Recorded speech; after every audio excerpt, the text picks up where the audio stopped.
For your name is great and greatly to be praised.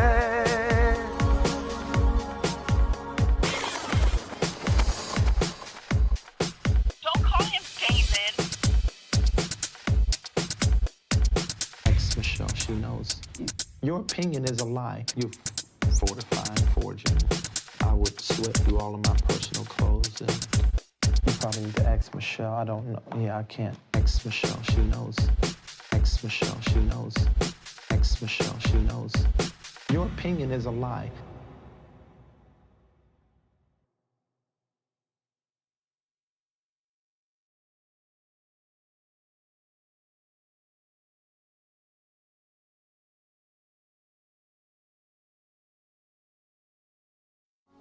Lift your hands in the Holy Ghost. I sing praises to your name. Oh Lord, praises to your name. Oh God, for your name is great and greatly to be praised.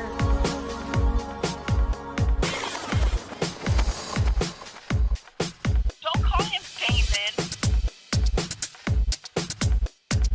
Ex Michelle, she knows. Your opinion is a lie. You fortifying, forging. I would sweat through all of my personal clothes and you probably need to ask Michelle. I don't know. Yeah, I can't. Ex Michelle, she knows. Ex Michelle, she knows. Ex Michelle, she knows. Your opinion is a lie.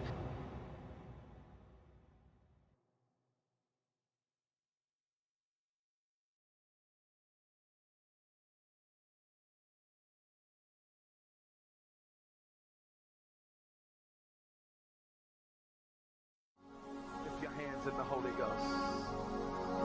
I sing praises to your name. Oh Lord, praises to your name. Oh God, for your name is great and greatly to be praised.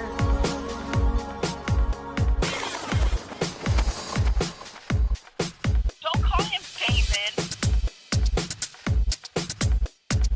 Ex Michelle, she knows. Your opinion is a lie. You fortifying, forging. I would sweat through all of my personal clothes and you probably need to ask Michelle. I don't know. Yeah, I can't. Ex Michelle, she knows. Ex Michelle, she knows. Ex Michelle, she knows. Your opinion is a lie.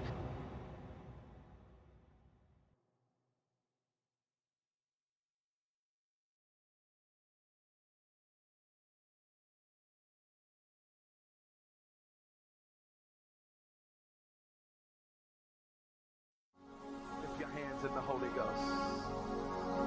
I sing praises to your name. Oh Lord, praises to your name. Oh God, for your name is great and greatly to be praised.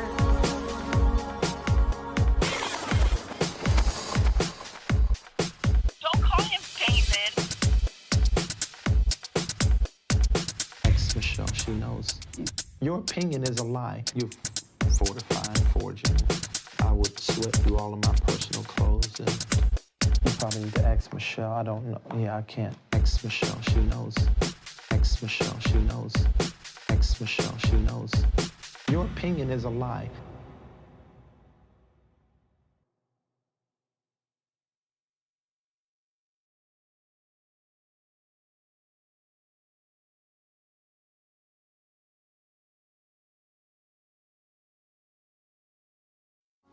Lift your hands in the Holy Ghost. I sing praises to your name. Oh Lord, praises to your name. Oh God, for your name is great and greatly to be praised.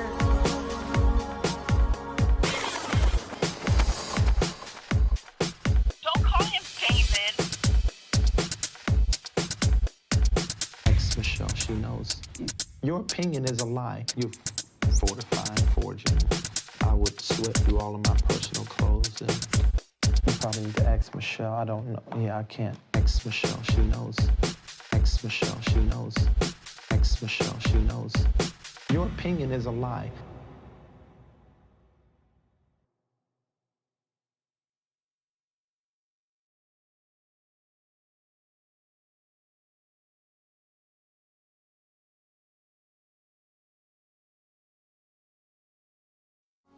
Lift your hands in the Holy Ghost.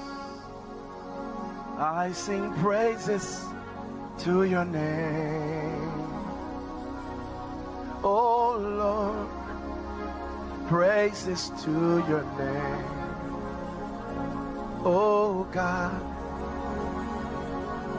for your name is great and greatly to be praised.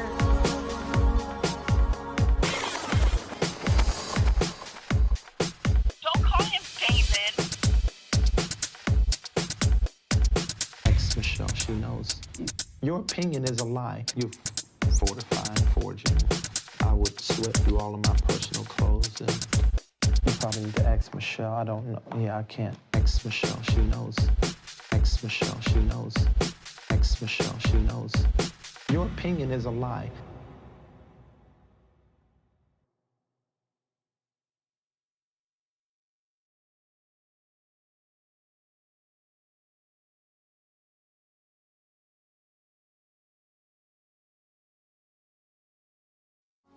Lift your hands in the Holy Ghost. I sing praises to your name. Oh Lord, praises to your name. Oh God, for your name is great and greatly to be praised.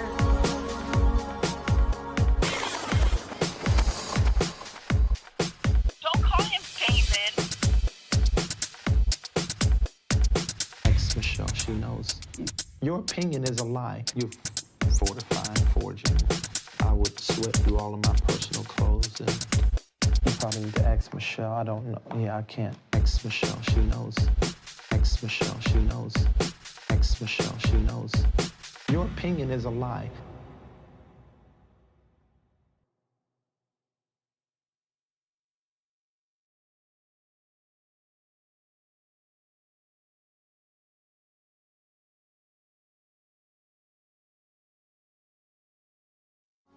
Lift your hands in the Holy Ghost.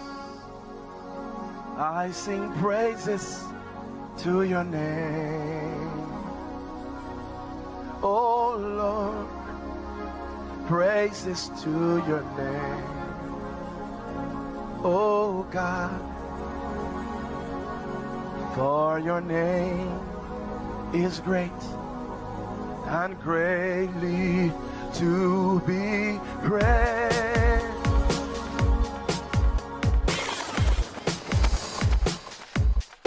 Don't call him David. Ask Michelle, she knows.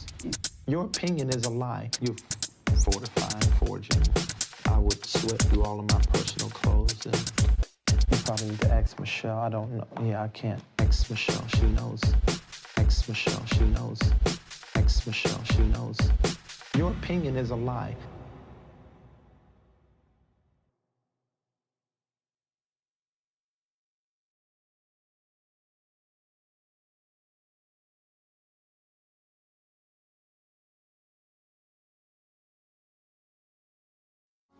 Lift your hands in the Holy Ghost. I sing praises to your name. Oh Lord, praises to your name. Oh God, for your name is great and greatly to be praised.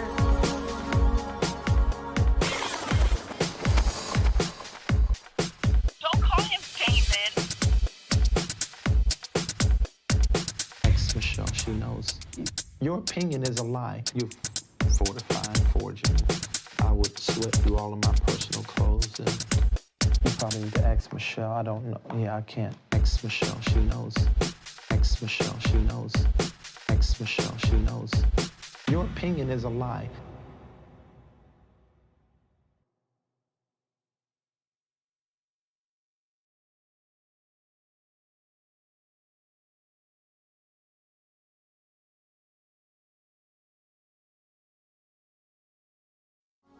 Lift your hands in the Holy Ghost.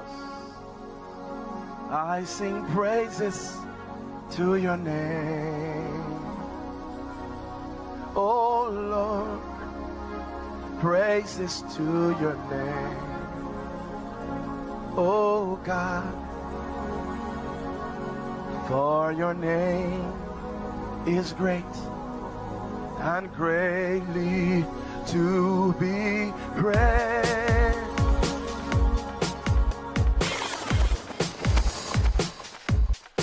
Don't call him David.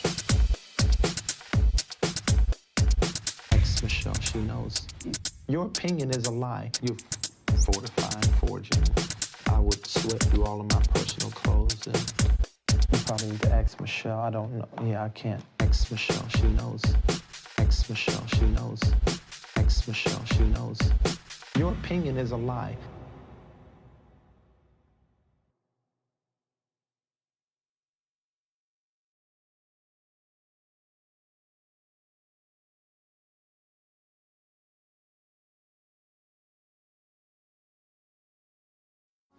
Lift your hands in the Holy Ghost. I sing praises to your name.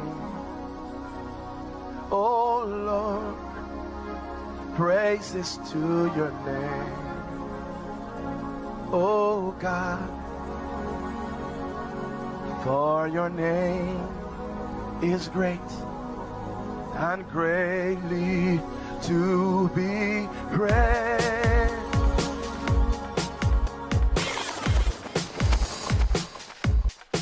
Don't call him David.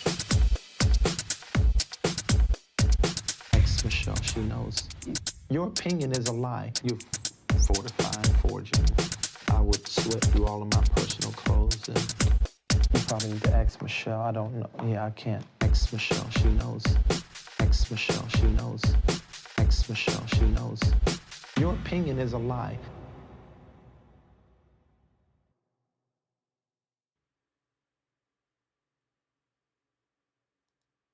All right, all right, all right, all right. Good evening, everybody. Welcome back to another episode of Davey 2.0, where everybody's opinion is still a lie. What we have here, it's wonderful. This is glorious. Ashley Nicole Larimer has been deposed, okay? And depositions on paper are just as good as depositions in person, okay? And I'm looking this way. I pardon because my display screen is this way, okay? So if I look this way, it's because this is where I'm reading everything from. Good evening, Joy. Welcome, welcome, welcome, welcome. You thought I was putting my wife down, didn't you? Hell, you can't put her down. She's so damn far down. Only God could go get her out of the gutter. All right, and this is what a deposition looks like, okay?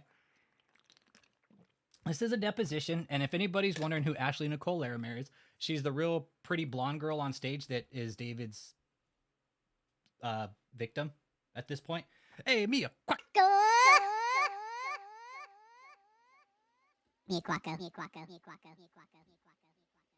All right, what we have here, Ashley's been deposed, okay? She got deposed August 22nd. It was about a 2-hour deposition.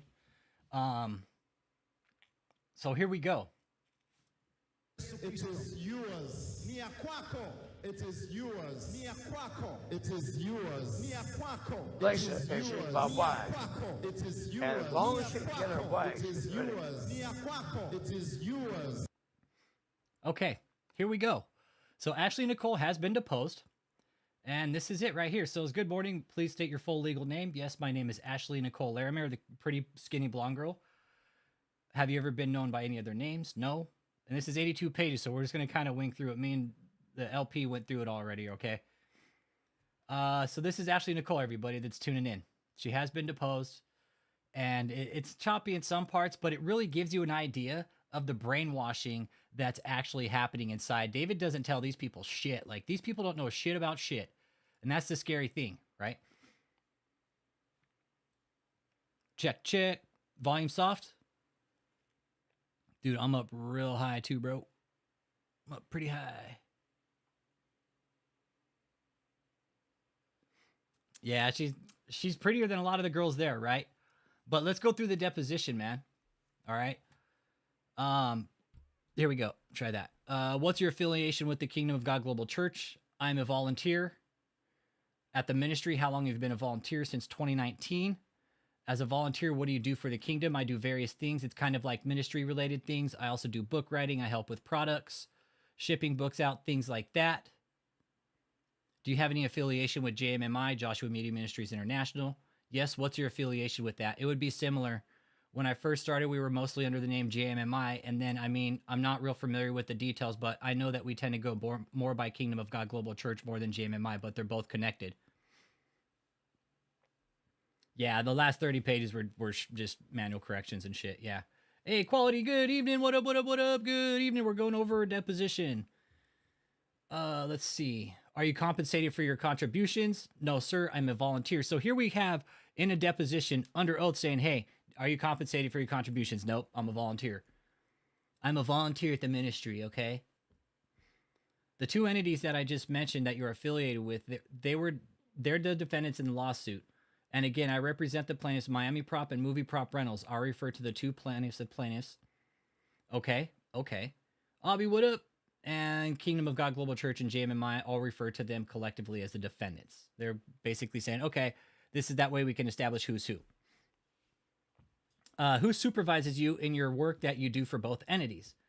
Hey, big one. Hey, Charles B, what up, what up, what up, what up, what up? And this is just the transcript from the deposition, which is just as good.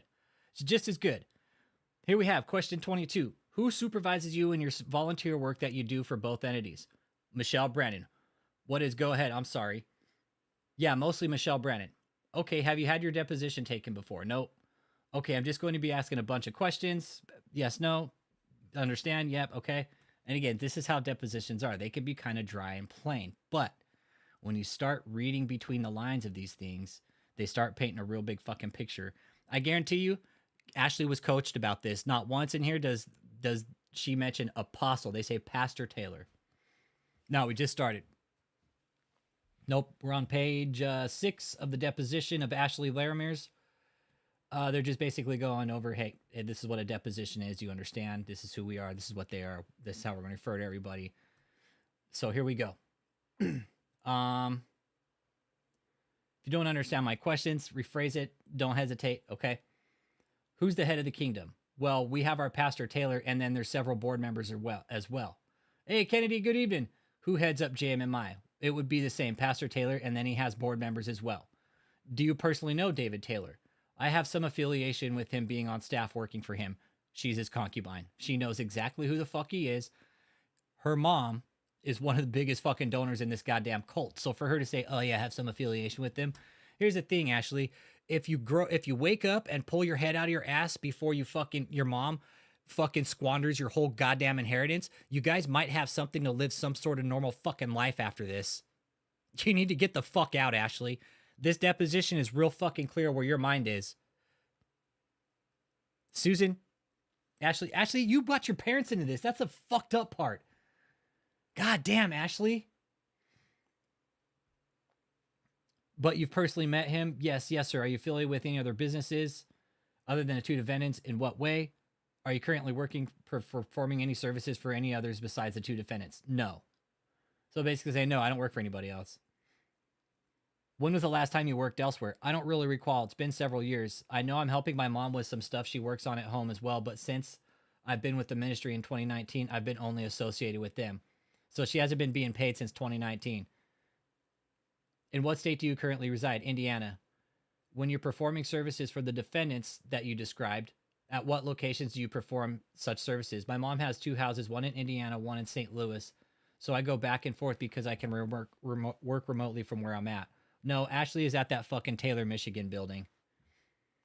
Is most of your work for the defendants done remotely? Yes. No, she's on that fucking stage.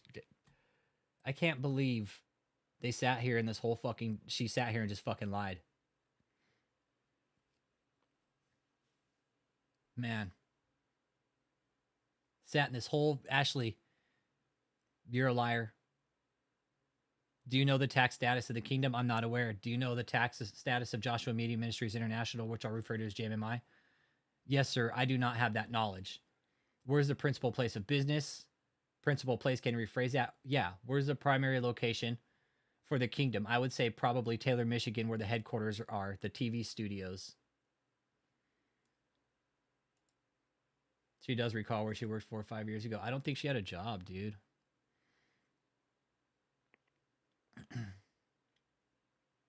Hey, what's up, Kevin? Let's see. And where's the principal place of business of JMMI? To my knowledge, same place. I don't know the legal terms of what would be considered that, but from my knowledge or understanding, I know that would be probably be considered the building in Taylor. All right, so they're establishing the main place of business, okay? Establishing the main place of business.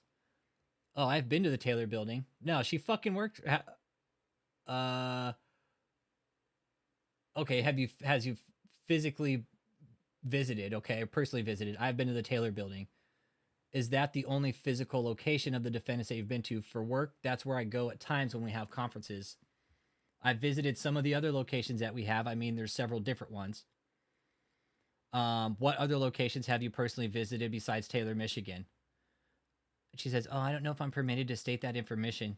Ms. Cofino, Ashley, you can go ahead and state like the cities and states where you visited if you remember. You don't have to give specific addresses. She 100% coach, dude. She 100% fucking coach. This is David coaching Ashley. David is behind this 100 fucking percent. This deposition should just be fucking null and void. Honestly, should be null and fucking invalid because David 100% fucking coached her through this goddamn deposition. She knows she's in a fucking cult, sends her into a fucking deposition, puts her fucking right hand up and lies under fucking oath.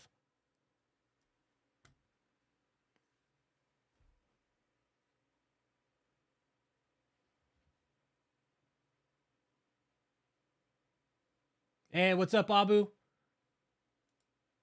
This fucking deposition.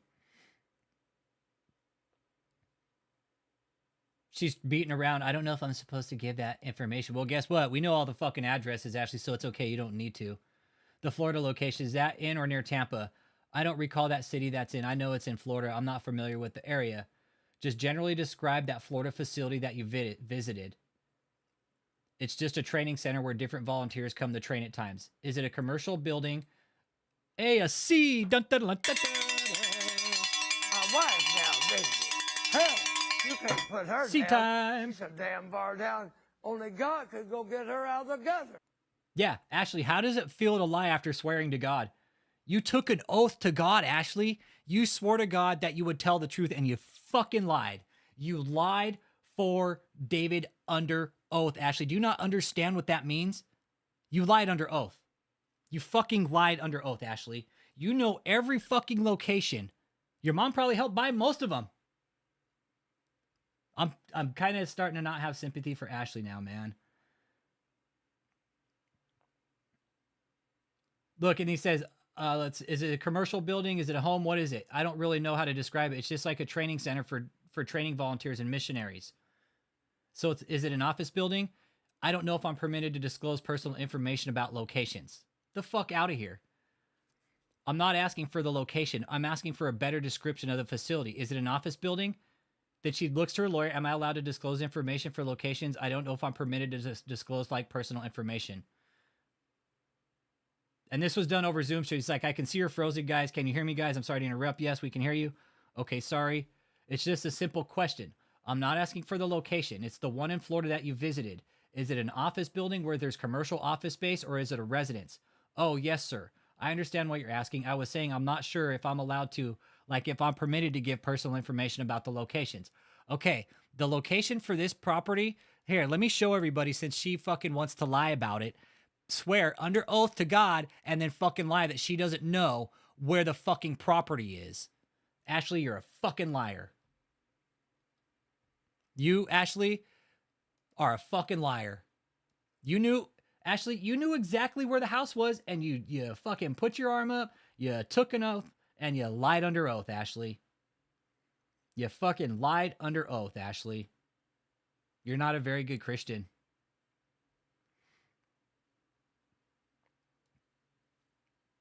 They call me bad for cussing. You fucking lied under oath, Ashley. You lied under oath. So this is the house that they're fucking lying about right here, okay? Since Ashley wants to fucking lie, this is the house, okay? This is it right here. You thought I was putting my wife down, didn't you? You're Hell, a fucking you liar. can't put her down. She's a You're damn a far fucking down. liar. Only God could go get her out of the gutter. You're a fucking liar. You're a fucking liar. Ashley, You're a fucking liar. here we go. Back to the depot. All right. Let's see. I don't want the location. And all I'm saying is that facility that you visited when you were having this affiliation with the defendants, is it a residential property or was it a commercial building or office building? I'm not sure. She doesn't fucking... Ashley, you're a liar. You're a compulsive liar, David. Jesus Christ, man.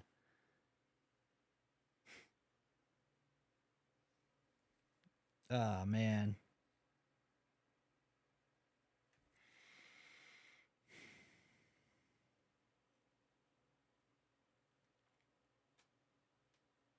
How many times you visit a facility you're not sure of?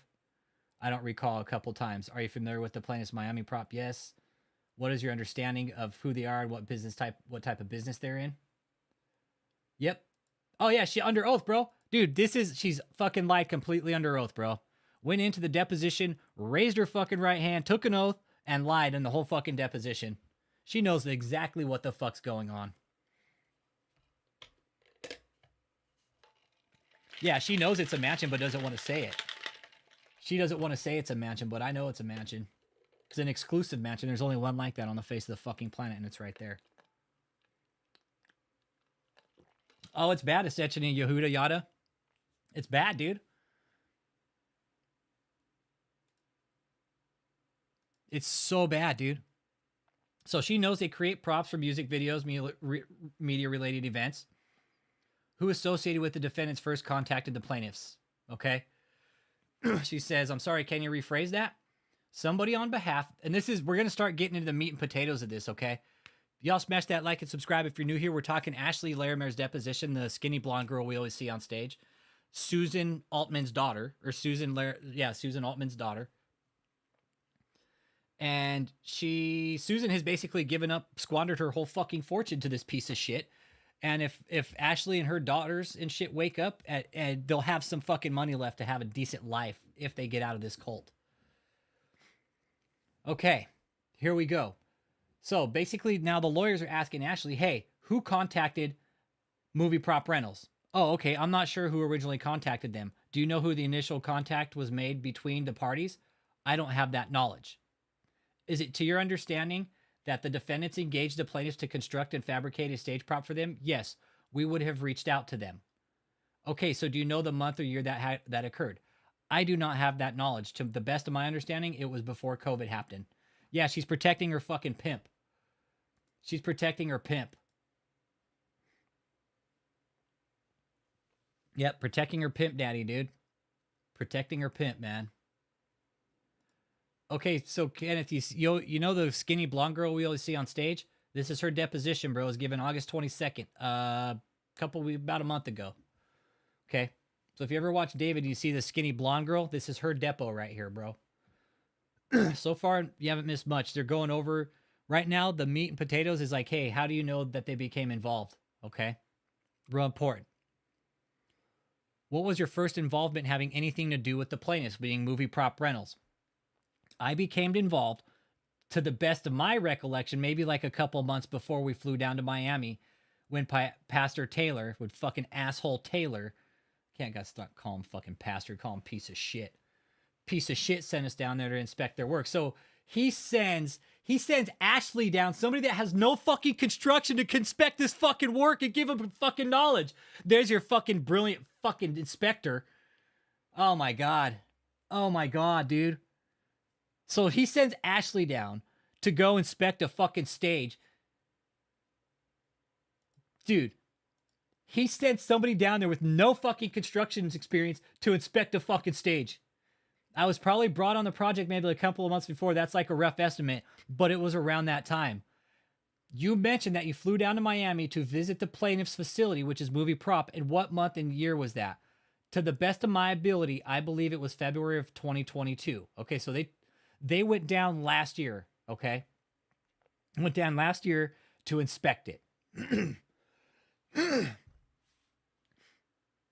Nope. That means they're motherfucking going to court, bro. That means they are fucking hot rodding it to court. Because you know what these are for? That way when they get up in court and they say, oh, well, guess what? How come you said this in your deposition? Now you're saying this up on the stand. These are for fucking records. So when they go to court, they can fucking flip the page. Oh, well, Miss Larimer, you said this right here on page 12, fucking line 4. Line 6. That's exactly what depositions are for, because they're going to fucking trial, dude. They're going to write it, dude. They're going to take it to trial. And your involvement with this project, the stage project, started a couple of weeks before that visit. No, I was saying it was probably a couple of months. I don't remember the exact time frame, but it was less than a year. I know that for sure. But it was a few months leading up to when we flew down there. You see how they're all over the fucking place, man? She's all over the place. Okay. So I'm trying to establish a time frame that might have been something like December of 2021. It could have been. I really don't remember. And what was your first involvement? What did you learn? What did you do? I was brought on around the time piece of shit was considering sending some of us down there to inspect the work. He had concerns, asswipe, piece of shit, fuckhead, fucker, motherfucking Brillo pad wearing, fucking scallywag David E. Taylor piece of shit. Had concerns about the work that was being done. David figured he would get dollar for dollar on this fucking deal, and you don't, because there's inflation rates, right? Yep. Quick summary of the lawsuit. David has asked this company to build a stage. He has basically breached the contract and is trying to stick the company with the fucking bill now. They are now under deposition. Ashley has been deposed, and there's other ones coming too, guys, all right? Trust me. There's other ones coming. I'm not going to say which ones, but they're coming. Trust me. They're coming, guys. David's probably sitting here shitting a brick like, fuck, man. Son of a bitch. Smash that like, y'all. Okay, I was brought on around the time when asshole fucking Taylor was considering sending some of us down there to inspect the work. He had concerns about what was being done because he has no fucking idea of financial fucking stability. How no one had gone down there to inspect it to really understand what was going on in person. And there was some questions that he had, so he wanted us to fly down there. What were the questions that fat fuck had? He had major concerns about the budget increases. He was also concerned about the amount of work that was being done. And he was concerned if all the finances and the payments that we were making, if it was going directly towards the project. Because it didn't seem to be moving forward in reflection to reflect really the payments we had been making. So he was concerned about where the finances were going. So they sent Ashley down there to go inspect. Ashley, with no construction experience, how would you even fucking know what to fucking look for, Ashley? How does it feel to lie under oath? You swore to God, Ashley. You swore to God. You're supposed to be there serving God. You went into a deposition and you took an oath and you lied under oath, Ashley.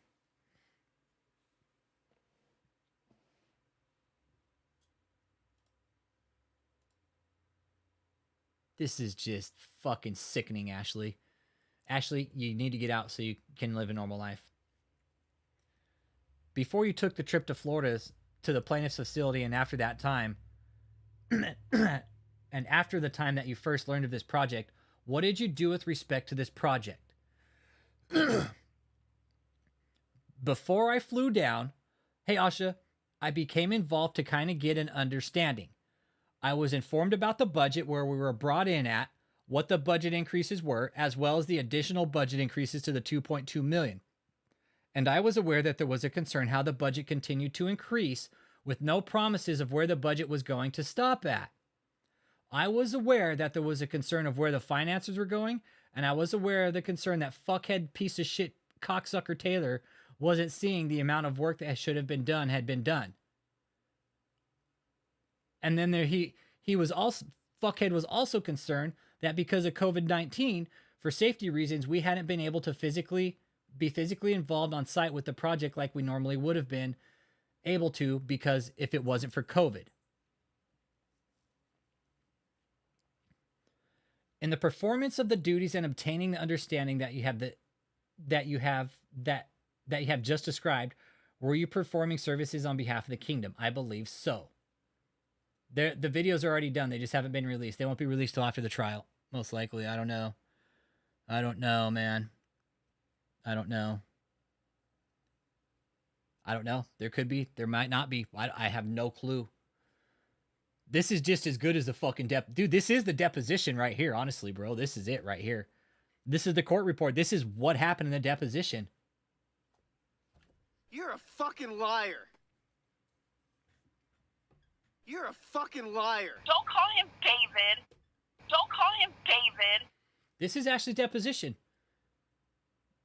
Just picture her sitting right in fucking front of us answering these fucking questions, man. This is Ashley Larimer. Anybody that's just joining, smash that like and subscribe if you're new. This is a deposition. It was entered into the docket today, 9/13/2023. Okay. This is Ashley Larimer's deposition. All right. We're on page 14 of 82. I would love to see him squirm. I really would. I would love to see him squirm.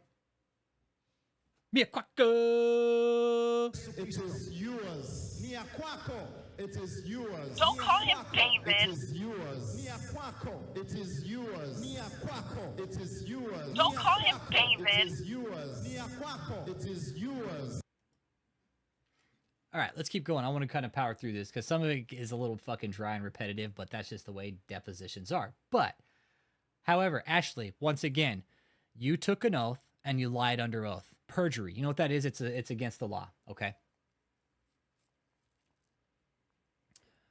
Performing services, JMMI. Legally, I don't know which it would be considered. Probably Kingdom of God Global Church. Okay. And who informed you about, you mentioned asshole. That's piece of shit. I'm not even refer to him as David because he's just... Who informed you of his concerns that you just articulated? I had a meeting with him, piece of shit, and his fucking bitch assistant, Michelle Brennan, to go over the budget. Go over the concerns, and then that was the initial meeting to bring me up to speed with what had been going on with the project. So they don't... She had no fucking clue. Hey, Billy, good evening. Welcome. Smash that like and subscribe if you're new here. Welcome. We got Ashley Larimer's deposition we're going over right now. This is the court transcript. This is from the court reporter. It was just uploaded today. Okay? So just so the people from the cult don't know I'm lying, you can't make this shit up, okay? There's the case number right there, okay? She was sworn in. She took an oath. She lied under oath. She's lying to God. Hey, Valerie Evans, Ashley, the blonde girl, she took an oath and lied under it, man. She lied under oath. Here's her deposition. It was just uploaded today. We're on page 14, kind of cramming through. And here we go. She's lying. Basically saying how she had a meeting with piece of shit David and bitch Michelle. Okay. You mentioned your first affiliation with the cult was in 2019. What month did you first affiliate with the defendants? I don't recall. Was the meeting that you just described virtual? No, it was over the phone. How long did that meeting last? I don't recall. Anyone else involved besides piece of shit or bitch Michelle? I don't recall. There could have been because there's several people on the project, but I know for sure that it did involve piece of shit and bitch Michelle. But I don't remember who else was on the phone. Besides the meeting on the phone with these folks, what was your involvement, if anything, prior to the trip to Florida? And you guys see what he's doing?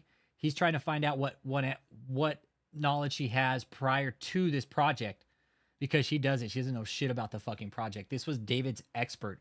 He sends a woman down there that doesn't have any fucking ability to bid a construction job, yet alone know anything. Oh, dude, she's all over the fucking place, man. Okay, so let's keep going here. Okay, so apparently, piece of shit David, he's obviously worried about the finances, so let's see. I know asshole was on the, let's see. Besides meeting on the phone, what was your involvement prior to the trip? Okay. BOMBSHELL, Brandon, Cosby, Taylor, Brandon, right? I was on a couple of meetings, a couple of phone calls with, I know Pastor Piece of Shit was on. I know Joseph Bush was on the phone call. Jerry was on the phone call. Graylin was on the phone call. I don't remember who else. Now, this is Ashley. You guys, this is Ashley, okay, getting questioned right here. Here's a response to her. I don't remember who else, but we had a couple of conversations before we flew down to really express our concerns, the same concerns I was saying earlier. We expressed to them on the phone that we were very concerned about where the finances were going. We were requesting proof for where the finances were going so that we could move forward with the project with confidence, and then we're also expressing our concern for the budget prices that were continuing to increase. This was around COVID. The budget increases was around COVID, okay? And they were fucking aware of this. So there was at least 2 phone conversations really expressing this to Jerry and Graylin before we flew down. Okay, so they had a meeting prior to flying down to discuss the details. David basically filled Ashley's head with a bunch of bullshit and told her, okay, go ahead and handle this now. Go down there, go talk to these guys, tell them what I told you, and go handle this, okay? That's your job. Okay. And what was said in response to the concerns that you all were expressing to the plaintiffs? When we expressed our concern, Jerry and Graylin said that they would take a look at the budget to try to rework the things. And when they knew we had a big concern of where the finances were going to move forward with the project, especially since we're ministry related, of course, they always got to throw in that, oh, we're ministry related. Okay. So at one point, actually, they promised us that it would become an open book project, and they promised that they would produce all of the receipts that we were requesting and that we would be able to have access. When we flew down to Miami, we'd be able to have full access to see where all the finances were going, and Jerry said it would be an open book project going forward. He said, in quotes, I don't always have to do this, but he permitted that he would do it for us since we had some big concerns. So he said that he would provide that for us when we went down to Miami. Question. Okay, since your trip to Miami, have you had any communications at all with the plaintiffs or any of their representatives? No, I have not. You mentioned Jerry. Is that Jerry spelling of last name? Actually, I really don't have knowledge of his last name. I know that I believe he was one of the owners of the company. Jeez, you see what David's done here, man? You see what David's done here with this?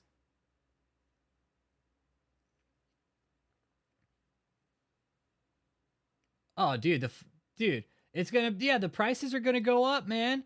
Dude, I could just make the changes and it's not gonna cost me anything. Yeah, they'll just fucking float the bill. No, we're gonna get into some more finances. I looked over this earlier. You're gonna see why David's a dumb shit, right? Okay. Question. This is now movie props lawyers are asking Ashley question. And you mentioned phone calls. Were there more than one phone call that you participated in with movie prop rentals prior to the Miami trip? Yes, there was at least 2 that I recall for sure that we had with piece of shit on the phone expressing their concerns. What did asshole or BOMBSHELL Brandon tell you in advance of that trip to Miami as to what the original deal was between the defendants and the plaintiffs? Okay, so basically they want to know, hey, what did they tell you what the deal was? The original deal, from my understanding, what Asswipe told them when we very initially were brought in, it was at 700-something thousand. I don't have full understanding or knowledge of how it increased to 900, but I knew that it increased to the 900. I know piece of shit Taylor said he wasn't real happy about the increase, but he said that he was looking at it as a long-term business and he wanted them to do well. And so he agreed to that 900,000 increase, so I was aware of that. Yeah, he changed the design multiple times. Multiple times, Matthew. He changed it multiple fucking times, bro. Multiple times in the process. Dumb shit fucking move. Smash that like and subscribe, man, if you're new here. We got 55 people in here watching. I'm going over Ashley Larimer's deposition right now. It was just uploaded today. Now, if anybody knows who Ashley Larimer is, she's this skinny blonde girl on stage. It looks like just she's fucking been walked over and fucking shit on by David E. Taylor. Well, guess what? This is her deposition, and these are her responses to the questions, okay? Okay. And then I was aware that the 900 increase was the build-out price, and then the 1.2 million was including the whole arena setup that the company was, that we were planning to have the company help us with. And then I knew that the budgets kept increasing from there up to 2.2 million. Then the lawyer goes on to ask her, have you ever seen any invoices submitted by the defendants, by the plaintiffs? I'm sorry, to the defendants related to this job? I have not seen invoices. I have just seen the $1.2 million pricing agreement, and then I saw the 2.2 pricing proposal or quote that they gave us. Let's talk about the 1.2 million. What did you call it? A pricing sheet or something? I don't know exactly. I don't know the term for it. I know Jerry Grayling called it a cost plus pricing agreement, and that's what it is right here. Now, who knows what a cost plus pricing agreement is? Anybody want to take a stab at that? Right there. That's huge in this. Who wants to take a stab at that? Oh, we're going over another deposition, Sinai Lamore. This is a deposition that was dropped today. This is the court transcript of Ashley Larimer, the skinny blonde girl you always see on stage. And this is the reason why the cost plus pricing agreement.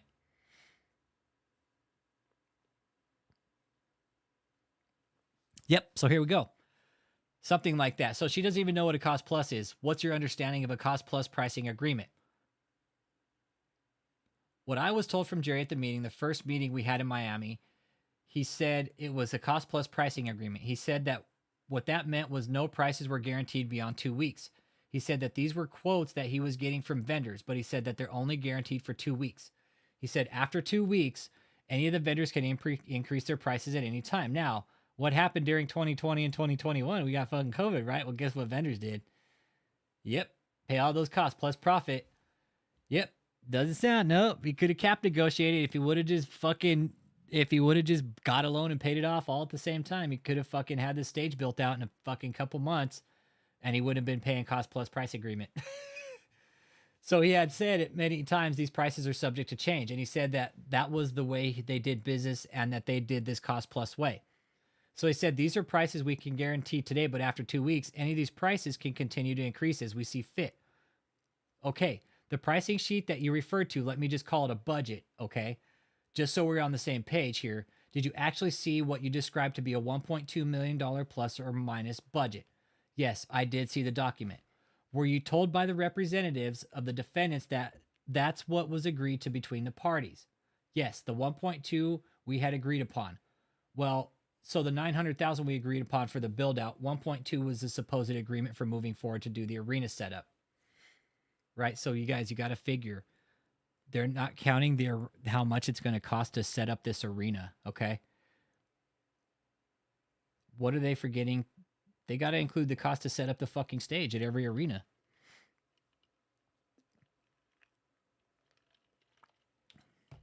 Here's a good one right here. Do you know when that agreement was entered into between the defendants and plaintiffs? I do not have that knowledge. Were you in any way a part of making that agreement? I was not. I came on after that agreement was made. Yeah, here's the thing, guys. This is what's weird, dude, is they bring on Ashley as their expert witness, right?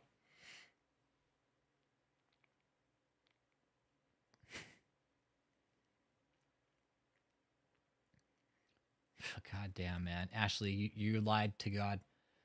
Is it a fair statement to say that your knowledge about the agreement comes from either David Taylor or piece of shit? That's, yeah, I think for Orlando, it would be about a 300.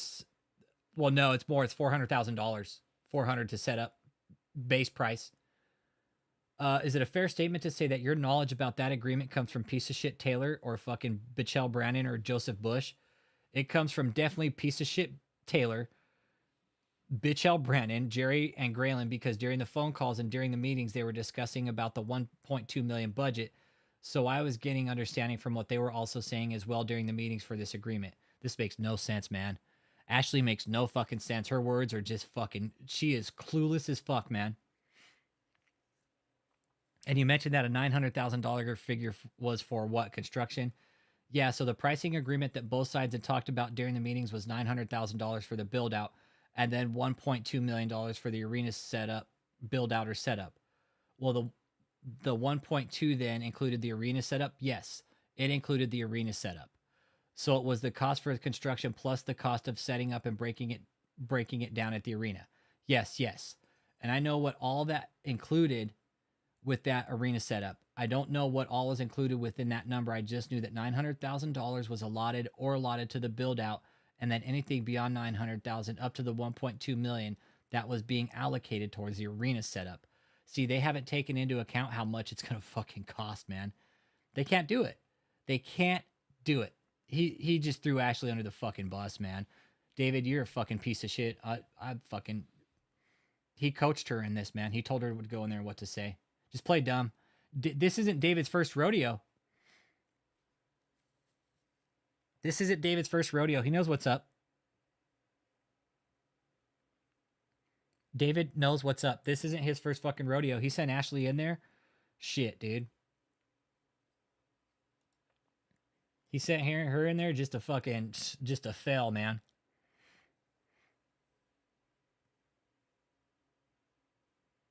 Okay, that's what both parties were discussing, yes. And this arena event, was that at the Orlando Arena, which was scheduled for July 2020? That is a location we were going to do the setup for, yes. Do you know why that event didn't take place? I know there was a couple of factors. One was there was a major concern for COVID, which was true earlier on, because we were planning this event before COVID happened. So after COVID happened, I know that from my understanding, the arena, they either had to, I'm trying to remember. I know that there were different rules that were set in place with, like, I forgot the term, but spacing between people at events and things like that. So it really just wasn't safe. It wasn't recommended to do events that size, plus people would be traveling. People wouldn't feel very comfortable or safe. There were just safety concerns. And then there would be way less people that could attend because of the spacing rules, so we decided to wait and postpone the event. Man, David. Ashley Larimere, how's it feel to lie to God under oath, man? How's it feel to lie under oath to God? Yep. Yeah, David agreed to a contract, knew the price could increase, and then gets pissed when the price increases. Total fucking Freudian prick move, right? Total fucking Freudian fucking asswipe prick move. Well, it's not getting built and set up anymore, bro. I'll tell you that. The budget that you reviewed that was in the 1.2 million range, do you recall a little more precisely how much that budget was for? Can you rephrase the question? Well, you've mentioned 1.2. Was it more than 1.2? I'm sorry, can you rephrase the question again? Yeah, the budget that we've been referring to that you said that the defendants and the plaintiffs agreed to, you referred to it as 1.2 million, right? Yes. Yes, that's what they had. Okay, yeah, and it was exactly 1.2 million.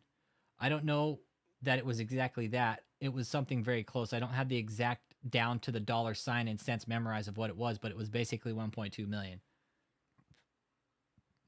This isn't the last deposition, bro. There's more. They've been deposed. Told you, man, they're getting deposed this last month, dude. Guarantee. Telling you, man, they got deposed. David's going to get deposed too. Ashley, Michelle, Joseph, they're all getting deposed, dude. Yep, Ashley, you should have read Proverbs 12:22. Lying to God under oath is pretty bad. You need to repent. You need to repent, Ashley. Repent. Go see a priest and repent, and then not David. Nah, she was already a pastor because her mom gave up all the money. She was made a pastor. She's an honorary pastor because her mom gave up a fucking fortune. Yep. Okay, was it more than 1.2? She doesn't remember the exact number. Is the amount of that budget less than 1.2? No, it was not. Dude, they aren't going to wake up. Susan's going to squander their whole fucking fortune, man. Was that budget broken out between materials, costs, and labor? I believe so. The budget was a little hard to understand the details for, and that was one of the reasons why we flew down there, is to try to get more of an understanding of the details of where the money was being allocated. Some of it was hard to understand. So Ashley doesn't even know how to understand a fucking budget, right? And she's down there trying to give fucking information on a budget that she has no fucking clue about, no experience about. Ashley, I have more experience about this stage than you do. I know more about the budget than this on this shit than we all do. The budget that you're referring to, is this your understanding that was agreed between the parties in March of 2020? I don't know when the budget switched from 700,000 to 900 build out, meaning which would include the 1.2. I don't know the exact date of when that switch took place. Are you familiar with the payments made by the defendants to the plaintiffs? My understanding is that we had paid almost 800,000. I think it was maybe 788, somewhere around there. Oh, he fucking threw her under the bus, dude. Yeah, he sent her in there with her fucking head up her ass, man. He really did. Yeah. This is huge perjury. This is huge perjury. Nah, she knows what's going on, bro. She knows what's going on, dude. She knows what's going on. Dude, it's his main concubine, dude. She knows what's going on, man. Okay, here we go. You're referring to since the budget was agreed to between parties, that's the amount that you've been told has been paid. My understanding was from both sides, also speaking to Jerry and Graylin. They also spoke on it when we went down for the first meeting, and they said as well, they confirmed as well that we had paid, from my memory, it was $788,000. It was right under $800,000. And they knew. And they had confirmed that we had paid that within the first year of them building out the project. That would have been during 2020. I don't know. I don't have knowledge of when the payment started, the exact day or the exact month, but I do know that it was the first year when the build out started, was when all the payments leading up to almost $800,000 were completed within the first year. Is it your understanding that there were 1 or 2 lump sum payments up front? Yes, that was my understanding. I don't know the exact number, but I believe it was at least 100,000. I believe for the first couple of payments, I believe maybe one was 150. That's the best of my understanding. What is your understanding? Is it when the first What is your understanding? Is it when the first payment was made by the defendants to the plaintiffs, had the agreement on the budget already been reached? I don't know. So Ashley's going in here to try to make budget prices and make fucking adjustments on a project, and she doesn't even know about the fucking budget. Well, let's see. Well, would the defendants have paid that kind of money if there wasn't an understanding? I'm sure that Ms. Caffine and her lawyer objected. You can answer. I'm sure that there was some sort of agreement made for payments to be made by... okay. Do you know what the original arrangement for payments was? I do not. I do not. So here we have Ashley saying, hey, I'm down here to go look on this proposed budget and look over the payments and figure this out, but I don't even know what the fucking payments are supposed to be. I don't know what the agreed prices were, what the total budget is supposed to be. I have not seen any invoices. And he straight up asked her, do you know what the original arrangement was? Nope, I don't know, but I'm down here to fucking look at the budget. I know everything about the budget, but hey, I don't know shit about the arrangements. Hey, Hobby, this is Ashley Larimer, the blonde girl on stage. This is her deposition, bro. Yeah, Joseph's a little fucking homophobic prick. Okay, here we go. Was the budget that we're referring to the agreement on the budget that we're referring to, the 1.2 million figure plus or minus, was that entered into 2020? I don't know. Here she is. Hey, what's up, you fucking troll? Hey, look at this. Is a deposition. This is Ashley Larimer's deposition. This is Ashley Larimer's deposition. Check it out. And you know what I'm going to do? Because it fucking bugs you so bad.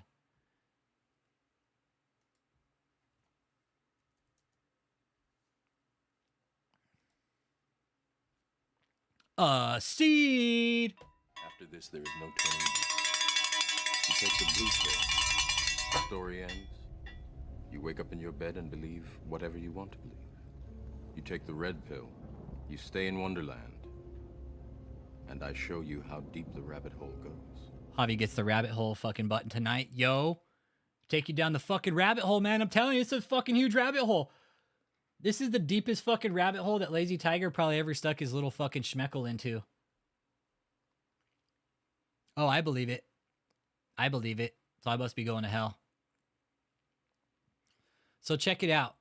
Let's take a peek here. Oh, look here. This is day 114. Pray for David Taylor. Oh, no, I don't want that one. That's not it. Oh, we believe it. Trust me. You know who we don't believe is this fucking walking fucking walrus right here. You know what's funny, Lazy Tiger, is you won't even come on here, dude. You won't even come on here and fucking try to get your point across. You'll just come in and troll the chat. But that's cool. That's cool.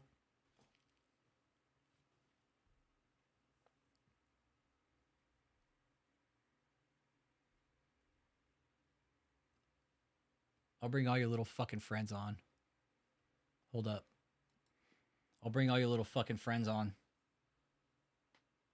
Yeah, deposition under oath is nonsense? Please, dude. Yeah. How is a deposition under oath fucking nonsense? Hey, how is a deposition under oath and somebody claiming to be a fucking Christian? How is it Christian to go in, raise your right hand under oath, and then lie? Lie under oath. Take an oath to God, and then fucking literally fucking just lie straight to his fucking face. Send me the link for what? Call in. Here, call in. Call in. There's my Google Voice number right there. Call in. Call in, Lazy Tiger. I don't think you will. You never do. I don't think you will. But if you want to call in, call in. I'll get you on the phone. And you fucking come on the chat. And you want to get your piece across? Let's see what you got to say. But I honestly don't think you're going to fucking call in, okay? I really don't. Because you're too fucking scared, dude. You guys are too fucking scared of the truth. We know David's committing fucking fraud on huge fucking levels. Yeah. Yeah, how are the documents fucking fraud when they're coming from a goddamn court reporter? I don't know how it's fraud. Honestly, tell me how it's fraud when it's coming from a court reporter. And text me first if you're going to do it. That way I can call you back. Because if you call, it's weird. Sometimes the Google Voice number won't pick up the call. It'll just go like straight to like a fucking voicemail. So you might have to text me first and I'll call you right back. I'll call you right back. Anybody wants to call in and challenge this? Fucking call. Do it. Do it. I don't think anybody will because they all know that this is a fucking bullshit ass fucking scammy ass fucking lie. Right? I mean, puts all his fucking people up in a hotel. I'm gonna put all my people in a hotel.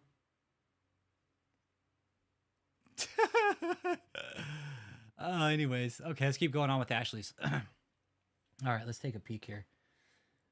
Let's see.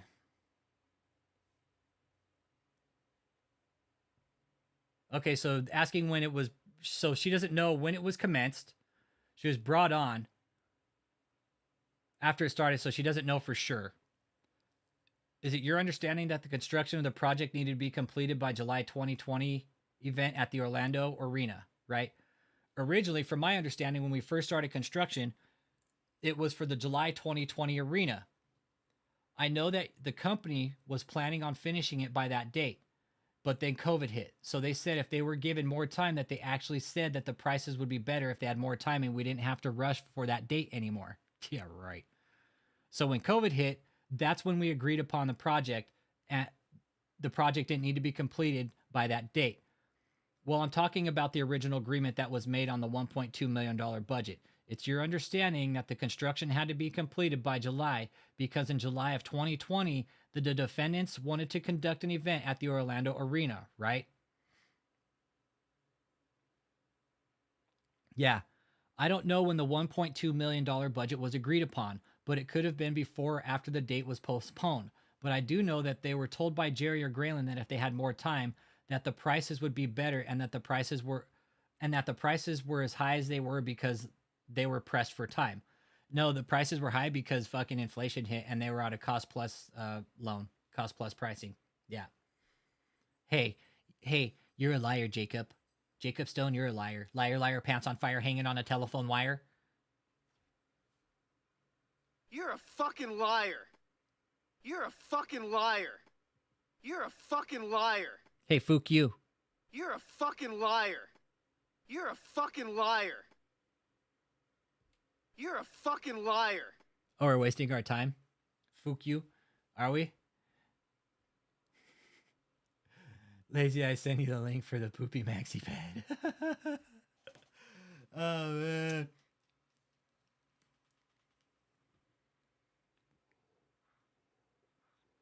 Okay. Let's continue.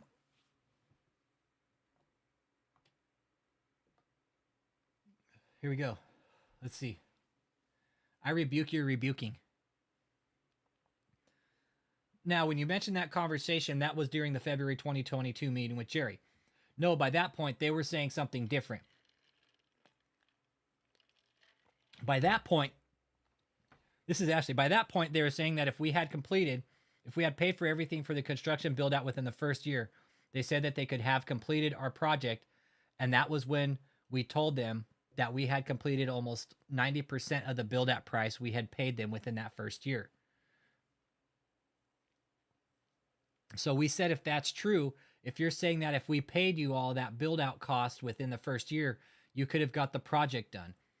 We said then if we paid almost 90% of the build out price, and we asked where's the finances going, because they told us that it was less than 40% done. Well, here's the thing. They're thinking because they paid 90% that it should be 90% done. But no, it's a cost fix. It's a cost fix plus. Colton Spanish, culo de David.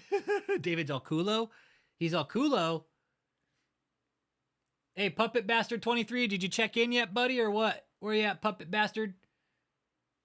Okay, so here we go. Keep going. Okay, so they're thinking because we paid 90%, you guys should be 90% done. No, but they don't understand the fucking inflation rate. That's obvious. Verdaki si Javi.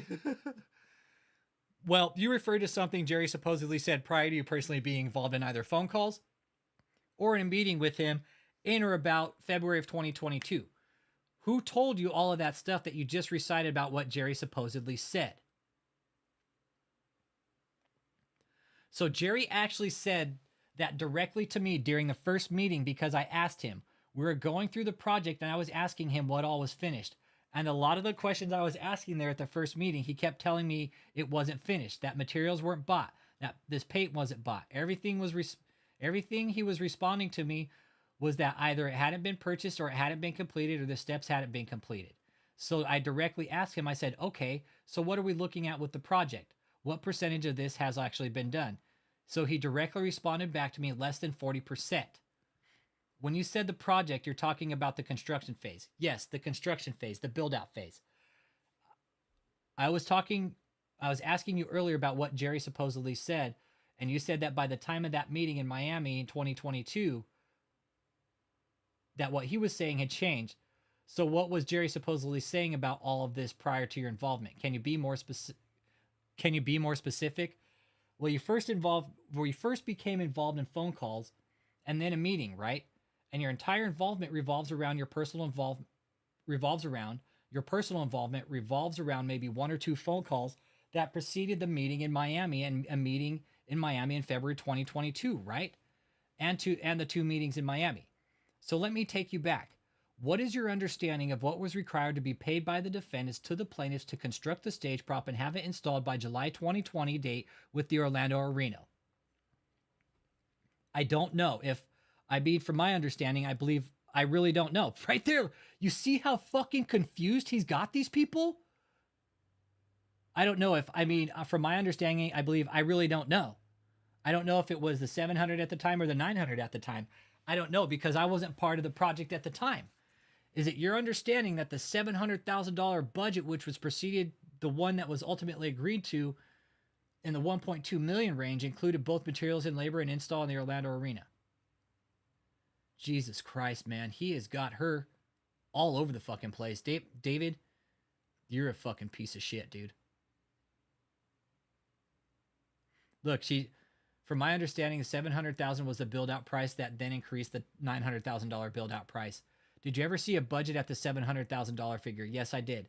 Did that include labor and materials? I don't recall because their budgets are a little hard to understand. Hey, Letty, what's up, brother? Good to see you, man. Jacob Henderson, this wasn't made. This was released today on, here's the docket number. There's the case number right there. There's a docket number right there, and it was just dropped today. So it wasn't made anywhere. It wasn't made anywhere. So actually, he sends somebody down there. Doesn't have an idea about a fucking budget.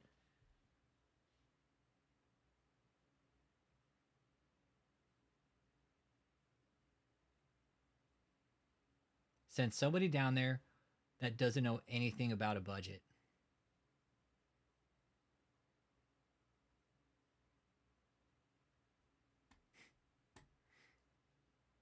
And did the figure contemplate the plaintiff's building?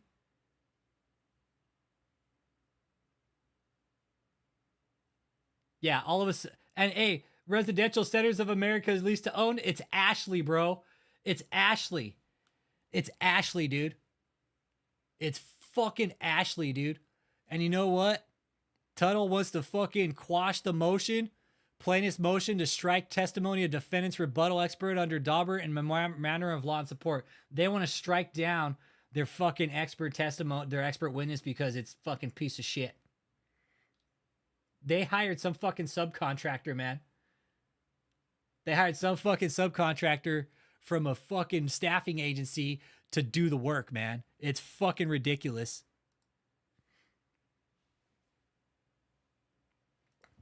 Hey, Hillbilly Cletus, don't speak so soon. Don't speak so soon, bro. Don't speak so soon, Hillbilly Cletus.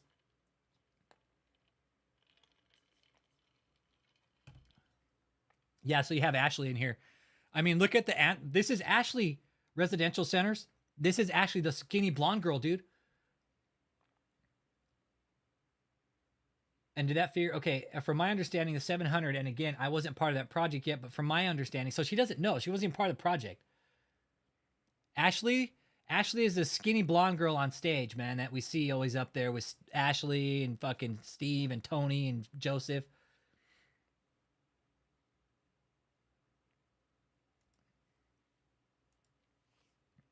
Y'all smash that like, man, when y'all get in here, unless you're a cult member sitting back there lurking, being like, fuck, man.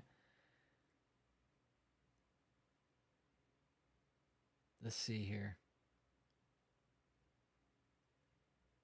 Is it your understanding is contemplated project construction? I don't know that I have complete knowledge of that since I was there. I was before I was brought. My understanding.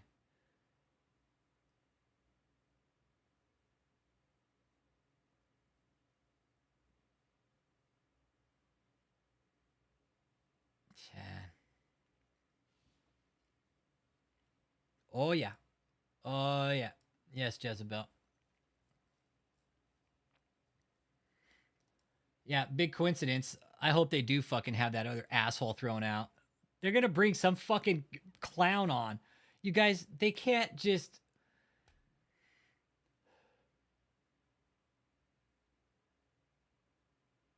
Hey, tell him it's me, Lenny. You fucking tell him it's me. You fucking tell him it's us, Lenny.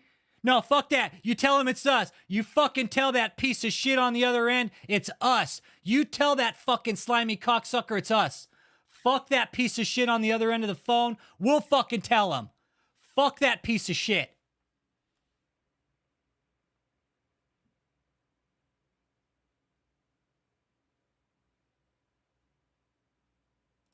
You fucking tell him it's us, Lenny. So small update. My mother wants to stop donating to JMMI, but the guy on the phone said that he needs to find the person that helped her and said they would call her back. Yeah, Movie Prop Rentals is a company with experts with years of experience. You guys, this company, I'm telling you. Guys, I pulled the research on this company. They built sets for pretty much all the Pirates of the Caribbean, you guys. Okay? Pretty much all the fucking shit you saw in Pirates of the Caribbean, these guys did it. These guys did it. These guys. I fucking love Pirates of the Caribbean, man. Favorite fucking series on film, man. These guys did it. Jurassic Park. These guys built stage for Lady Gaga. Slipknot. For real. These guys are real fucking stage. Yep. Call your bank. Stop payments. Kevin McShane, he's made appearances, but he's in hiding now because of this. This is a federal lawsuit. It's not criminal, it's civil, but it's still the federal fucking lawsuit.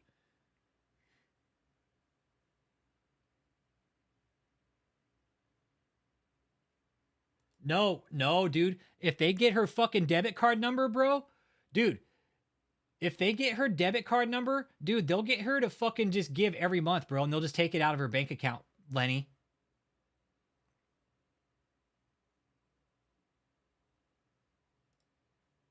Dude, they're very dude, there's...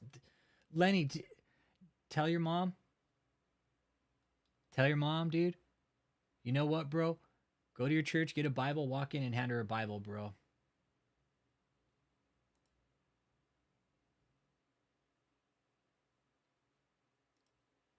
Yep. Yep. This is a federal lawsuit.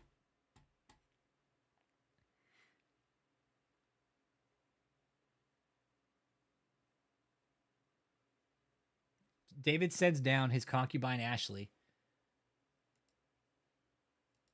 Yeah, if people take money from the bank, it's much harder to get back than a credit card company. Yeah.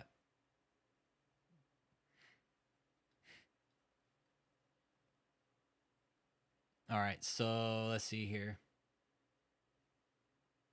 Yeah, Lenny, tell your mom to get a new debit card. That's the best thing. Lenny, just take your mom to the bank and get her a new debit card. Just tell him your fucking mom's card's been hacked. Do your mom the favor and just do it for her, bro.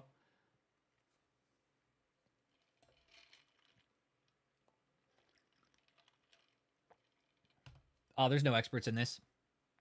Ashley's their expert. All right, here we go. We're gonna keep going here, okay? This is kind of a long deposition, all right? Wait till you see the other one. Okay, what about the old card, man? What about the old card, Lenny? Got to get rid of the old card, man.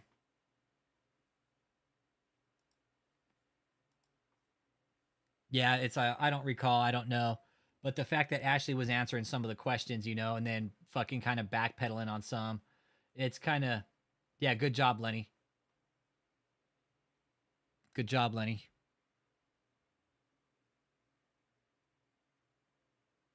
Okay, and the separate 1.2 million budget that the parties agreed to, did that have a separate section for just materials cost? It had two sections. That way, the way the company sent it to us, it was written out in two sections. It was a little unclear why some things were allocated to one section versus another section. That was one of the reasons why we were flying down there, was to try to get more clarity, or of just to understand the way they wrote the budget, and then also where did the finances actually go according to the proof of receipts. That was a little hard for us to understand how they wrote out the budget. Yeah. But I know during conversations, both sides were agreeing that of the $1.2 million budget, $900,000 is going directly to complete the build out. And then the 1.2 was going to, that increase was for including the arena setup. So 9, 10, 11, 12, 1, 2. So they're including an extra $500K for the arena setup.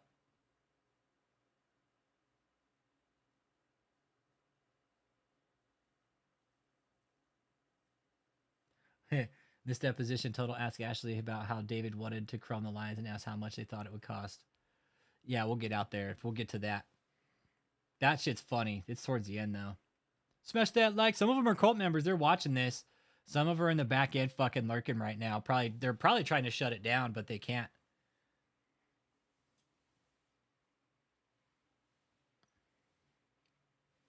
I know the conversations during both sides were agreeing that of the 1.2, that around 9, okay, that's going to be for the setup.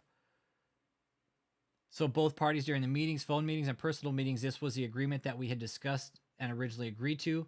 But we had questions as to where the finances were going, where the finances were actually going, how they were writing out the budget. We weren't clear on a lot of things. Well, no shit. Fuck. No wonder they weren't fucking clear on shit, because they don't have a fucking actual person there that's financially stable mind.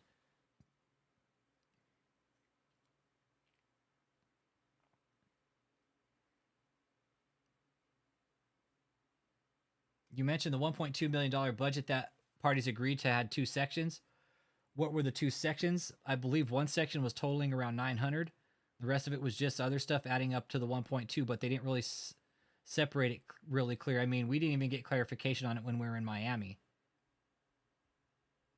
Hey, Robert Ragsdale, Nate, y'all watching, you guys? David, you here watching, you little sack of shit? You send Ashley in here, set her up for failure. He's like, I don't give a fuck. Joseph signed the fucking documents. Well, you've mentioned it had two sections. Were there two sections that were broken out in the $1.2 million budget that was agreed to between the parties? One section for materials and one section for labor? I mean, it wasn't real clear because it didn't lay it out like that real clearly. It was hard to understand why they chose to put some lines in one section versus another section. We weren't clear on it. Jesus Christ, man. What the fuck? What the fuck? This place needs to be shut the fuck down. Just by the fucking grammar? Look at this. I mean, it wasn't real clear because it didn't lay it out like that real clearly. What the fuck is going on here, man? Just in the grammar alone of actually the way she's talking, this is this place needs to be shut the fuck down, you guys.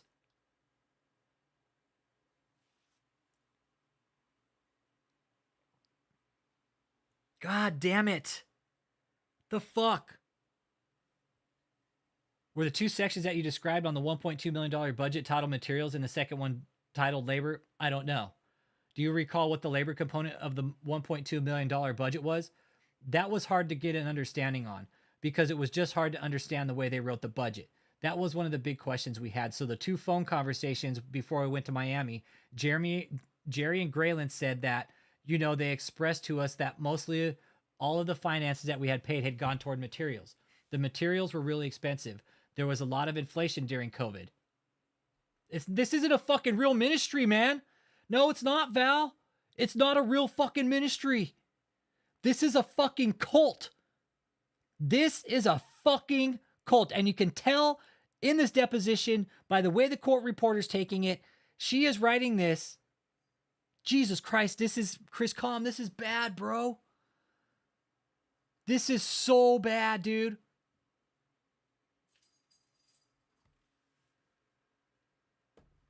Narcissists don't go to the doctor.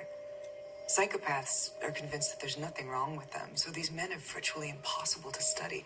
Yet you have found a way to study them in near perfect laboratory conditions. That's what makes this so exciting and potentially so far-reaching. Zero fucking integrity. Yeah, Fook you, call in, boy. Call in, boy. So they knew. All right, so Ashley knew there was inflation during COVID. Hey, guess what? So did we. So did we. We knew during COVID that lumber prices, hey, LP, Lord Pender, what was the percentage that lumber prices went up like fucking 600%, dude? Like it was like 300 or 400%, dude. It was the highest the market had ever seen in history, you guys. In history. In history, guys. A sheet of fucking 3/4 inch plywood was $80 fucking dollars, man. One sheet. One sheet of plywood.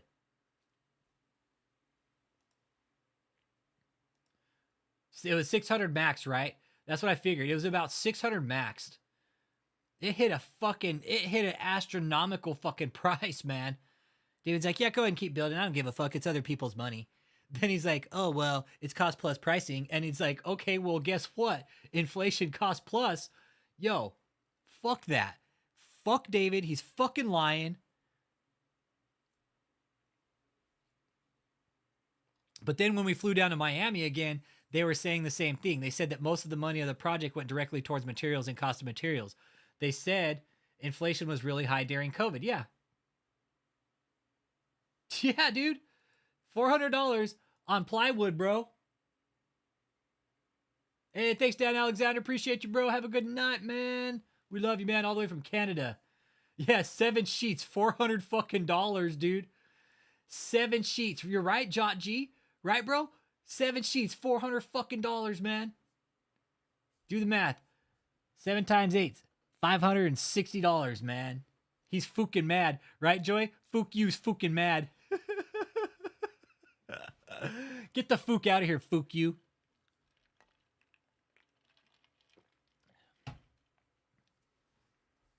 Yeah, fook you's fucking mad when bona fide facts are coming up. But you know what they really get mad at is when you play the fucking Miracle Crusade shit. Oh, please take this off.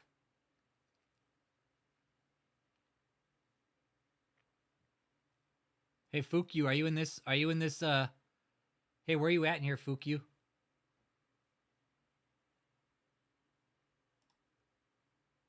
Are you in this? Hey, Fukyu, are you somewhere in here?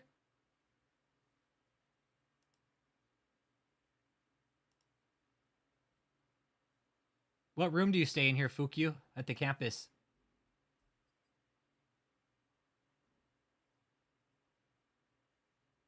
Yeah, they're throwaway accounts. Fuck yeah, they're throwaway accounts. Why wouldn't they be? There's Jalen Hamilton.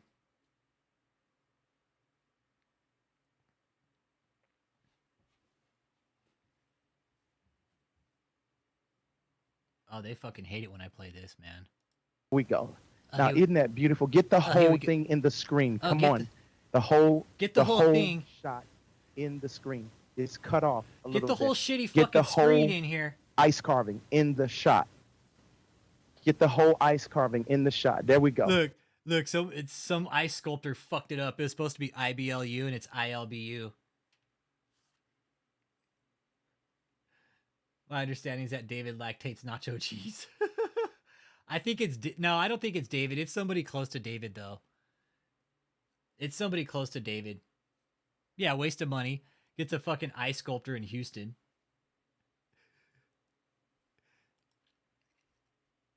Look at that. Isn't that beautiful? Isn't that gorgeous? IBLU. I know, listen. It should be IBLU, but that's okay. It's okay because I didn't fucking pay for it. He's like, I didn't fucking pay for it, okay? Other people paid for this shit. That's why I just don't care if they fucked it up. Oh, man. Here's Puppet Bastard. Puppet Bastard, call in 314-492-3356. If you call in, I'll stop playing it, okay? If you call in, I'll stop playing it.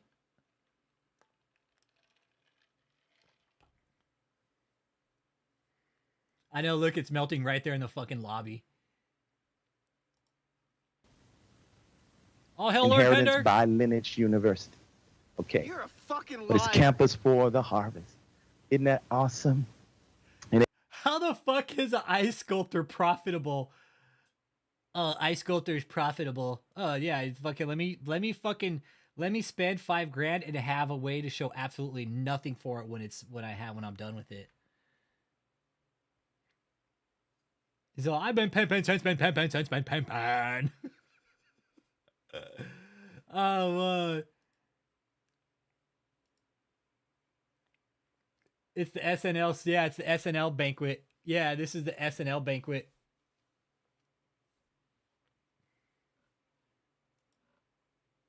Yep. Keep it coming. Y'all are outing yourselves, man. We know it's you guys. David, don't be a little bitch. Call in, dude. Well, he can't because he's under fucking... He can't. He won't fucking... And it has 2 lions up there. Oh, the decoration Y'all brings people. have people quit walking in front of it while we're taping. Guys, y'all need to tell them. I know, it gets an ice sculptor in hot-ass fucking Houston. Be Dumb careful. shit. We're Stupid. taping this. So now show the people again the room. Show the people again the room around. I want them to see the room. I'm doing this because I want all of you. This is David's idea of a good idea. Out there around the world to be there like yeah, you're y'all trolls need to go get back on the phone and make that money, okay? David's got lawyer fees to pay. there. You see that? Be there like you're there. Now, Pastor Joseph and all the announcers, I want y'all to get the mics and come in here right now and let's talk to the people. Look, there's Katie Frazier right there. Look at her all gothed out, man. Look, Katie Frazier all fucking gothed out now. What are we jealous of, living in a 2-star hotel?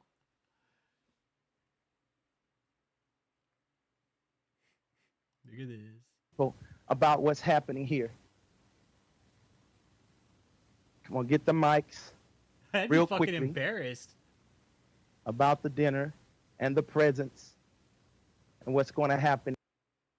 Look at all these Look at all these people, dude. Man. Here. So I got this. Look, all these people just fucking stuck, man. All these people are fucking stuck, Chuck, dude.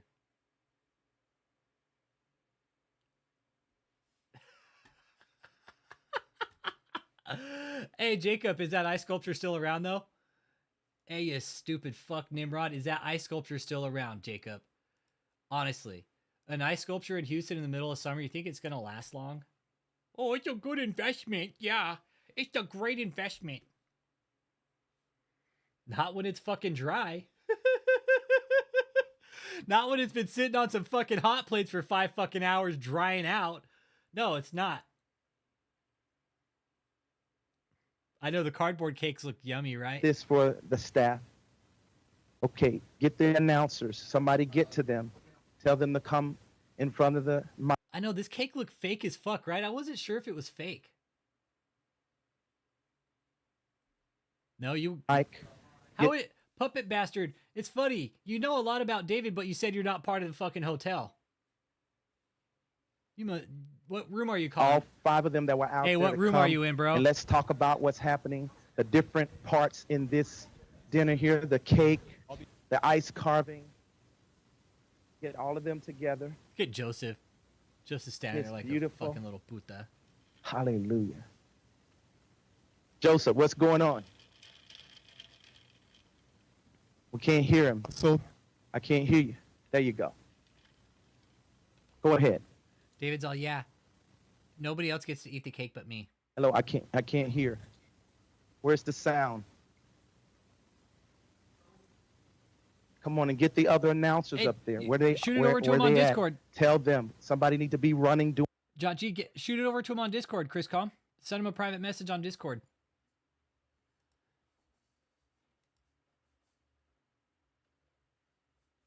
Doing that. Come on. Don't waste time. I know it's late. It's 12 o'clock on the East Coast. It's 11 there. 11:22. Come on. Pull me back into Houston, guys. Pull me back into Houston. Get the other announcers next to Joseph. This was ultimately about Ashley tonight, though.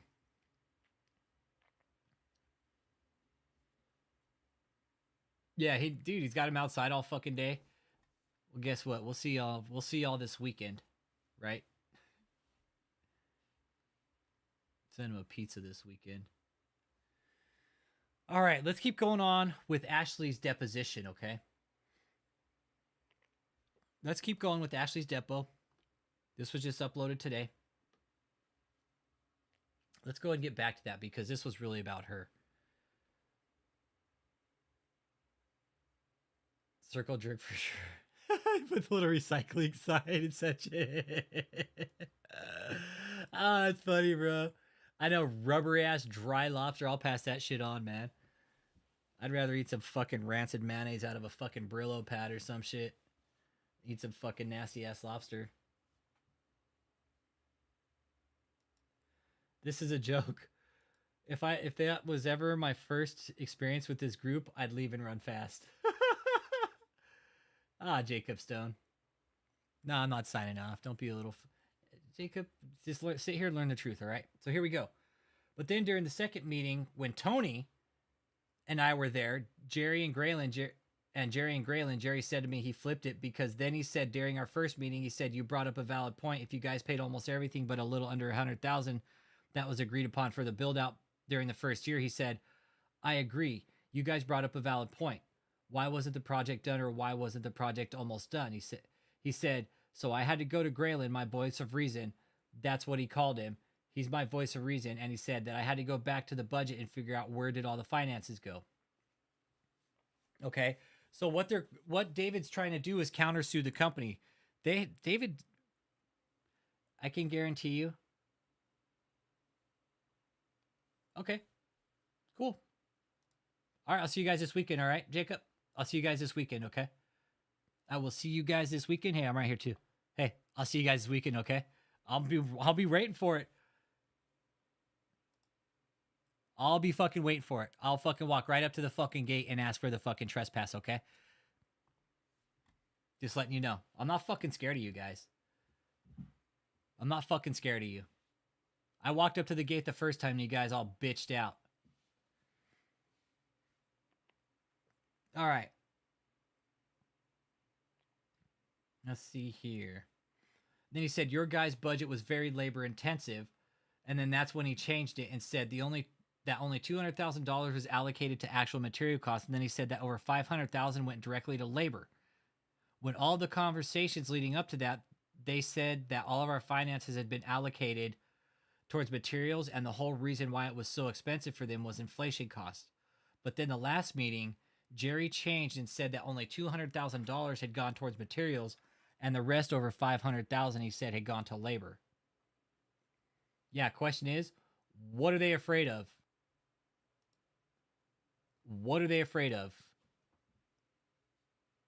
I'm going to trespass you. You can trespass order. They don't have no fucking guard. They don't have no fucking guard. You want to see their fucking guard? You want to see their fucking guard? Here, I'll show you their fucking guard. Hey, I'll show you their fucking guard. You want to see their guard? You want to see their fucking guard? Look, I'll show you their fucking guard. You want to see their little piece of shit guard? You want to see their little piece of shit guard? Look, I'll show you their piece of shit guard. Look, do you want to see their guard? You want to see the little fucking Michelin tire looking piece of shit? Didn't they, Chris? Yeah, that's what I thought it was. Yeah, I thought we... That's what you're there for, right? Yeah, this is a college campus, right? Campus for the heart. You mean a fucking Michelin man looking motherfucker leaning on the front of a Suburban looking like he just fucking packed down David's fucking shit that he ate this morning? And you got 3 dickheads sitting in a car? Oh yeah, those are real fucking guards. Yeah, real guards. Yeah, real guards. Puny as fuck. Puny as fuck. They are not guards. The Yes Man. Come on, Yes Man, let's go for a walk. Wish not saw calm security with a Mercedes-Benz and a COVID mask. These little bitches ain't gonna come out. They're still fucking too scared of COVID to come out. Look at Marcus standing up against the car like he's this fucking badass. Look, Harvest. One soul at a time. Well, I'm one soul. Here I am. Can I...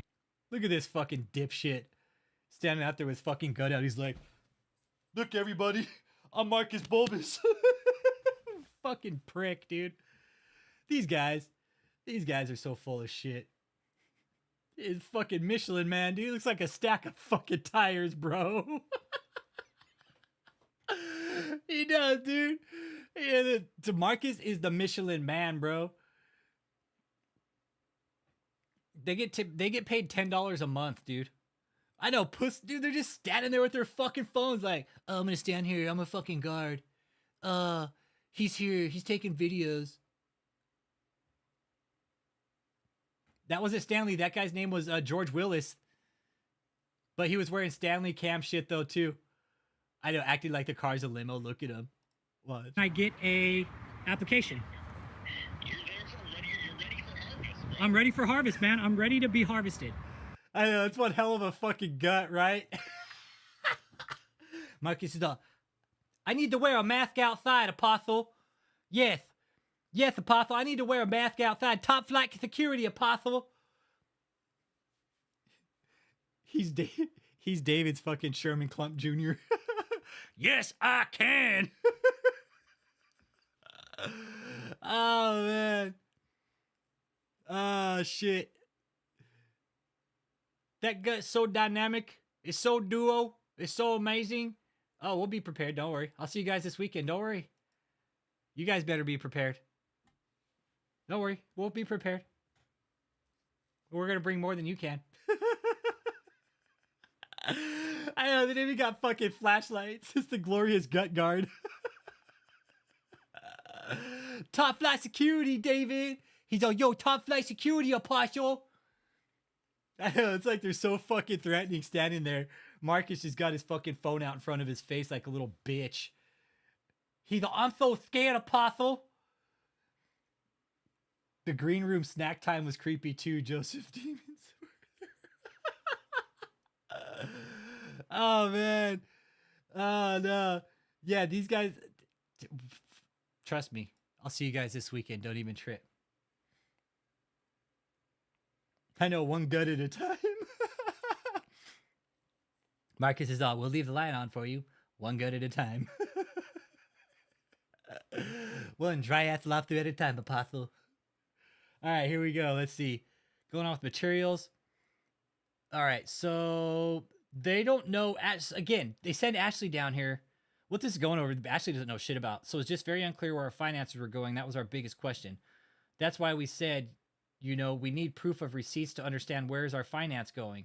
We said, because this is a cost plus project, you're only guaranteeing these prices for 2 weeks. We said we need to see where they're going.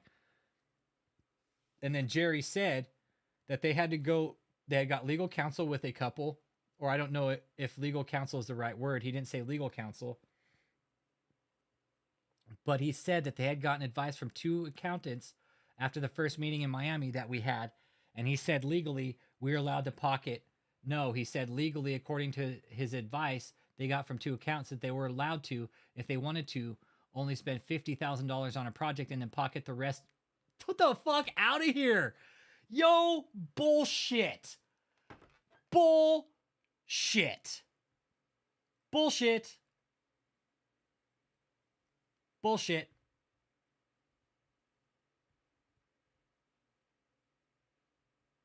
Bullshit. Bull fucking shit. There's no way an accountant say, hey, you only need to spend 50,000, you keep the 650. There's no fucking way a CPA, look at this. There's no fucking way a CPA is, hey, Ashley, you're a fucking liar. You're a fucking liar. You're a fucking liar. Holy shit.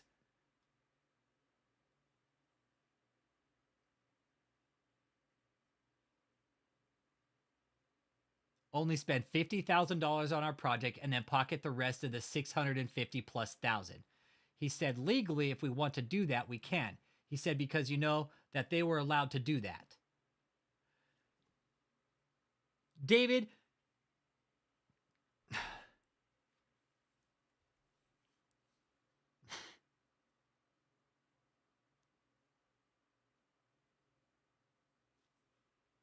you're a fucking liar. Jesus Christ, man.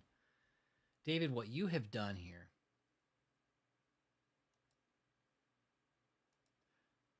No, but it's basically saying, she's saying that the movie prop rentals accountant told him, hey, you guys can pocket the 650 grand.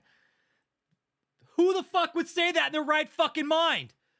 Who the fuck would say that? Hey, go ahead and pocket the $650,000. Yo, shut the fuck up, David. David, no, math is not their strong suit. Math is not their strong suit. So statements like that made it very unclear. Again, where's our finances going towards, and how can we move forward? Ashley didn't even have a fucking idea of what the finances were. Hey, Angela Fife, what up? What up, what up, what up, what up, what up, what up, what up, what up? After this, there is no turning back. You take the blue pill, the story ends. You wake up in your bed and believe whatever you want to believe. You take the red pill, you stay in Wonderland, and I show you how deep the rabbit hole goes. Oh, this is all perjury. No, this is all fucking perjury. No, you're right, Jezebel. This is perjury right here. There is no way.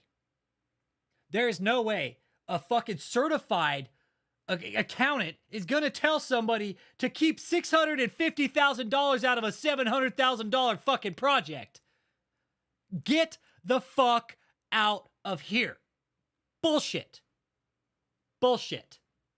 If it's not a buffet, David will fucking make it a fucking buffet.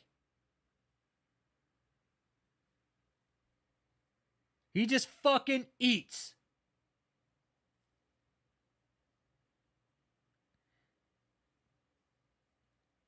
Yeah, David's trolling the fucking courts. Well, good. I hope the judge sees this and just fucking buries the piece of shit.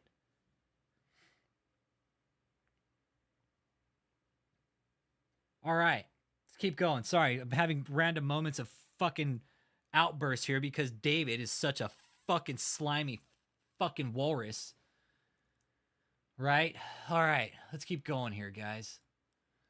So statements like that made it very unclear. Again, Ashley has no fucking clue about the fucking budget anyway, so she doesn't even know fucking finances. So they wanted proof of receipts to understand money's going. Okay, cost of labor. And anyways, Ashley has no fucking clue about the cost of labor. So that's what they wanted proof of, is receipts, is to understand is the is to understand is the what money is going towards labor and what money is going towards build out costs. Like, where's the finances going? That was the big question.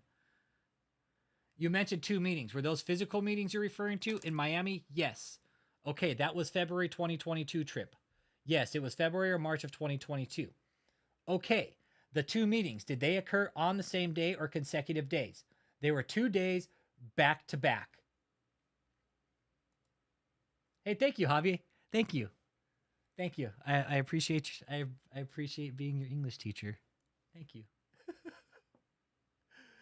Oh man. Oh man. Dude, this is fucking bullshit, Javi. Fucking Javi, look at this shit, dude. He sends her in there to fucking lie under oath, dude. Sends her in there. Dude, when the court reporter swears you in, she's an agent of the fucking court. She might as well be the fucking judge. Okay? And here we go.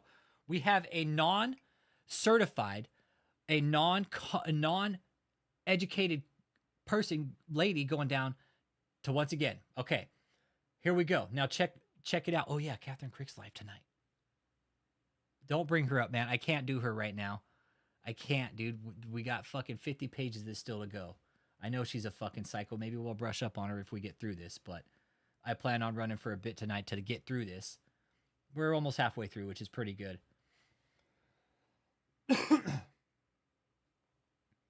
Yeah, dude would just drive around so he could get seen, right? Right? Yeah, swear so help me God.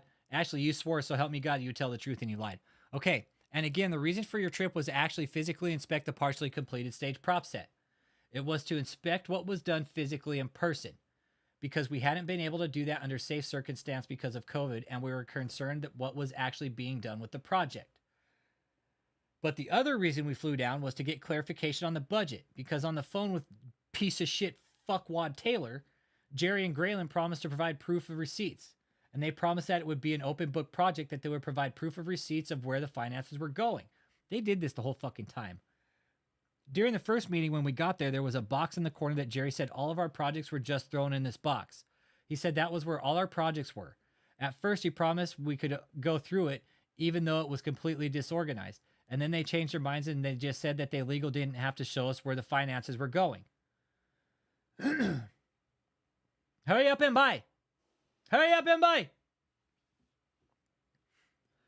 So even though they promised Pastor Taylor, God damn it, even though they promised piece of shit Taylor before he flew us down there for that reason to go through the budget and go through the receipts and get understanding so that we could move forward with the project, they had promised they would provide proof, and then they changed after we got to Miami. No, they didn't. No, they didn't. This is all a lie. This is all a lie. They said that you were not going, and they said that they were not going to show us. They said if we want to spend only $50,000 on your project and pocket the $650, they said if we want to spend only $50,000 on your project and pocket the $650,000+, they said legally we're allowed to do that. The first meeting, who attended that with you? It was Jerry and Graylin was there, and then it was myself, Joseph, and Tony. Who is Tony? Well, Tony is Tony Bastianelli.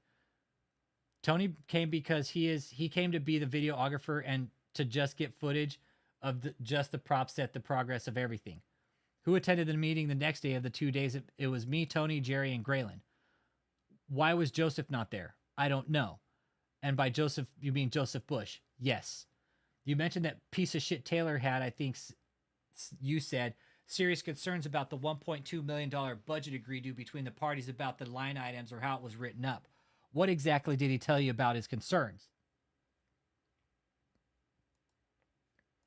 I know, I'm sorry, Javi. I'll try to refrain, okay? Expert witness from Tulsa. And Joseph. Joseph's been deposed. Yep. I think his main concerns he expressed really is just where the finances were. So David, hey, Paul H., we're going over that deposition. You know Ashley Larimer, the blonde skinny girl on stage? Well, this is her. It just got dropped today. We are on page 35, line 19. I think his main concerns he expressed, they want to know where the finances were going on the stage. He said that he wanted to move forward with the project if they provided proof of receipts of where the funds were going, but he has said that this extra $1 million that they were proposing, he said the 2.2 budget was completely out of the question. And he expressed concerns that within the first year, we had paid everything shy of, I think we were only like maybe 70-something thousand under the 900,000 that had been agreed upon for this build out. We had paid almost 800 of this 900,000 within the first year.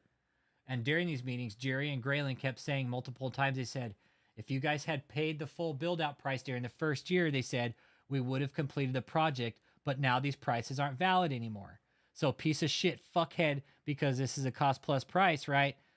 Fuckhead piece of shit cocksucker Taylor was concerned. He said, okay, we have paid you guys almost 90% of that build out price. He said, so where is the finances going? So David basically was saying because they paid 90%, that 90% should be done.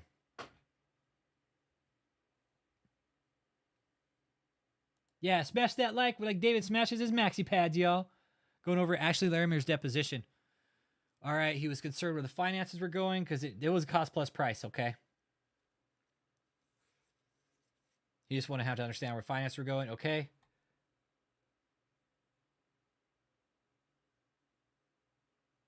Okay, so fucking asswipe Taylor told you and others, I guess, associated with the defendants that in his estimation, 90% had been paid towards the construction.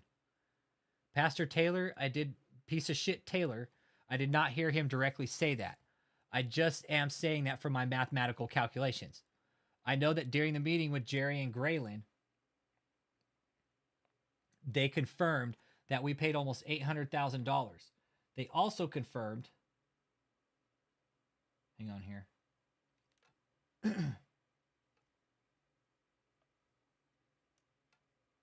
They also confirmed, where are we at here? Let's see here.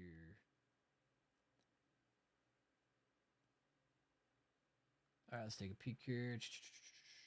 They also confirmed building agreements 900,000.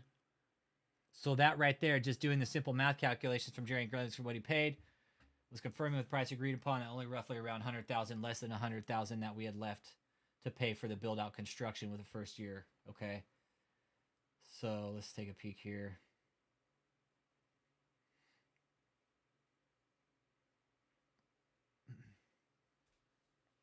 All right. 100,000. Prior to the February 2022 visit to Miami and the meeting there that you've described, is it your understanding David fucking piece of shit had concerns and didn't quite understand the line items in 2.2 million budget? Fuck, dude. I did not hear him express to Jerry and Graylin on the phone. I did not hear him express concerns that I recall for like real specific details. I don't recall that. I just recall more him wanting proof of receipts of where the finances had gone. That was more what his concerns were because he wanted to move forward with the project, but he wanted some accountability to where the finances were going because this was an over $1 million deal. Jesus Christ, man. So when we had conversations, piece of shit fucking Taylor and Joseph and I heard Pastor fucking piece of shit Taylor express his concerns more so where the money was actually going. That's the thing. David doesn't understand finances, so he has no fucking clue how the money's being spent.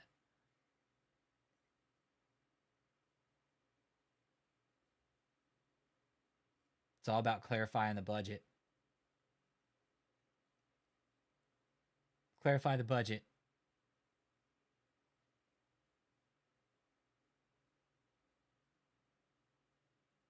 Let's see here.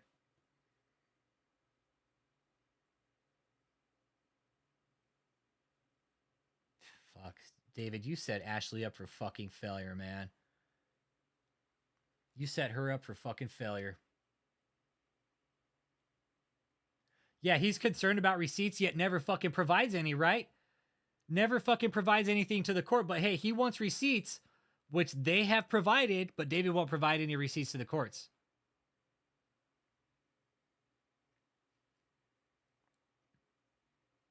Did anyone ever tell you that the initial agreement under the $1.2 million budget required to the defendants to pay the plaintiffs 3 installments of $375,000 each before the July 2020 event? Yeah, he wants everybody to do the work and then blame them when he can't fucking pay. Exactly, Valerie. That's exactly what David wants. He wants to have people do work and then fuck it up and then blame everybody else. I don't have knowledge of that. That would have been before I came onto the project if that was true. And then if that was even true, then when the date got changed, I don't know what was agreed upon. All of that took place before I came onto the project. So David thrust her into a fucking project mid-build. Thrust her into a project mid-build and says, okay, go fucking bid this project and here's all the information and just do this. When she has no fucking clue about it, man. She got no fucking clue about it.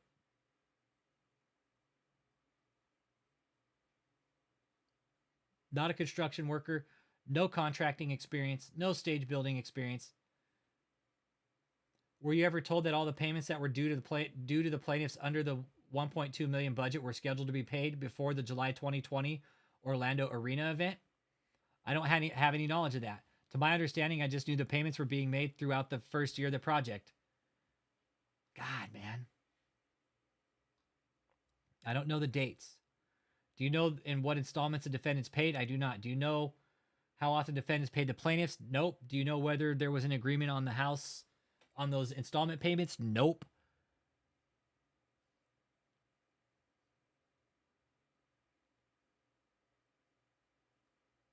Okay, the onset of COVID, when did that occur? What month? And what year? I believe it was early 2020. I believe my memory is, I really don't recall exactly when it started now, but I believe it was 2020. How long did the COVID pandemic last here in the United States? I feel like it was probably more based on opinion. I know that the first year, a lot of things had really strict rules. I know that the arena had probably strict rules with the spacing of people, where it would be a significant less amount of people we would be actually able to have inside the arena. So there was just safety concerns of, would people get sick? Would it spread during like these events? So a lot of people were postponing events. And I know that there was government regulations that were being put into place during that first year of the build out. When did COVID subside? Well, I'm sure people are still getting COVID today, so I don't know if you can really say that.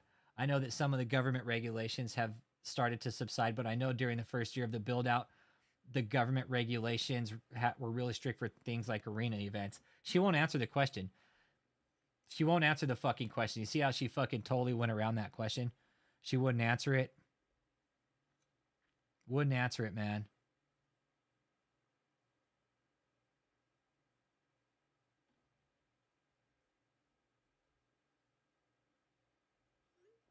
Send it, Abby.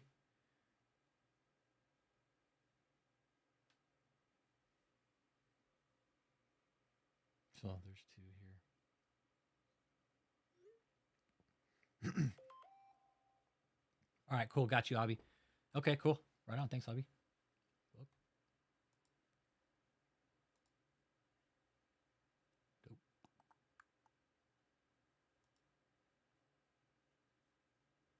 Stand by.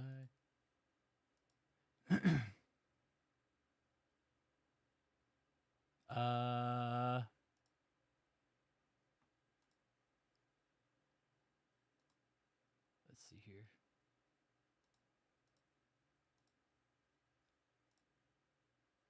Checking, Abby. Which one, bro? All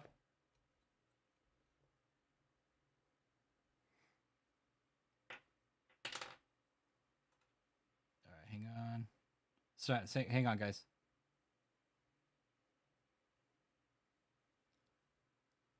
Let me see. Let's see here. Which one, Abby? Which one did you send it to, bro?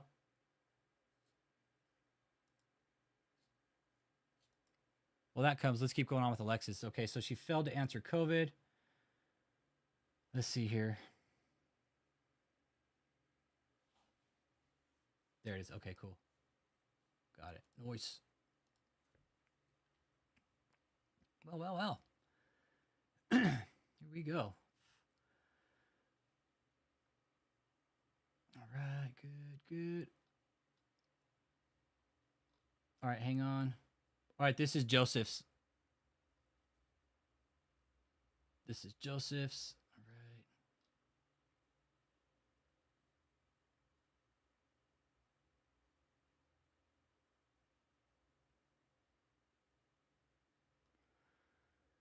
Let's take a peek here. All right.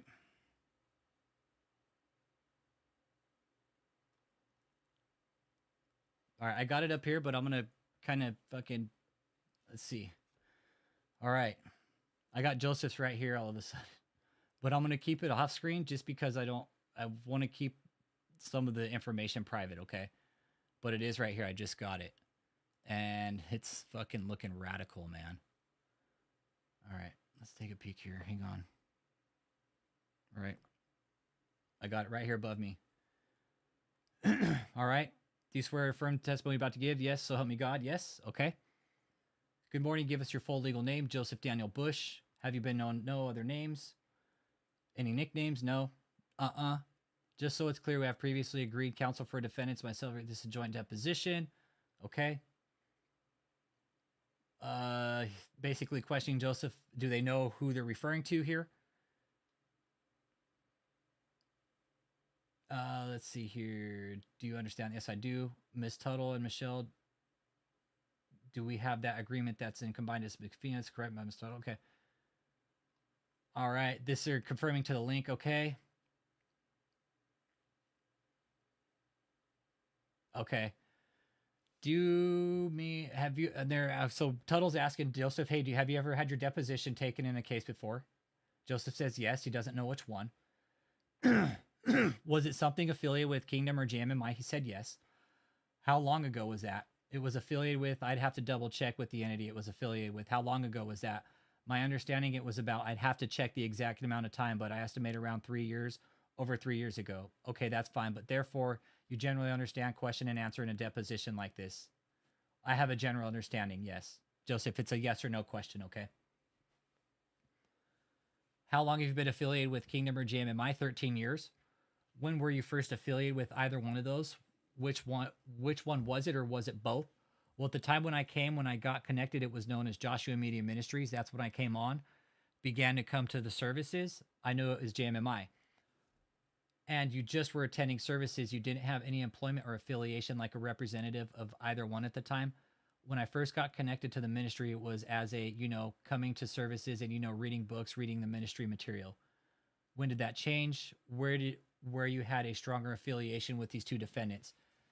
It really began to change in 2012 and 2013. Okay. So 2012, 2013. Okay. Yeah, we're on to Joseph's. Ashley's was getting boring. Joseph's is a little bit more meaty because it's going to get into some more shit here. I know it for sure. It's 250 pages, guys. Guarantee. Joseph's is going to be a lot more meatier, all right? And I'm reading verbatim here, okay? It's just there's other information on here I don't want to put out. So, just saying. How did it change? I began to volunteer in the ministry.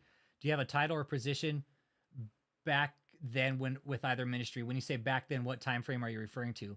Well, the same time frame you just mentioned, where I think you said 2012, something like that. Let's see here. You became a volunteer. Did you have a title or position with either entity? I mean, at that time, I've been known as like a volunteer minister, and then going into 2013, I became, really a volunteer pastor. The fuck? No, you guys stop that. Ain't happening. Cut it out. Okay. Do you have ministry education? I do. I went to college. What college did you attend? I went to Huntington University Christian College.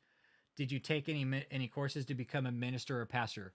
Well, I was initially, ordained a pastor under a church in Fort Wayne, and I was in ministry school with my former church. And during that time, I also went to Huntington University and received training in counseling, mental health counseling, ministry counseling, and graduated from the university with a master's degree. Master's in what? Mental health counseling. Mental health counseling. Have you attained any degrees as part of your education in the ministry, or as a pastor educational degrees? Well, the master's in counseling is kind of seen as both. And the Christian degree and Christian counseling specifically can be geared towards pastoral counseling, ministry counseling, or secular counseling. It's a very broad education. When were you ordained in Portland? Portland, I'm not understanding the question. I thought you said Portland you were ordained. No, I didn't say that. Okay, where were you ordained as a minister pastor? I was. And where was that? That was in Fort Wayne, Indiana. Fort Wayne. Okay, when was that? That was around 2008. Were you affiliated with the defendants at the time? He says no. Let's take a peek here. Hang on, let me pop the chat up. Here we go. All right. Let's see. When did you become a volunteer for the minister? Or the one of the defendants? I believe I already answered that. I don't remember the timing of that. You said you did become a volunteer minister at some point in time. When was that? Yes, so just approximately what year?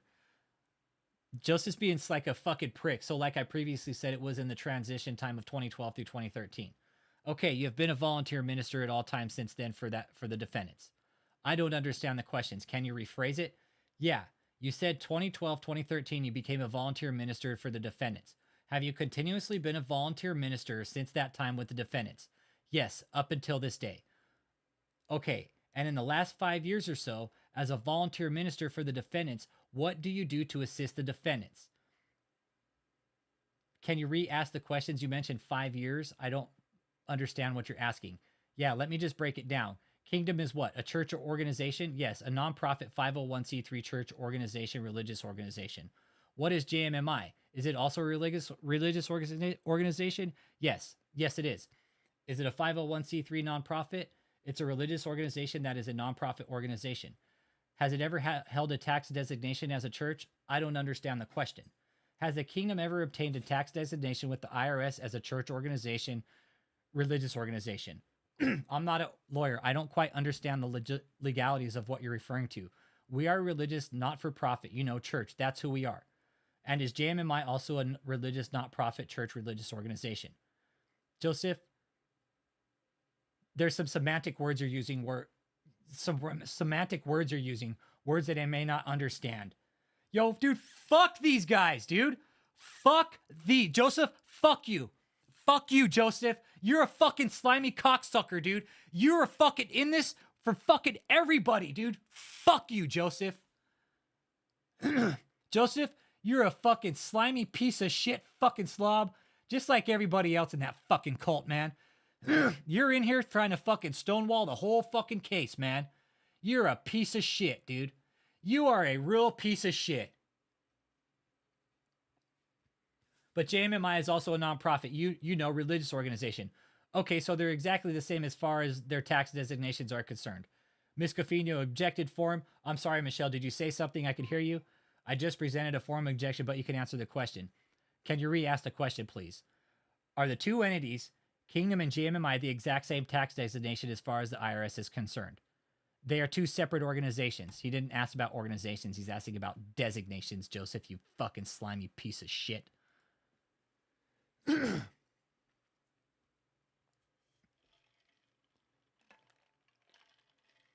Joseph, you're a real fucking asshole, man. You're a real piece of shit, okay? You're a real fucking piece of shit.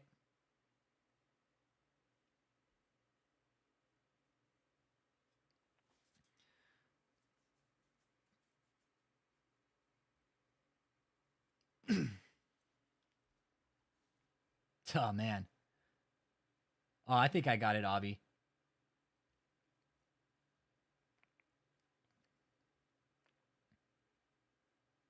All right. Two separate organizations. Do they hold the same tax designation? Yeah, I'm not a lawyer, so your question is a bit confusing, but they're two separate organizations, not the same entities. So two separate entities. Correct. They're two different entities, but do they hold the same tax designation with the IRS?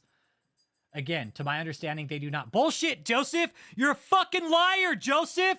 Joseph, you are a fucking liar. You're a fucking lying piece of shit, Joseph. You know exactly what the fuck is going on here, you little fucking weasel. Joseph, you're a fucking slimy fucking piece of shit lying fucking cocksucker. Joseph, I hope you go to fucking prison. I hope you go to fucking prison, Joseph. And you know what? You very well could end up there, you little piece of shit. You motherfucker. You motherfucker.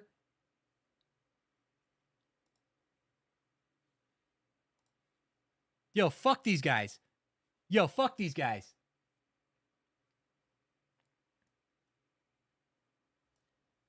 You're a fucking liar. I'm gonna keep going. To my understanding, they do not. What's the difference? Please rephrase your question. What's the difference in the tax designation between Kingdom and JMMI? Well, they're two separate organizations, so they have two separate, identification numbers with the IRS. They're two separate entities. Do they have the same tax designation? Does the Kingdom and JMMI have the same tax designation with the IRS? I understand they're two different. It's my understanding, yeah. It's my understanding, no, they do not. And what's the difference? I don't understand your question. Well, you just said that it's your understanding that they have different designations. So what's the difference? Well, they're two separate organizations, so you're asking what's the difference. I don't understand what your question is pertaining to. Well, let's go back over it again. What is a tax designation given by the IRS to the Kingdom? We're a non-for-profit 501c3 religious organization. Okay? God damn, fuck, man. Yeah, and you guys, I'm going to run this for a bit. We might have to take a little intermission here so I could take my dogs out. And I'm going to run this for as long as I fucking need to because this is bullshit. I'm going to run this and I'm going to keep reading Joseph's fucking bullshit answers in the deposition. Fuck these assholes. They're all fucking full of shit. They're all fucking liars. I don't know who the fuck they think they are. To go in a deposition, raise your fucking right hand, Joseph. You're a fucking liar too. You're going to hell, Joseph. You fucking lied under oath. You lied under oath to God. You fucking took an oath to God that you would tell the fucking truth, Joseph, and you fucking lied under oath.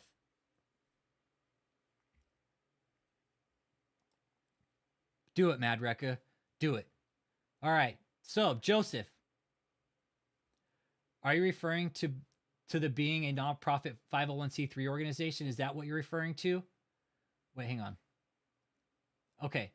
Is that the same exact tax designation for the Kingdom? The same as far as the IRS is concerned with JMMI?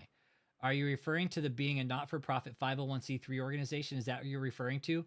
No. I'm saying you just articulated the tax designation that you're aware of for the Kingdom, correct? Correct. Is that the same tax designation applicable to JMMI? Are you asking is JMMI tax exempt? Is that what you're asking? No. Madam Court Reporter, can you repeat my question? Court Reporter repeats the question back. Form, again, I don't understand your question because I feel like I'm answering the same question. I don't understand what your question is. Well, you've testified twice now that there's a difference. Yes. And the tax designation between the two, and I'm going to get to the bottom of this if it takes 4 hours. So what is the difference between the tax designation between Kingdom and JMMI as far as you know? It says form. Okay, again, you know the JMMI ministry is its own organization. It will have its own, filing with the IRS, its own, numbers, everything that pertains to that organization. It's separate than Kingdom of God Global Church. They were formed on 2 different dates. They're 2 different organizations. That's finally he fucking answered this fucking question. Yes, they were formed on 2 different dates, 2 different numbers. Correct. Correct. Has the IRS tax designation for JMMI changed at any time in the last 5 years? Can you re-ask the question, please? Yeah. Could you repeat the question, Madam Court Reporter? So he's getting tired of repeating the questions. Hey, can you just repeat the question for me? I'm not a lawyer, so I cannot understand when you refer to tax designation. I don't quite understand what you mean by that. Well, you're fully explaining the tax designation for Kingdom, correct? Uh-huh. Question. Okay. No, I didn't answer that question. I explained as far as I know what it is, but I didn't fully explain it. Has the tax designation for JMMI with the IRS changed at any time in the last 5 years? So from my understanding, JMMI, we held the tax-exempt status with the IRS. We are currently in the process of reinstating that to be a tax-exempt organization. No, they're fucking not. No, they're not. When did JMMI lose its tax-exempt status with the IRS? Oh, look, that you got JMMI up on a building right here. What a bunch of fucking assholes. What a bunch of assholes. When did it lose its tax-exempt status with the IRS? I would have to confirm that date. I don't have the exact date. Was it in the last 5 years? From my understanding, it was. So Joseph knows. Why did it lose its tax designation? Yes, so I'm not a lawyer. That is something our general counsel is handling. Winners and King. Thank you for fucking mentioning Winners and King Associates. Thank you, Winners and King. Winners and King, fucking Wank and fucking Associates.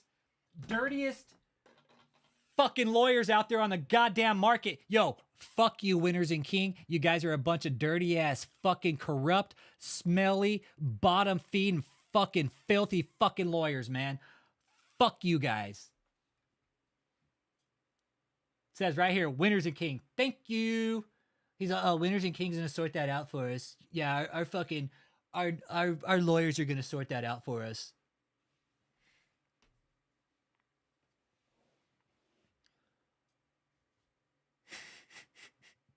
Joseph, what is your name? Well, I don't know about that. You know, I'm not sure when that came around. I'll have to go back and check my birth certificate.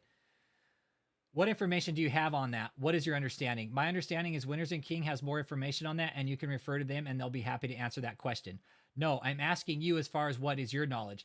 Yeah, I refer to my knowledge. My knowledge is we lost our tax-exempt status, and we're now in the process of reinstating it. Yeah, fucking right. They are not going to reinstate their status, man. They are not going to reinstate their status. They're going to fucking bankrupt the shit out of this shit, and nah. Joseph, my real name is David E. Taylor. Are you stating that you have no knowledge whatsoever as to why JMMI lost its non-exempt tax status? No, I'm stating what I just stated, and that's our general counsel is handling the situation. You know what, Joseph? He's smart by fucking saying that. No, our counsels handle that. Good for you, Joseph. Good for you, dude. You know when to shut the fuck up. No, he's actually right. He's not... No, he's smart for not answering that. He's fucking smart. You're smart, Joseph. So you just denied not knowing. So my question is, what is your knowledge? Not your counsel's knowledge, but what is your knowledge as to why JMMI lost its tax-exempt status? My understanding is I'm not a lawyer, but what it did have to do, it did have to have something to do with filing our 990s and the timing of that. And so now we're in the process of reinstating our tax-exempt status with the IRS. What is a 990? He's lost his exempt status twice. It's a 990, from my understanding, has to do with certain people that you hire to do work for the ministry, contractors, etc. And again, I'm not a lawyer, so this is why I'm referring to my general counsel. Has a tax-exempt status for Kingdom changed at all in the last 5 years? No. Let's see. Has a tax-exempt, not that I'm aware of. That's previously marked. Let me show you what's been previously marked as plaintiff's exhibit 1, small a was marked. Okay, I don't know what that was. That's the notice of deposition for that Kingdom today. Have you ever seen this before, Mr. Bush? I believe I have. See subparagraphs 1 appearing right down there at the bottom on the first of this page all the way through the next paragraph where it has subparagraph 18. Have you ever reviewed those items 1 through 18? If this is the same document my lawyer presented, I have gone through this. So do you understand that you are the designated representative for both Kingdom and with JMMI that has the most knowledge regarding those issues raised in 1 through 18? Yes, I understand. And are you the person affiliated with the defendant with the most knowledge concerning such matters? Yes. Now, you know as we go through the questions today, if the answer would be different for any of one of you three, which is Kingdom, JMMI, or yourself personally, please explain why. Okay, so here we have, this is great. He is setting this up. What time is it? You guys, let's take a short intermission. I got to run my dogs out. Let me stretch my legs. This is going to get good. You guys, this is 250 pages of Joseph doing a fucking mental fucking marathon in a deposition. This is just as good as having the fucking videos, okay?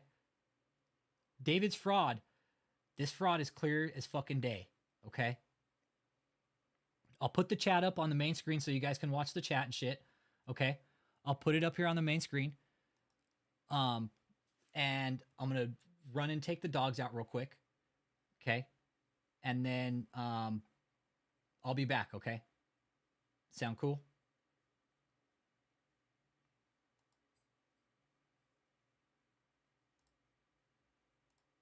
Praises to your name. Okay, I'll be right back.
You know, I don't know if they'll depose Tony and Bishop Scott. Honestly, don't. I don't know if they'll depose those two fucking dickheads. All right. Here we go. All right, we're going to keep rolling. I'll keep this on the hotel here so you guys have something to watch while I read this shit. Okay.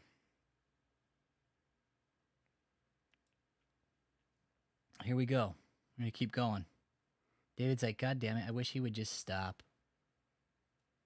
I wish he would just stop fucking calling me out because it's getting tired of his shit already.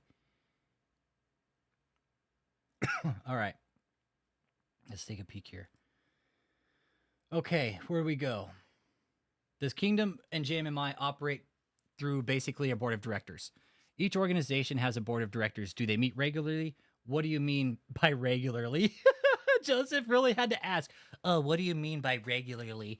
Joseph, you fucking Nimrod. Do the board of directors meet on a regular basis, man? Weekly, daily, fucking monthly? Take your fucking pick, asshole.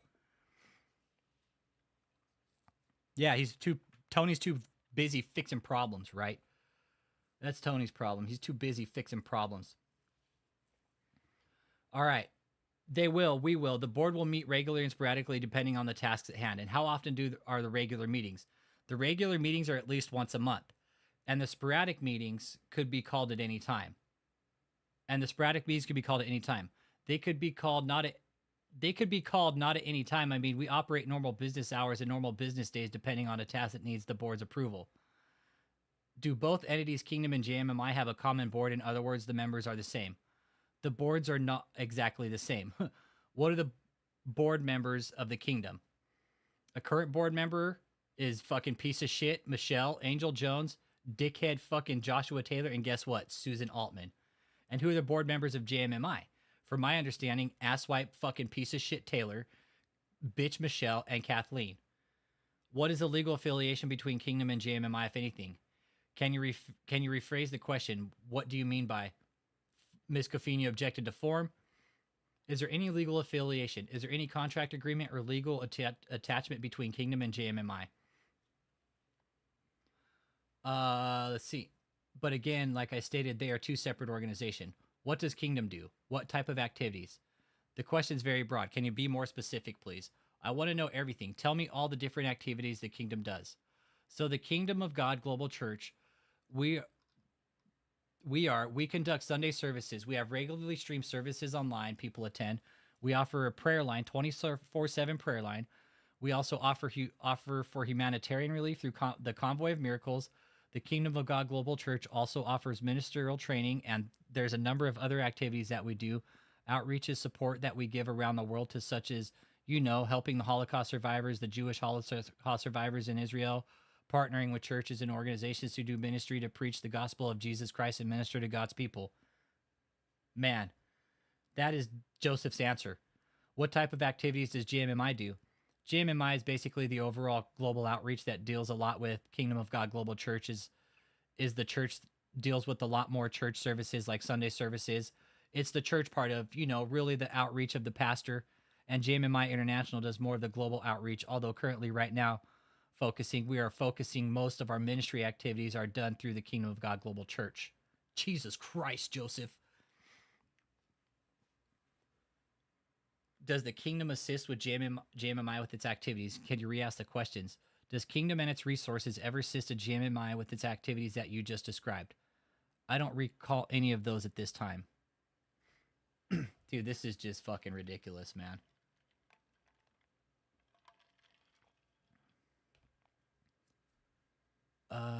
Does JMMI ever assist Kingdom with any of the activities?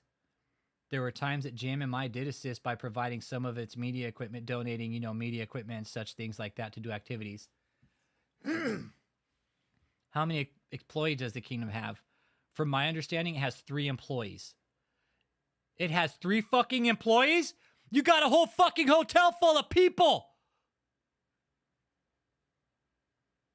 Joseph, you're a fucking liar. You're a fucking liar. You are a fucking liar, Joseph.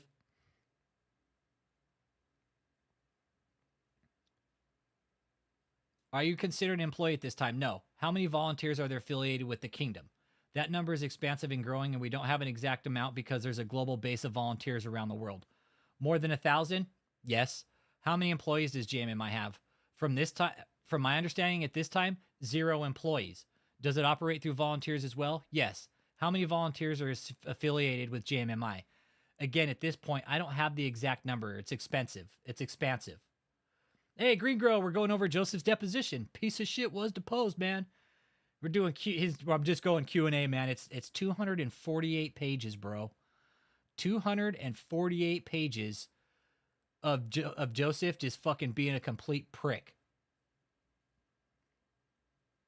Joseph, if you were smart, you'd fucking get the fuck out, bro. You'd walk. You would get the fuck out, man. Joseph, if you had any kind of fucking common sense, you would walk right out that fucking front gate the first chance you had, man. The stage case, bro. The stage case. The one I've been talking about, bro, in the fucking headlines. That fucking stage case down in fucking Florida, man. They got deposed, dude. They got deposed, man. They got deposed. Slave labor. So he's saying they have 0 fucking people working, but hey, guess what? There's a whole fucking hotel full of fucking people right here, man. There is a whole hotel full of people right here.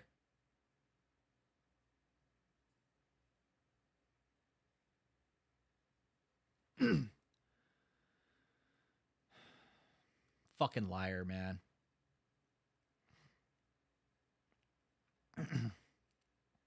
Again, at this point, I don't have an exact number. It's expansive. What physical locations does Kingdom operate out of?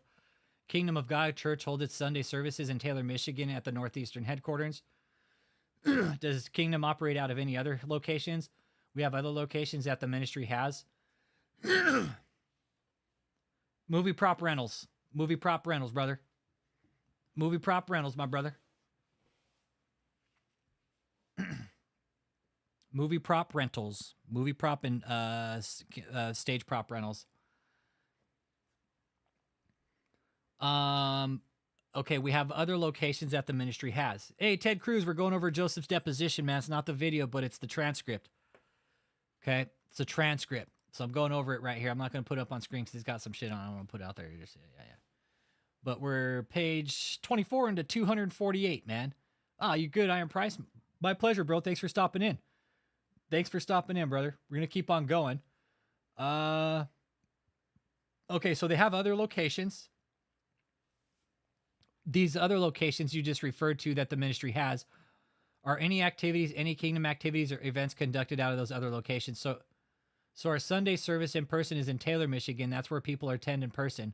We will occasionally live stream a service at another location. What are those other locations? Where are they located that the kingdom sometimes operated out of? Well, currently we do live stream services at our location in Houston, Texas. Any other locations? No. So Kingdom's entire operation are conducted out of the Taylor, Michigan or the Houston, Texas location. What do you mean by entire operations? Well, I just asked you about where are the Kingdom's activities conducted out of. You've only identified 2. I asked you if there's any more. You said no. So my follow-up question is, Kingdom's activities are only conducted out of the Taylor, Michigan location or the Houston, Texas location. Is that correct? We do a lot of activities like we do the Convoy of Miracles. That's a traveling ministry, humanitarian relief. So that will travel from city to city and we'll operate those trucks in different cities. So our outreaches, are expansive. They're not limited to 2 cities. Yeah, I'm just focused now on the physical locations. Are there any other physical locations other than Taylor, Michigan or Houston, Texas, out of which Kingdom conducts its activities? We have other locations, but those are the 2 main locations where we hold our services. One in person in Michigan, and we'll stream virtually through our Houston campus. You mentioned that there's other locations besides Texas and Michigan. Where are those other locations? Well, it's from my understanding that our properties are not, according to the judge, are not, relevant for this case. I'm just asking you the question. Please provide the answer. That's the answer I provide. I just answered the question. Fuck you, Joseph. Christina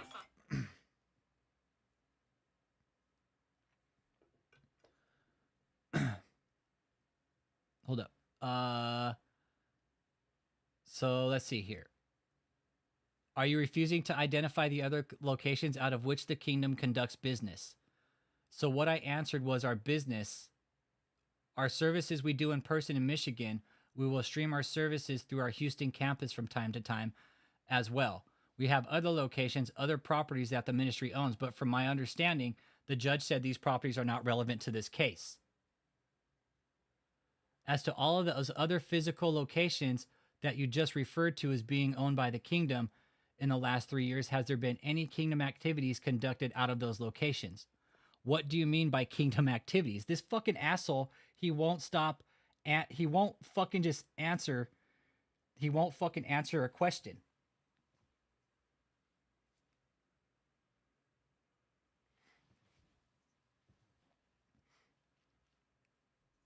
Stand by, hang on.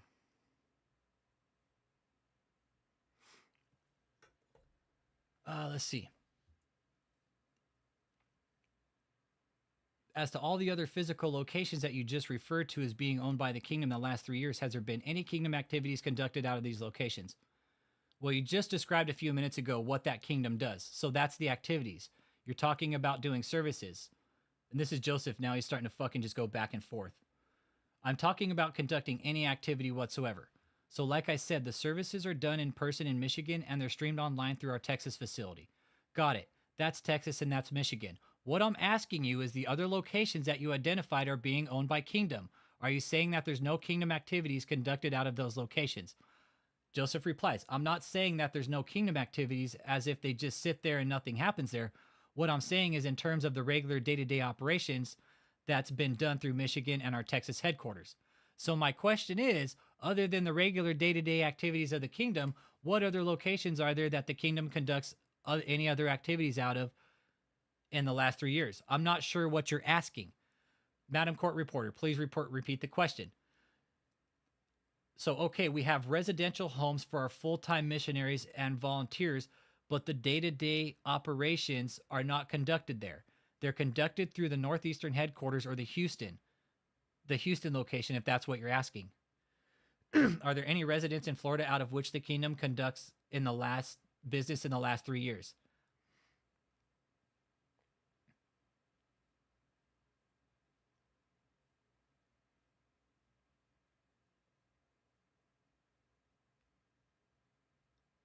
Okay, this is a good objection. This is funny. Michelle Cofino objected. Mr. Tuttle, do you mind if I chime in? I think I will help the process. He says, yeah, go right ahead.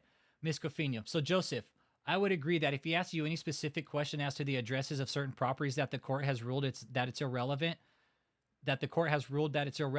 As far as locations of cities of where you guys might perform services that you described, I think that it will fall under relevance to just mention that locations. He's not asking for actual building or property addresses, but just, I think, if I'm correct, just cities or states where the organization performs its ministries is okay. And he says, okay. Could we repeat the question one more time? So our location in Florida, they were used for temporary dwellings for full-time missionaries that are part of the training while we're conducting activities to prepare for the Amway Arena in Florida.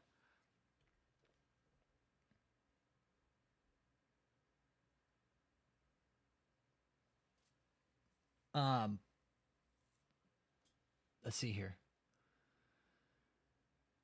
Does that include the residence purchased about a year and a half ago in or near Tampa? I'm going to instruct him not to answer that question pursuant to court order. That objection has been sustained. Mr. Tuttle, again, I'm just asking where activity has been conducted out of. I'm not asking for dates which the judge said I was not entitled to receive.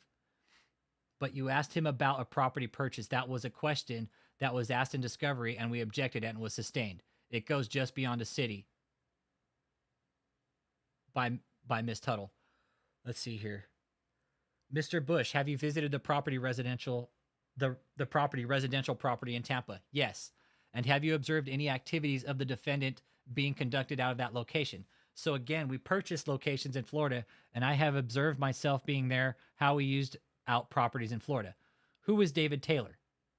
David Taylor is the piece of shit pastor and CEO of the Kingdom of God Global Church, as well as fucking the scam Joshua Media Ministries International.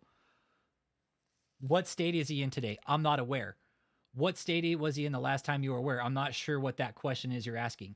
Well, what state was David A. Taylor in the last time you were aware he was located. Missouri. How long ago was that? It's been some time, probably a couple years at this point. Holy fucking shit. Joseph, what the fuck, dude? Are you fucking kidding me? Joseph, you're fucking kidding me, right? You're kidding me. You don't know where your own fucking pastor is? You're a fucking liar, Joseph. Joseph, you're for real going to hell. You fucking put your hand on the Bible and you fucking lied under oath, dude. You fucking lied under oath, Joseph.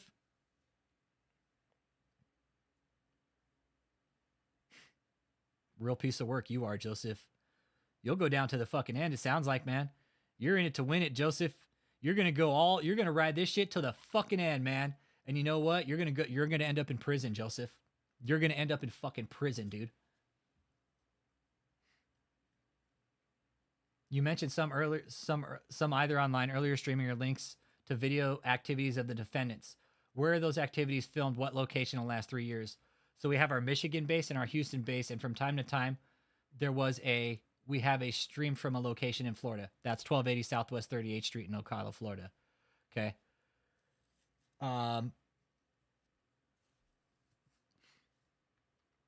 Was the location in Florida in or near Tampa when we did the filming? Is that what you're asking? Yes, either live streaming or filming to be able to post it on the internet. We have filmed around Tampa. We have filmed around there from time to time. Yeah, in the Ocala place. Which entity engaged the plaintiffs in this case to construct the stage prop, which is the subject of this litigation? Initially, it was JMMI. Who at JMMI approached the plaintiffs? From my understanding, initially there was a lady named Kia Jones that reached out to them on behalf of the ministry. So Kia Jones, okay, that was JMMI.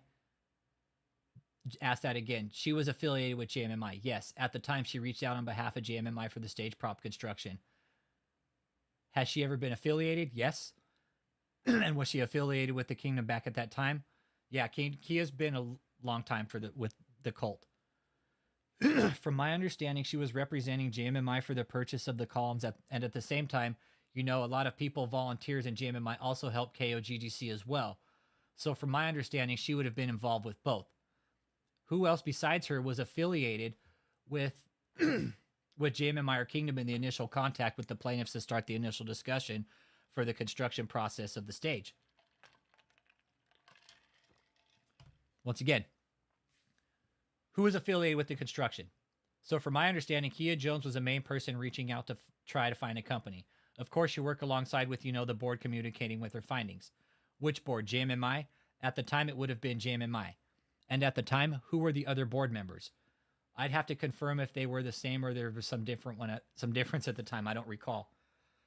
You don't recall who's affiliated with JMMI's board at the time? At the time she was reaching out, it's been over 3 years. I would want to confirm if there wasn't any changes at the time to present board members. I don't want to guess. Okay, but based on your just personal knowledge, you're saying you don't recall who was on the board at the time. You see what they're doing? I'm not saying I don't recall. I'm saying I would want to confirm because it's been a number of years who all was on the board. In case my mind doesn't recall another person, it's been some years. The initial contact with the plaintiffs came in about February 2020. Is that correct? I believe that was correct, 2020, but I could be mistaken. Yes, were you in any way involved with that initial contact with the plaintiffs? Nope, not the initial contact. Was Asshole involved back then? What's your question? Was David Taylor involved in the making of that initial contact between JMMI and the plaintiffs? Kia Jones was the one who made the initial contact, and like I stated, she would report to the board the conversations, David being the fucking board. Okay? Cocksucker being the board. Remember? Because how David does it? He sends text messages to his cult members to send out to people to fuck, because he won't fucking do it himself, because he's too much of a little pansy-ass fucking piece of shit.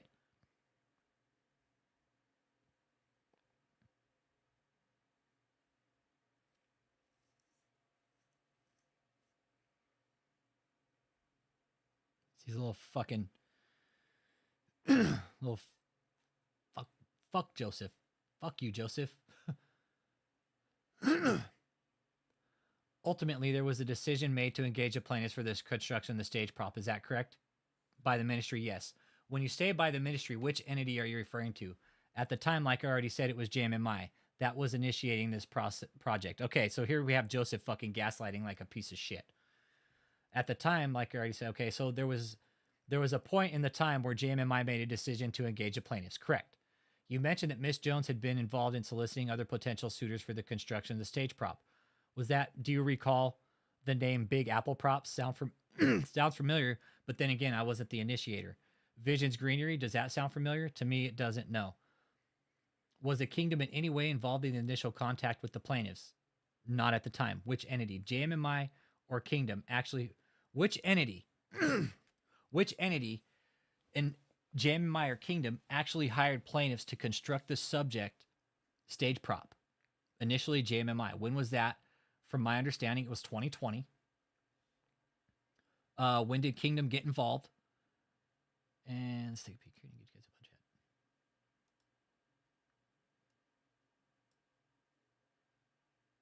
Let's see here. There we go. Okay.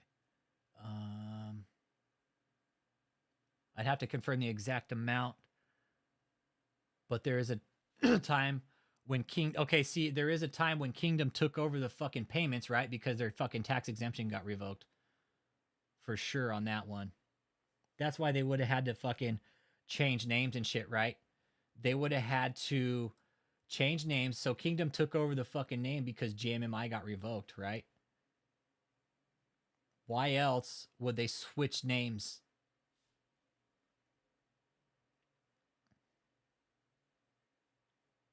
Which part, Valerie? The fact that he switches names? Oh, Joseph's all over the fucking place with this, you guys. Did JMMI make the initial payments to the plaintiffs until that time, from my understanding? Yes.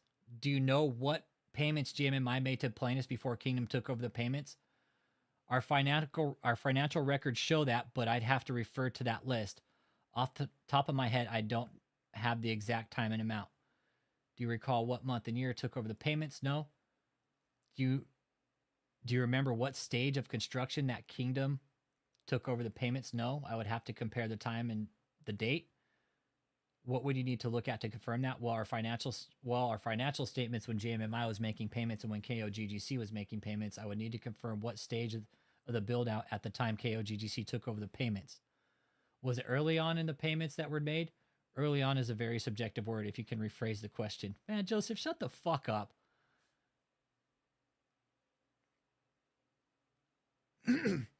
There were 2 installments made, I think, in March and April. Pretty significant initial upfront totaling just about $250,000. Was that paid by JMMI? Again, from my understanding, it was, but I would want to confirm with the financial departments. Okay, and what is your understanding of the agreements for payments of the ultimate purchase price for the stage prop? How were the installments supposed to be made? Can you re-ask the question and rephrase it, please? Do you recall if there were 2 lump sum installment payments in March and April of 2020? He says yes. Do you recall that after those 2 lump sums of the initials, the initial down payments, that there were periodic payments that were supposed to be made equally? Roughly equal amounts. Not equal amounts as to the first 2 payments, but there were periodic payments of around, if I recall, $35,000 and some changes that were made periodically. What was the arrangement between the plaintiffs, and I'll call it the defendants because it was first JMMI and then the Kingdom that took over the payments? What was the agreement plaintiffs and defendants as far as those installment payments made after the 2 lump sum payments? So from my understanding, payments would be made in $35,000 increments in conjunction to movie prop sending updates and progress throughout that time. Oh yeah, he gets others to send his text, Valerie. Fuck yeah, he does. That's all he does. That's what he's good at. That's just what he does. How often were the $35,000 payments to be made? What was the agreement? The initial agreement was a goal of doing $35,000 increments every couple of weeks or so, which also required the plaintiff showing progress and account for the money. Is that agreement in writing? From my understanding, I don't recall seeing a contract in writing with those statements or with that payment distribution. Are there any communication exchange between defendants and the plaintiffs that would refer to that arrangement that you just described? Yes, there are many phone calls that took place. Were there any written communications, either text messages, emails, or other writings that any way refer to the payment of the installment payments as you just described? From my understanding, there's a lot of emails and texts that have gone back and forth. I'd have to review those. Sitting here today, Joseph, do you recall any such writings that would in any way refer to the $35,000 payments that were supposed to be made every couple of weeks as you described? I don't recall any specific ones off the top of my head. Sitting here today, do you recall any specific communications that dealt with the caveat that you just mentioned, that it is what the payments were subject to the plaintiffs providing updates as far as the progress of construction? I recall conversations, and it's also common sense. You want to know where your finances are going to, and the company would update you accordingly with the progress of the project. Besides telephone conversations, do you recall ever seeing anything in writing, exchanged by text or email or otherwise, that dealt with the situation you just described, that the plaintiffs were to provide updates in order to continue to get the $35,000 every 2 weeks? Yeah, I didn't say every 2 weeks, but I do remember saying conversations from our side asking for updates to continue payments. But again, Joseph, answer the fucking question. Do you recall referencing something in writing that told the plaintiffs they had to provide updates in order to get $35,000? I do recall some email and text messages where we were requiring updates for continued payment. Were those emails after the period of time when the installment payments had stopped? I don't know which time you're referring to of the installment payment stopping. At some point, did the $35,000 installment payments come to an end? Well, there was a point where we stopped paying because of the work we had, of the work that they did not being correct for what we paid. There was a time we stopped making payments. Joseph, let's go back to the $35,000, okay? Let's go back to the $35,000, all right? Because you don't seem to get this. This $35,000, Joseph, is real important because they're asking you a very simple, basic fucking question here about the finances. You signed the paperwork, Joseph. Guess what? Now you're fucking liable for the fucking paperwork, dude. Just how it works, man. You probably thought like, oh, I'll go and sign the paperwork. Nothing's going to happen. Well, just guess the fuck what, Joseph? David fucking set you up, dude. Joseph, you know what would be good for you, dude? Is to fucking walk, bro. The best thing for you to do is walk. Get the fuck out, man. Let's go back to the $35,000 installment payments. Your testimony was that there was $35,000 payments made every couple weeks. And then I used the phrase every 2 weeks. What were you referring to when you said every couple of weeks? What was the agreement? The agreement was to make $35,000 installments every couple weeks throughout the project. And during that time, we asked for continued updates to make that would be sent to us. Pictures, updates from Jerry from Grayland of where our finances were going. And again, you mentioned there were some texts and emails that you vaguely recall that dealt with some of this. Did those that dealt with the requirement imposed by a defendant on plaintiffs to provide construction updates after the date that the $35,000 installment payment stopped? I don't understand what you're asking. You described the communications in writing that imposed a requirement on the plaintiffs to provide updates as far as construction. I'm just asking, were those communications exchanged by the defendants with the plaintiffs after the date that the $35,000 payments had stopped? Joseph, get the fuck out, man. Joseph, you're fucked, dude. You're fucked.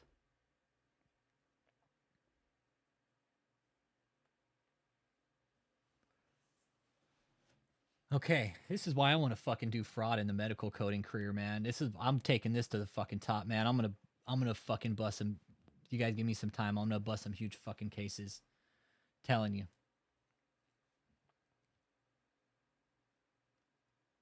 Okay. Let's see. There were times throughout the payment history when we were waiting on some updates in order to send the next installment, and eventually came to a point where we needed to go in person and see the progress. And when we saw in person what was done, we did not issue any more payments after that, and sought to reevaluate and come to terms with the plaintiff. When was that you felt a need to actually when was that you felt a need and actually made an in-person investigation? The first in-person trip investigation I was part of, and I want to, from what I recall, it was last year around November or late fall, early winter time. I'd have to look at the exact date for my travel ticket. You're referring to fall of 2022. Joseph confirms, yeah, I believe that's when our first trip in person was. How many times did you personally observe the progress of construction at the plaintiff's facility? Are you asking in person, like a personal trip to the facility? Yes. How many times, Joseph, you fucking stupid shit, did you personally go and look at the inspection? 2 trips, he says. Yes, I recall 2 trips where I personally walked into the facility and toured the facility seeing our stage props. Was the first of those 2 inspections which you personally attended in February of 2022? In February of 2022? Yes. The first, I don't think it was February the first time. Okay, the second time, I'm sorry. The second time was more fall-winter 2022, if I recall correctly. The first time, it was some months before that. But the exact date, again, check his itinerary. The some months before that, for the first of the 2 inspections, would you have been earlier in the year of 2022? Yes, from my understanding. So they went there to inspect it earlier in the year. So they went earlier in 2022 to inspect the stage. So they went down there to look at it. All right. But you personally attended both inspections. The first trip, there was 2 visits, and I was part of a team of 3 that visited the first time, and then there was a second meeting the next day. I was not a part of that meeting. I had to fly out for another matter. And then the second trip, there was an in-person visit, me and another gentleman, and I was part of both of those. Okay, I'll call it early 22 in the fall or later several months in 22, the 2 inspections that you attended, correct? One more time, please. The 2 inspections that you attended in the plaintiff's facility in Miami, I'll call it the earlier months of 2022 and again in the fall, maybe October, November. Is that correct? From my understanding, I can confirm the exact dates, though, for my ticket. So, okay, we know the dates. Okay. Did either of the 2 defendants, Kingdom or JMMI, conduct any other inspections at the plaintiff's facility besides the 2 that you've just described, which occurred in 2022? To my understanding, no. The initial contact, which resulted in an agreed price, I'll call it, how did that come about? How did the plaintiffs learn what the defendants wanted? Are you asking the design phase? Yes. I mean, the defendants had something in mind, and I'm sure that they had, what I'll call specifications and maybe materials or what they wanted the stage prop to look like. How did the defendants inform and educate the plaintiffs what exactly they desired? God, man. Jesus, David. You really did this to your people, huh?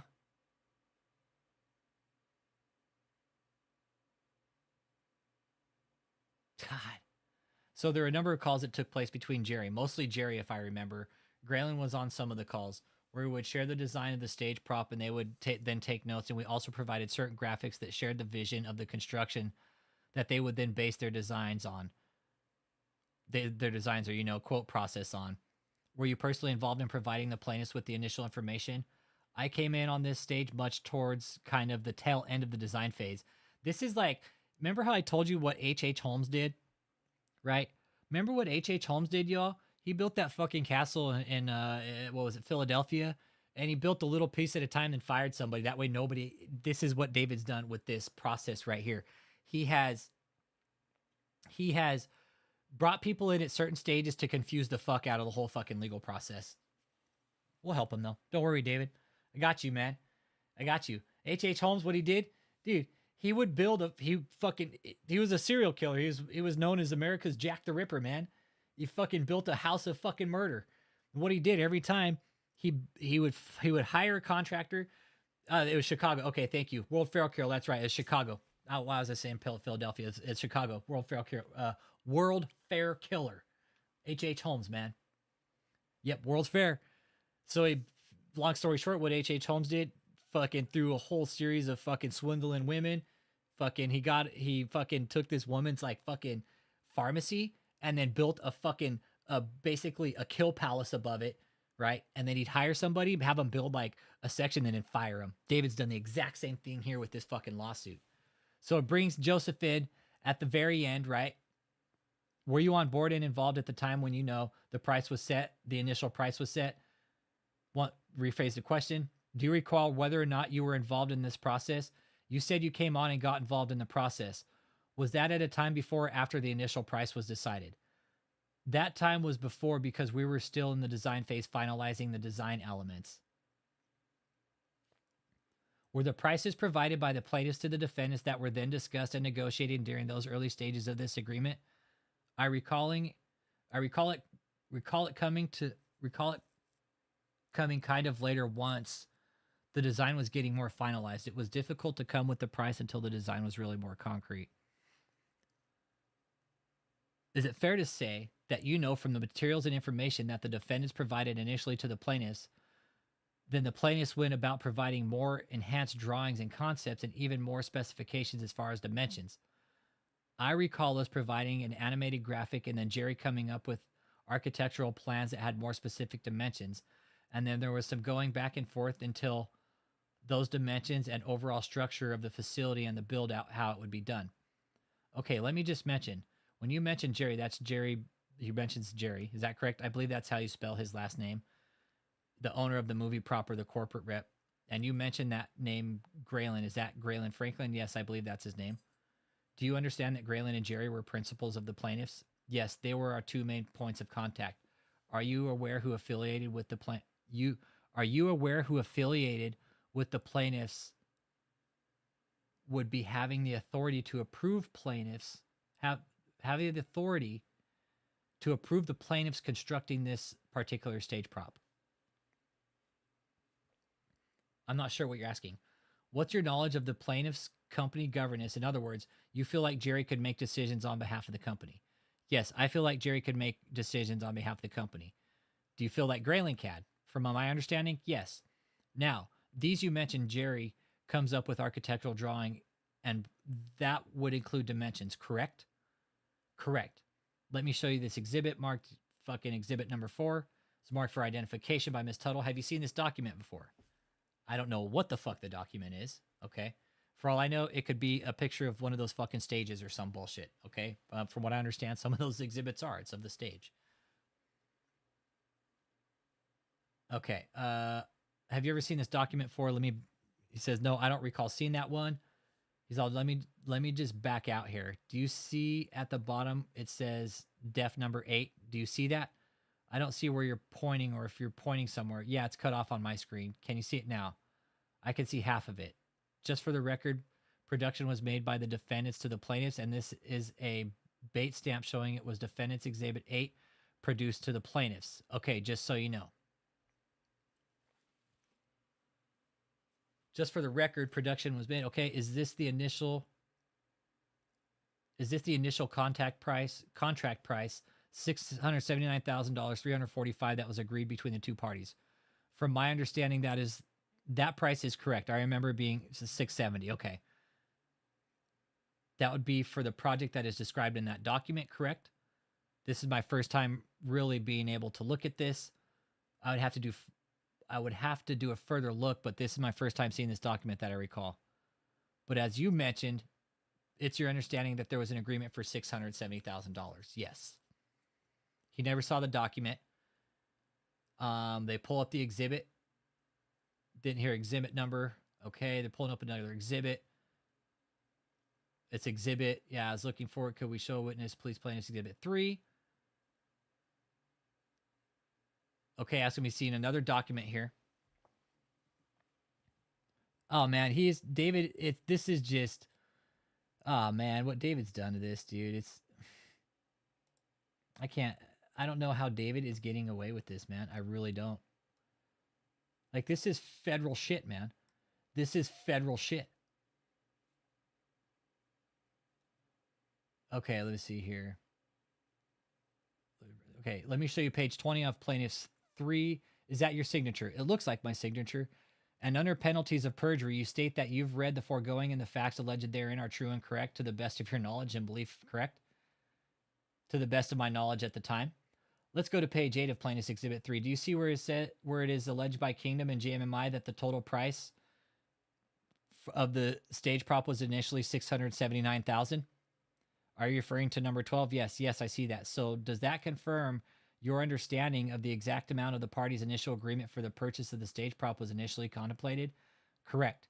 And that was according to the beginning of paragraph 12 there.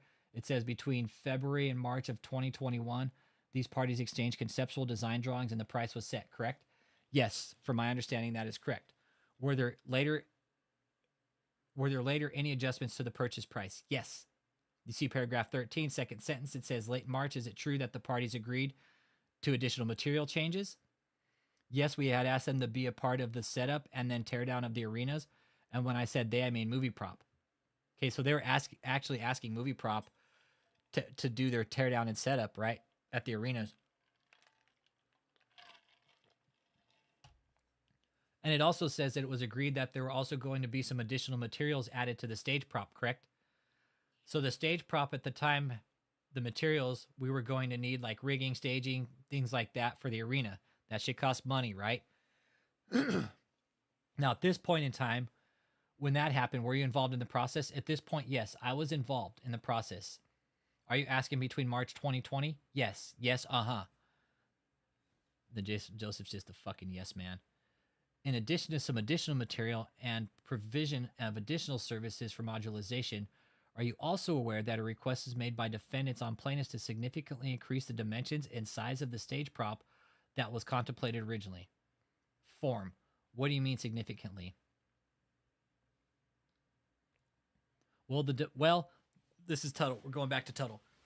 Well, the dimensions were expanded with height and depth at the request of the defendants, correct? No, the dimensions were very clear from the get-go of what we were trying to accomplish. We had to go back and forth with the plaintiff to narrow down the exact dimensions when she concluded a site visit to the Amway.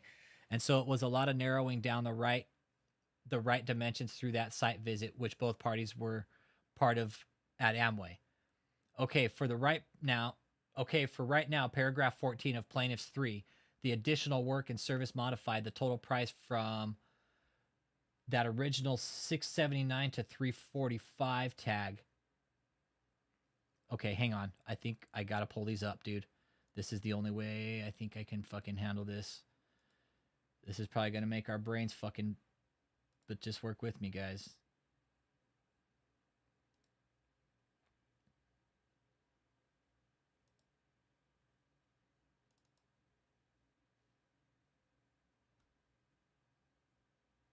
Uh, 14.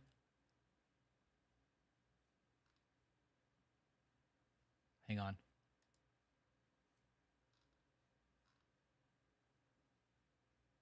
No, I know what I need. Give me a second. Let me get the right one here. I need 4673. There it is.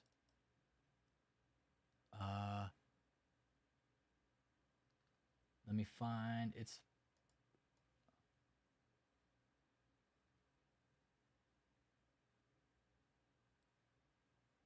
yeah, here we go. Found it. Okay, got it. Nice. I think this is it. Okay, for right now, paragraph 14 of Plaintiffs 3. All right, let's take a peek here. Let's bring this up. All right, here we go. Okay. So Plaintiffs, I think this is going to be Plaintiffs 3. Okay. Plaintiffs 3, the additional work and services modified the total price from the original price, which was, it really was, the original price on this fucking project was $679, man. It was $679,000. Even says right here. Bam, right here. Bam.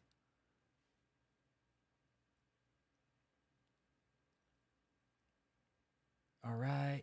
That was the final agreed upon price. Okay, that was included for everything.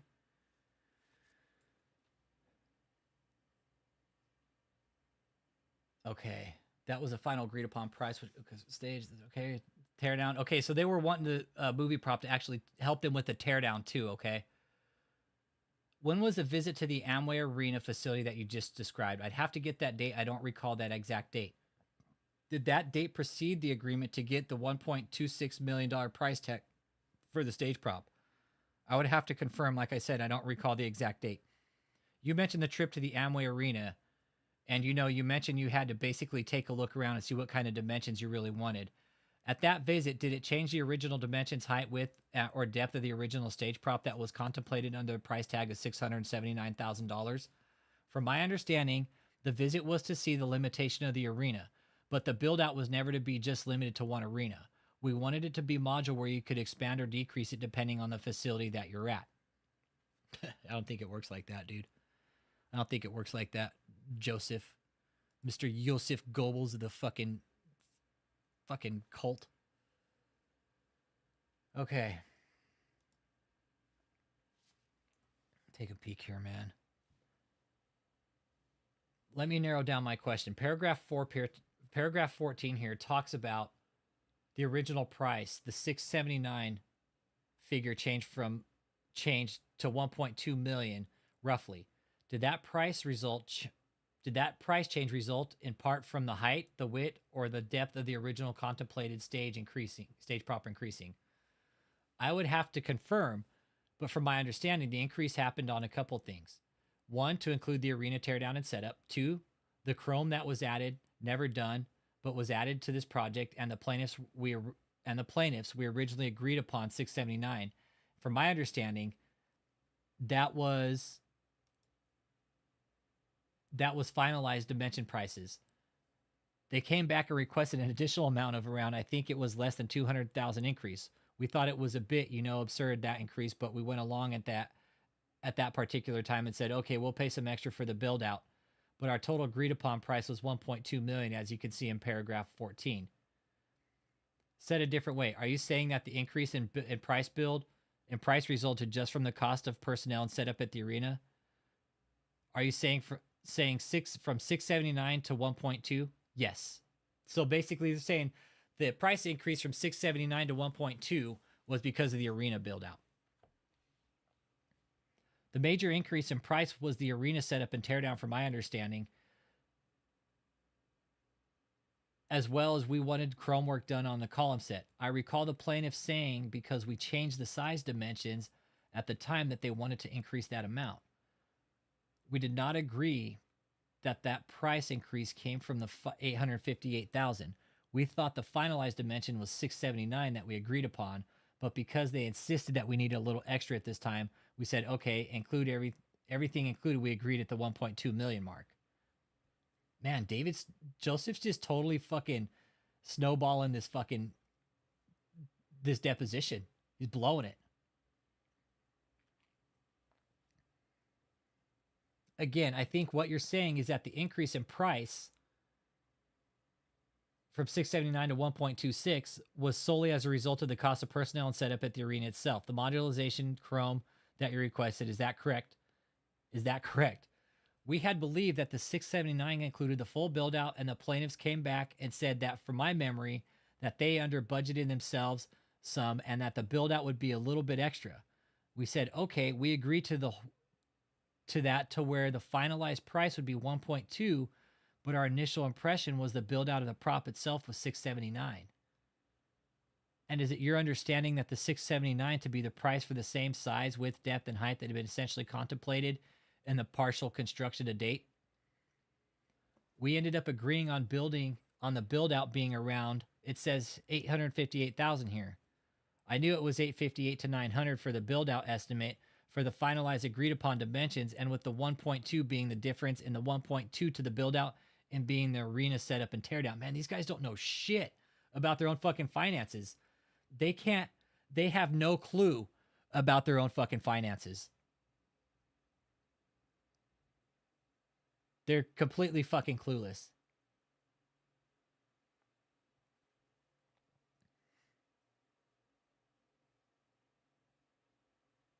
From the initial discussion, and when defendants first told the plaintiffs, the size, width, and height of the stage prop defendants desired, do you recall that at some point defendants increased the size that they wanted as far as the height and width? My understanding, the increase happened sometime during and after Amway, but also there were discussions that we wanted to have it be a certain size to have a certain look to it, but we needed to visit Amway to get exact dimensions.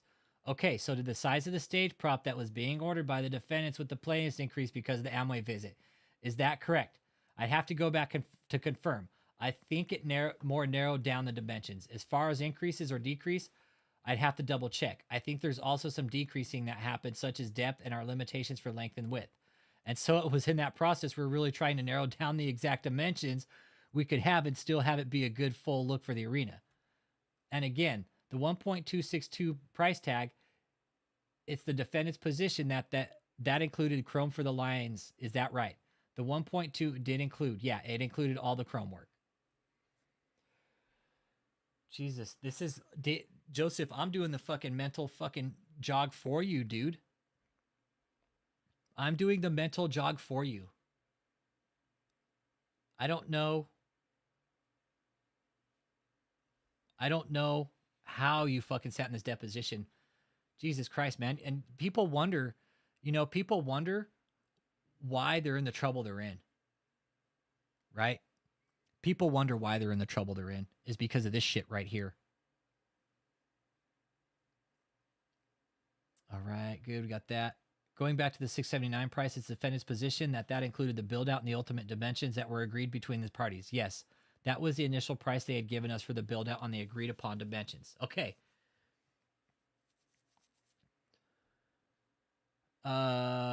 Okay, not the initial discussion, but the ultimately agreed-upon dimension. Is that right? From my understanding, yes. Okay. After this agreed-upon price at 1.262, Zoom disruption by the defendants for improvements of or modifications to the stage. Okay. There was a request, off record, Zoom connection. Hey, how you doing? We're going over Joseph's deposition. Joseph got deposed. I'm reading off right here. I'm pounding page 57 of 248, man. Kind of pounding through it. Looks like they're having some Zoom interruptions, no doubt, because they're probably broadcasting from the fucking Colt Hotel right here in Houston.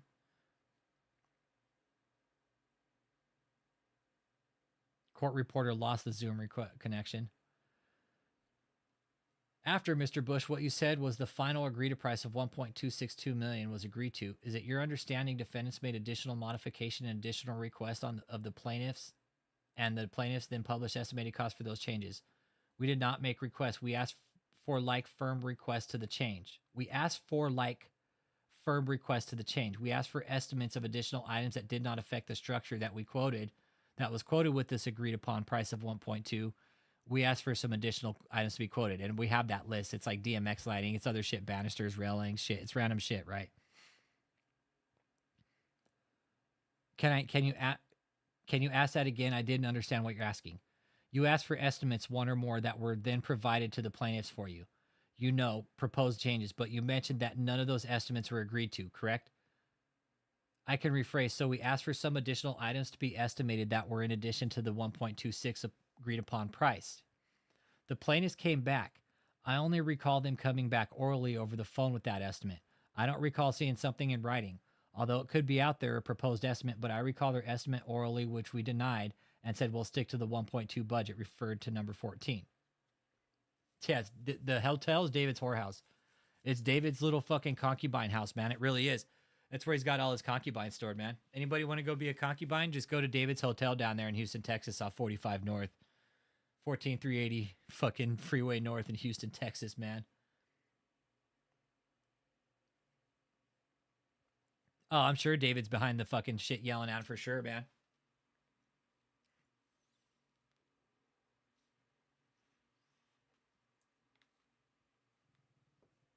So.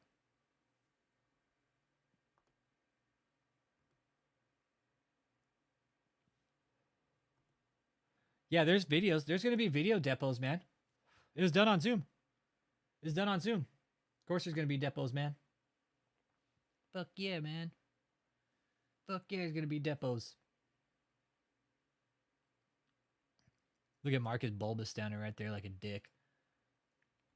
All right, here we go. Did the defendants... Did those requests were made by defendants for estimates of the plaintiffs? Let's see here.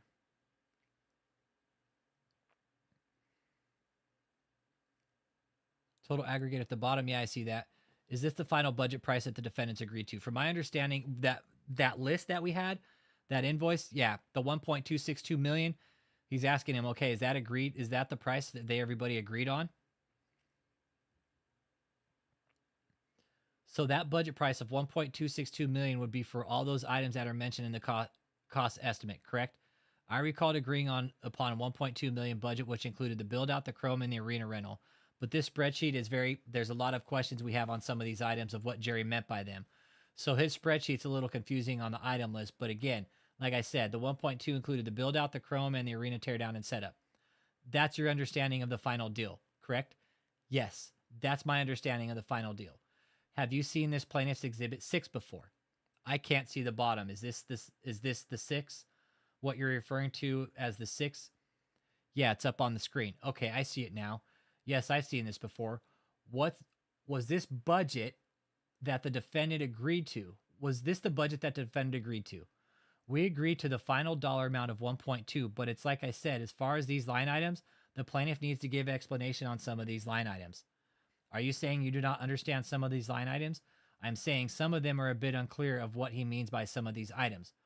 Well, I use your terms, meaning that you said that the plaintiffs would need to provide explanation as to some of these items. Is it your understanding? Is it my understanding that the defendants aren't clear on what's included in the price? It's not that we're not clear on what's included in the price. That's very clear. It's the total build out, the chrome, and the arena setup and teardown. But as far as some of the line items, I don't know what they're referring to. You honestly don't know what they're fucking referring to, Joseph? They got them in line items. You're fucking dumb, dude. No wonder. What the total agreed upon budget, the chrome is... So 1.2 million. Okay, we get that, Joseph. All right.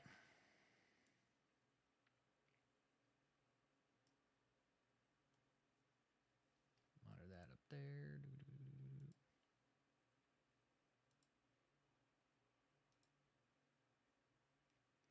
Okay, let's see here. Here we go. We're going to keep going, man. You mentioned that Kia Jones. Okay, Kia Jones.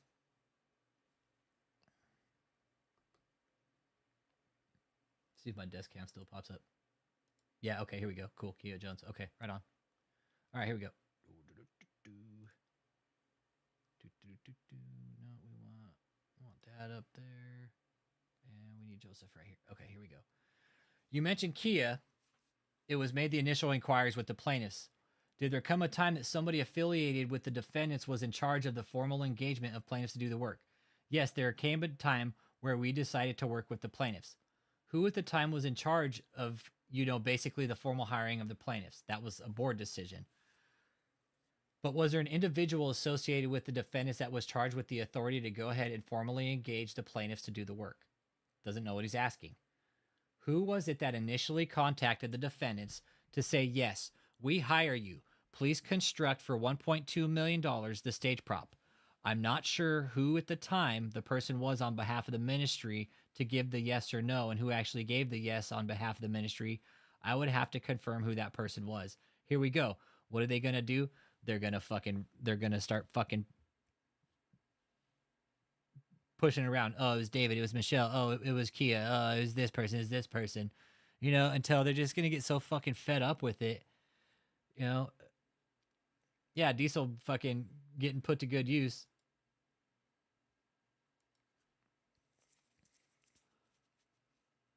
Did the ministry or kingdom formally engage the plaintiffs to construct the stage prop at 1.26 figure? Are you asking, did we agree to 1.2? Yes. Did you say yes for this price we want you to build out? For the price of 1.2, there's a little change after that. We agreed with the plaintiff to do the build out, the total build out at the agreed upon dimensions, the chrome work, and the teardown and setup of the arena. And again, who on behalf of the defendants actually conveyed to the plaintiffs? Were you involved? Yes, I was definitely involved at the time. Now, who the person is that gave the formal complete yes, I know it was somebody from either the board that gave that. I'd have to confirm who it was. Who was it that gave the yes, but I was on calls where who initially gave that yes. But I was on calls with the plaintiff where we discussed and agreed upon the 1.2 price. But as far as initially, I don't know who initiated that, gave that, but I was on many calls where that was discussed and approved and agreed upon. Was there a person at JMMI in the last 5 years who essentially in charge of engaging others for construction of projects, other props, or other services? So depending on what project or department that would fall in, the board meets, approves of certain projects, and then we engage that contractor accordingly. Man. Joseph, this is a fucking mental fucking marathon for me, bro.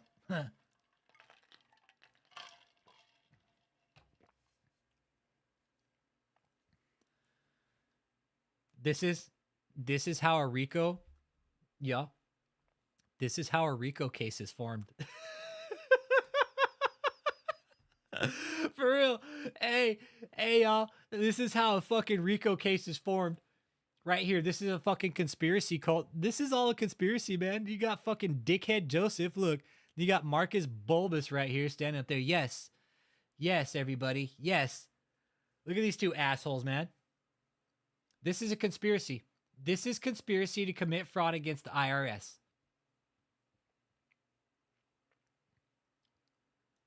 Oh, dude, he's a handful, bro. He's a fucking... Can you feel me, Trip 9? Motherfucker's a handful, dude. He's making my head hurt, dude. Yeah. Could have been a number of people, bro. So, same question. It could have been a number of people that initially... So, same question as to Kingdom. So, it could have been a number of people. Yeah, it could have been. Well, yeah, a select people that initiates or approves of it. Like myself, I can on behalf of the Ministry of KOGGC, I can. When the board approves something, I can be an authorized representative to give their yes to that project. And who at JMMI or Kingdom was charged with their responsibility to oversee the construction of this particular stage prop? Ask that one more time. Just read that back, please. When JMMI started out with the project, Kia Jones made the initial calls. Piece of shit Taylor was really involved in a lot of the creative design elements of this. Then you had people like Michelle Brennan who helped communicate some of the creative things. Then dipshit Taylor wanted Graylin and Jerry. And you had our department, the media department, help design their initial image that they based off their design to. And then moving forward in this process, myself communicated a lot to them what they need to, of what our decisions were on certain construction matters. The fuck? Like, for example, the 1.2 budget, that was something that I was on the call that we discussed and approved of.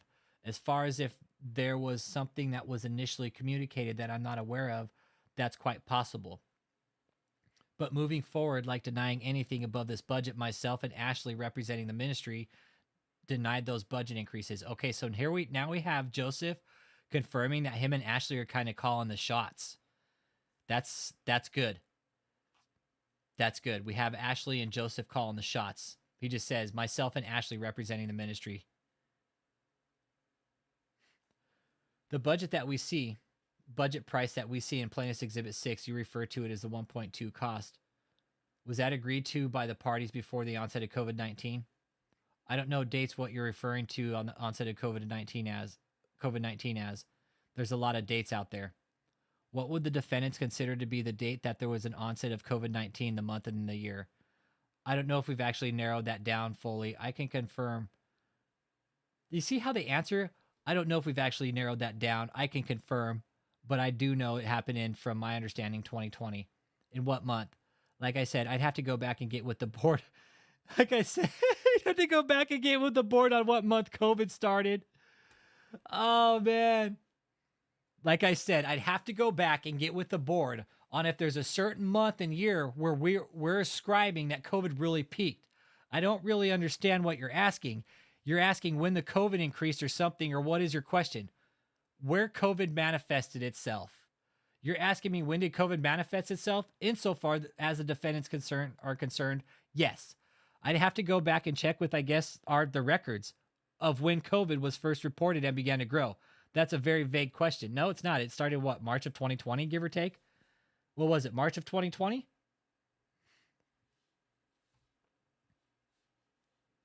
Could we go back to, let me show you Plaintiff's Exhibit 3 again, page 9, paragraph 16. Take a look at that. This is part of the counterclaim that you verified. Okay. So is it true that in March of 2020, the world was faced with the COVID-19 pandemic? COVID was going on during March? Yes. Okay. So by that month, it had onset. It had manifested itself insofar as the defendants are concerned. I mean, COVID was going on before then and after then, but March is used as a month of reference here. Was the final agreed upon price of the 1.2 figure agreed to before or after COVID had onset? From my understanding, COVID was already going on during that agreed price. Question to Joseph. In March of 2020, was COVID affecting the defendant's activities conducted in the United States? By March of 2020, I'd have to confirm the exact month that we got word from the Amway Arena that year the event would be put on hold, but we did receive notice from them that the event was put on hold for that year. Question. Paragraph 17 says it alleges that the parties agreed to slow down the process of the building stage prop due to ongoing pandemic. Is that the defendant's position? Joseph answers. So during that time, sometime around this, we received notice of our event being postponed. And so we began to want to continue with the construction, but we were necessarily under the tight deadline that we were on at the initiation of this project to try and finish it before the event. Question. Paragraph 17 suggests that there was an agreement between the parties. Who on behalf of defendants made that agreement? Well, this agreement would have came from the board and plaintiff. Who conveyed or who sought out the agreement on the plaintiffs on slowing down the process of building the stage prop? So Joseph says, I remember being on the call with Jerry where we discussed that the event had been postponed and we want to continue on moving on with the production, but we don't have to, be under so much rush to get it done. And we discussed with him wanting to see progress and, pictures, videos of where things are at so we can also make sure that things were continuing on the right path. And were you involved with that? You said telephone call with Jerry? Yes, I answered. I just told you that I was on the call. What a fucking prick, Joseph. And you don't remember when that was. I don't remember the exact date. No. Was it in April 2020? Like I said, I don't remember that exact date, but the month April 2020, April of 2020, you don't remember if it was in April. It could have been. I don't recall. And that's an actual answer in a deposition. I don't recall. These guys are such fucking liars, man. These guys are such fucking liars.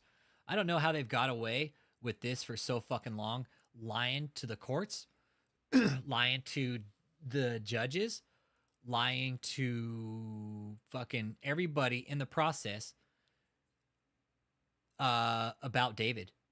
I don't know how this motherfucker hasn't been hauled off on a fucking rail yet.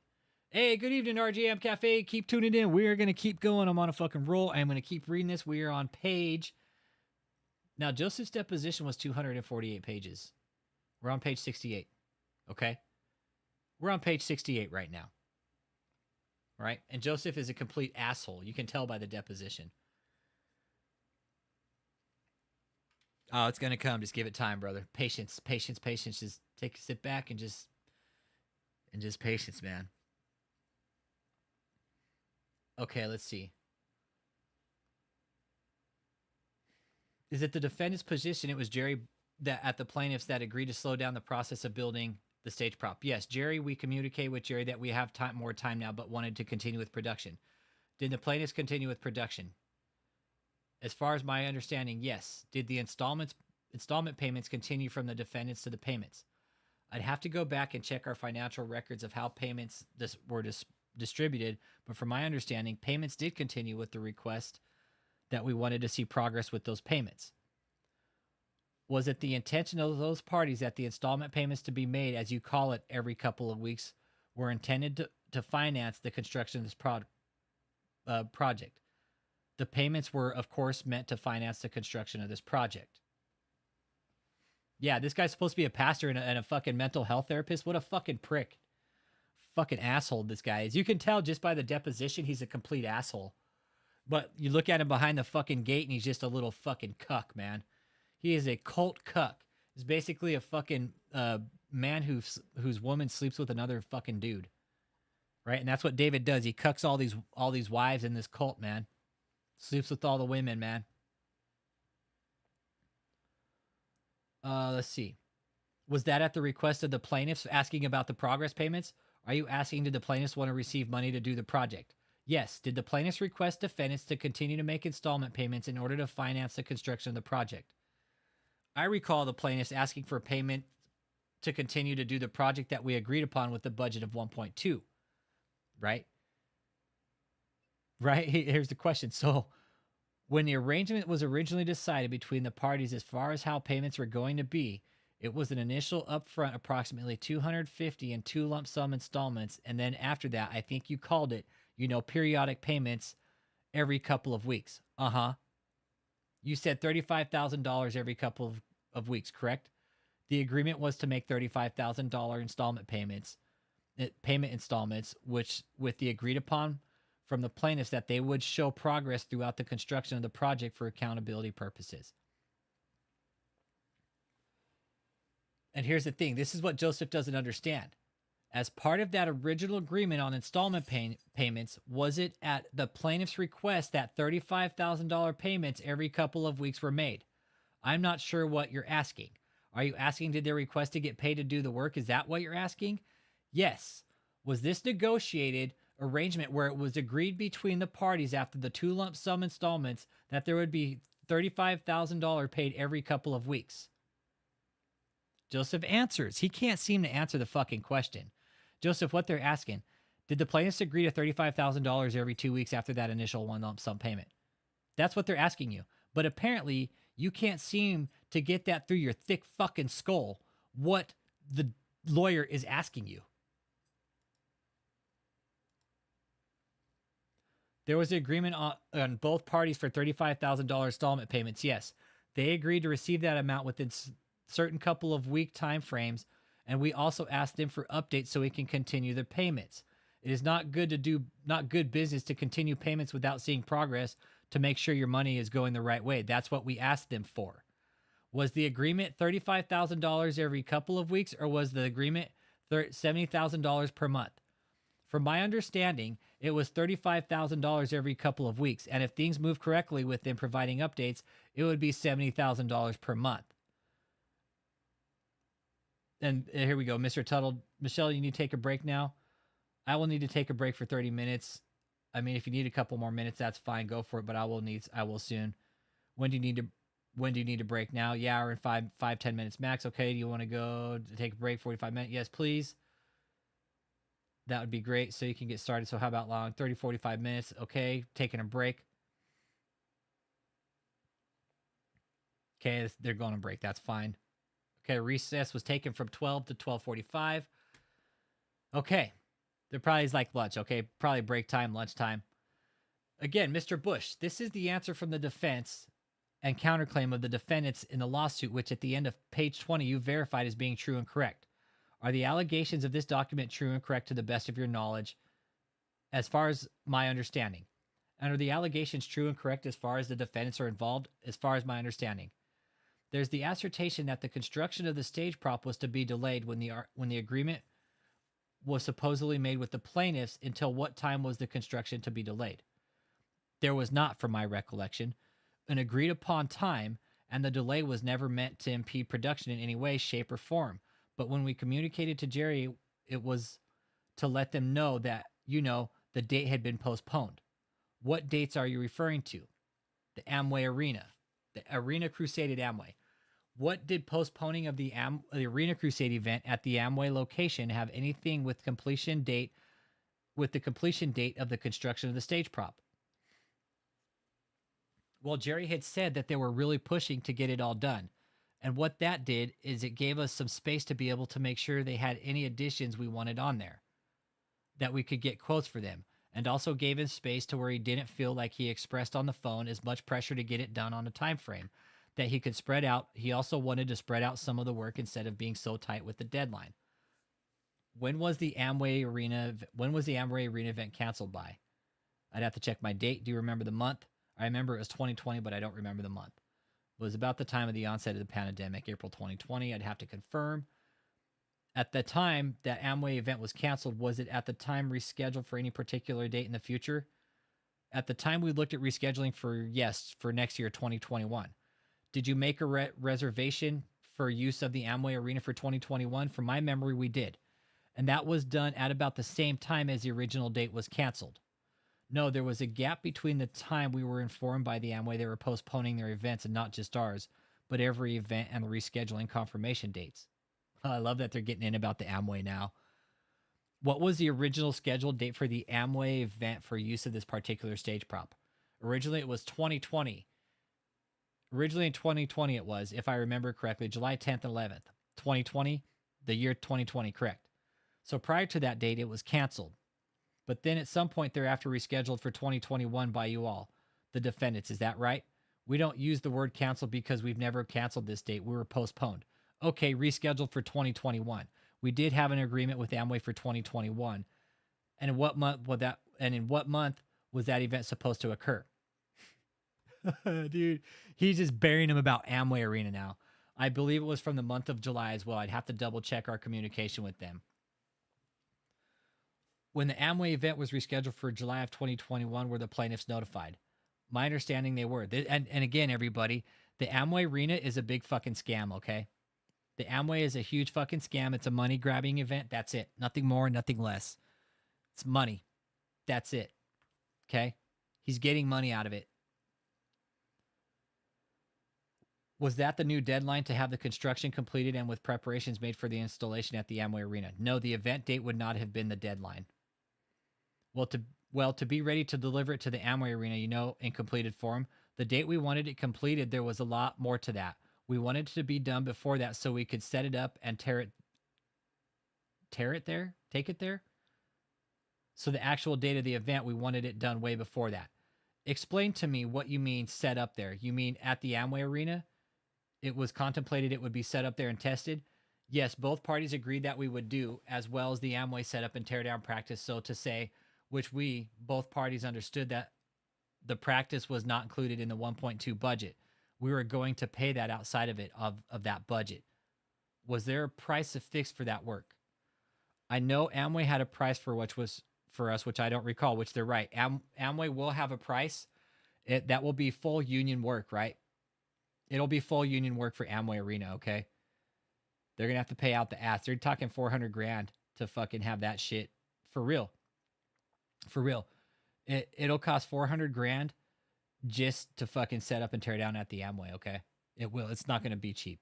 It won't be cheap for David to fucking set that shit up and tear it down. No way. There's no way in hell. He's full of shit. Okay. But out leaves their slip. Okay. And approximately when was this practice setup and breakdown supposed to occur? If the event's in July of 2021, how far in advance? We wanted to do the setup as soon as the prop set was finished. We were going to learn, then schedule accordingly. Yeah, they're postponing for extra bucks.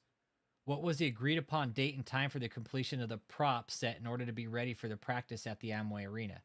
Well, we were basically, as far as an actual date and month between the two parties, I don't recall solidifying that. That was based on basically the completion of the project. Well, again, when was the completion of the project supposed to be finished in order to be prepared for the practice setup at the Amway? Well, I remember over the phone we discussed by doing it at least in 2021 at the latest. But it could have been done in 2020 if the arena prop set was finished. You know why it didn't get finished? Is because they didn't pay the fucking bill on it. Was the stage prop originally contemplated to be used at the Amway Arena only? No. Was the Amway Arena the first location the stage prop was to be utilized? Yes. And as of the time I heard what you said, that, in order to do the practice run, you set up and break down at the Amway Arena earlier than, and in anticipation of the event taking place maybe in July of 2021, that you were negotiating a price in addition to the 1.26 for the stage prop, correct? For the stage prop, correct? No. Were you expecting the plaintiffs to set up and break it down for the practice run for free? Your question was for the stage prop negotiations for the stage prop. We have already solidified the stage prop price. They don't expect them to set it up and tear it down for free during the practice run. That was going to be an additional cost. Okay, so for the rescheduled July 2021, it failed, of course. As far as the obligations of the defendants to the plaintiffs, that would have only been $1.26 million.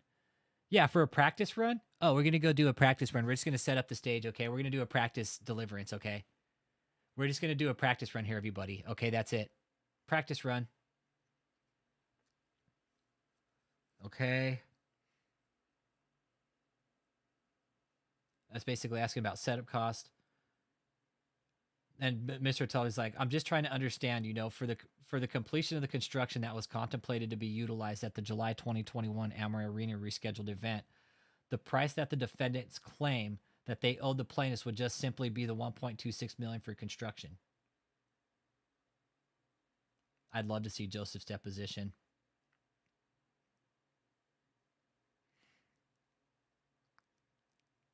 All right. They're still not understanding what they're asking. Were the defendants expecting the plaintiffs to be paid any more than the 1.26 to get the stage prop ready for the rescheduled 2021 event? So, okay, the 1.2 price, there was no time frame on it in the sense of this is the price of for 2020, 2021, or 22 is a simple set price for the construction chrome work teardown. At the Amway, the practice setup, which involved no construction or additions to the agreed upon price, was going to be an additional expense that we would have incurred and agreed upon to pay, but that event never happened. If the plaintiffs were not involved in the setup for the practice run at Amway Arena for the rescheduled 2021 event, would the defendants have owed the plaintiffs any additional monies if the construction had been completed other than the 1.2 figures you've talked about? If movie prop did not set up as originally agreed upon, we would have owed less than the 1.2 because the 1.2 included them setting it up. Joseph, you are so fucking dumb, Joseph. You sat in this deposition and you said some shit just a little bit ago that the 1.2 was all inclusive of the setup.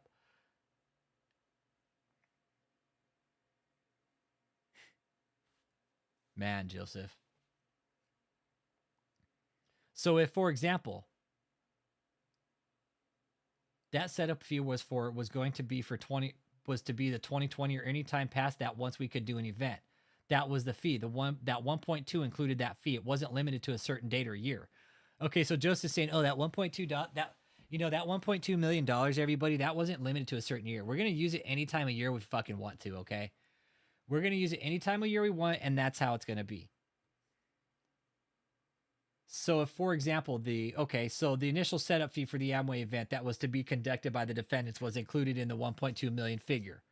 The 1.2 million figure included the build of the whole set, and then setting it up at the Amway and tearing it down in a safe manner. So yeah, that's the 1.2 million final agreed budget price that was negotiated and entered into in about March of 2020, more or less around that time. And again, that initially contemplated to include services to set up and break it down safely, as you call it, at the scheduled July 2020 Amway Arena event, correct? At the time, it was 2020, but there was not a limitation imposed. See how they just gaslight?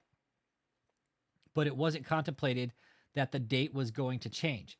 Was it when that 1.2 million figure was originally agreed to in about March of 2020? No, both sides knew of a possibility. Because of COVID? Well, at the time, there was a number of possibilities. There was COVID on the earth. There was COVID on the earth. There was just in general that there could be a possibility that changed through quote unquote an act of God or whatever else. So it was agreed upon that this is the price to build, to tear down, and to set up at the Amway Arena. Man, these guys are a complete fucking shit clown show, man.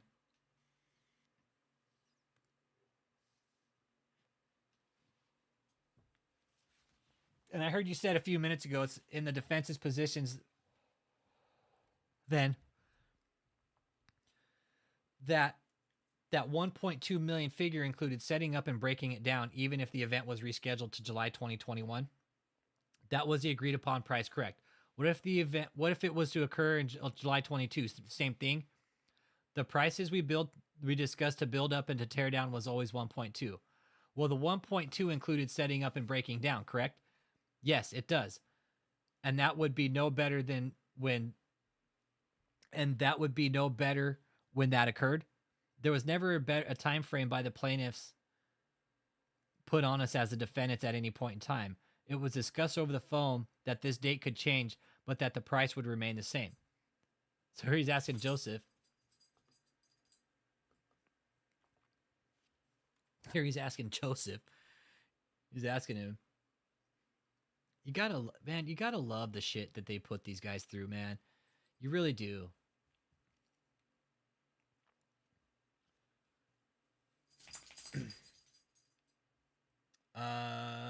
So is the defendant's position that if the Amway Arena event was delayed for one reason or another until 2024, it is the defendant's position that they've already paid for the setup and breakdown with the 1.2 million figure. He says, we haven't paid 1.2 million toward this project yet. Yeah, we know that, dude. That's why we're here. That's why we're here, man. David's all, we haven't paid 1.2 million towards it yet. Well, yeah, no shit. That's why that's why we're out here talking about it. Right? He's all, we haven't paid 1.2 million. Correct. But was it defendant's position that the setup and breakdown charges, which were included in the original 1.2 million agreed upon price, you call it, back in March of 2020, was to include the setup and breakdown no matter when it happened, even if it happened in 2024? According to the plaintiffs, they said on the phone call, even if the date changes, this is the price. There was never a date limitation given by them. Was there a date limitation imposed upon the plaintiff by the defendants? One more time, please. Just please repeat the question. The requested portion was read back by the court reporter. Let's see. The plaintiff's movie props never gave us a limitation of the date. We were both under the understanding that it could be altered, so we never put a cap on that as well.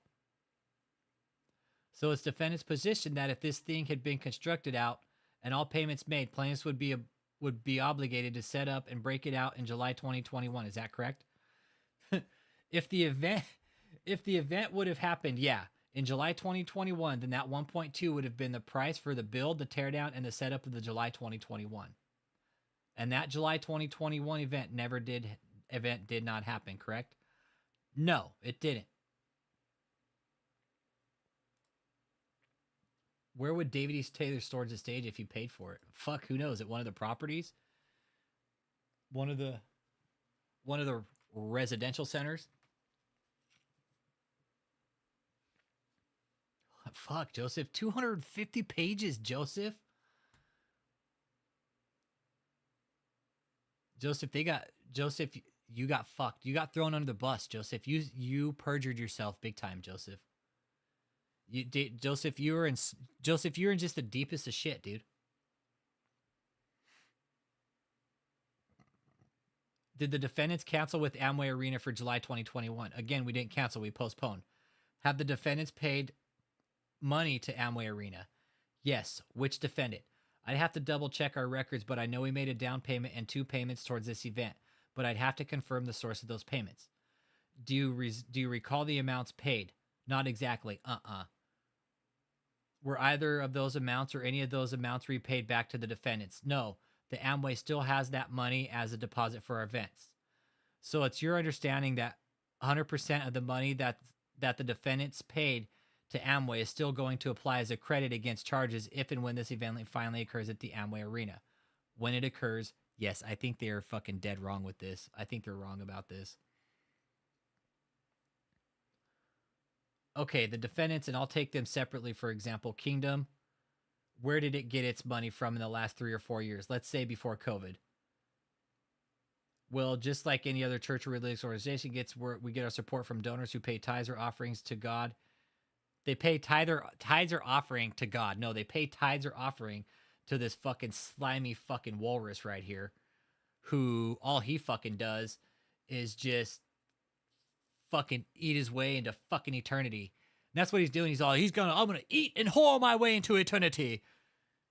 He could almost be fucking Robert Baratheon from fucking Game of Thrones. He's all, now come, Ned, let us eat and whore our way into eternity. But David's all, I'm not gonna whore my way into. Well, yeah, he technically is. He's eating whoring his way into eternity. Okay. Any other source of money for Kingdom? That is not that I'm aware of. There are people that will, through a love gift, buy books, CDs, DVDs, things like that. But that is, our source is through our donors. That's the bulk of the money received through donations. That's where the money is received, through donations. Did Kingdom ever charge for attendance at events? Not that I've seen. Was it contemplating charging for attendance at the Amway Arena event? No, not at the time. What were the effects of COVID on the defendant's operation activities? Can you be more specific, please? Well, did the onset of COVID-19 in about April of 2020 have any adverse effects on the operation of either Kingdom or JMMI? The one thing I would say, the main thing we did that was different these years is holding our services virtually or online rather than meeting in person. This was true not just for the Amway event, not gathering there, because our pastor really, piece of shit really, and board wanted people to be safe and not at risk for getting COVID, so we shifted all of our services to online. Did the onset of COVID affect what I'll call members of the defendants? Affect in which way? Them making donations or tithings? Well, each person is different, you know. Are you asking collectively? Yes. Let's collectively. Did donations increase or decrease or stay the same as a result of COVID? So during the years of what we call the years of COVID, quote unquote, the donations did not go down. They went up.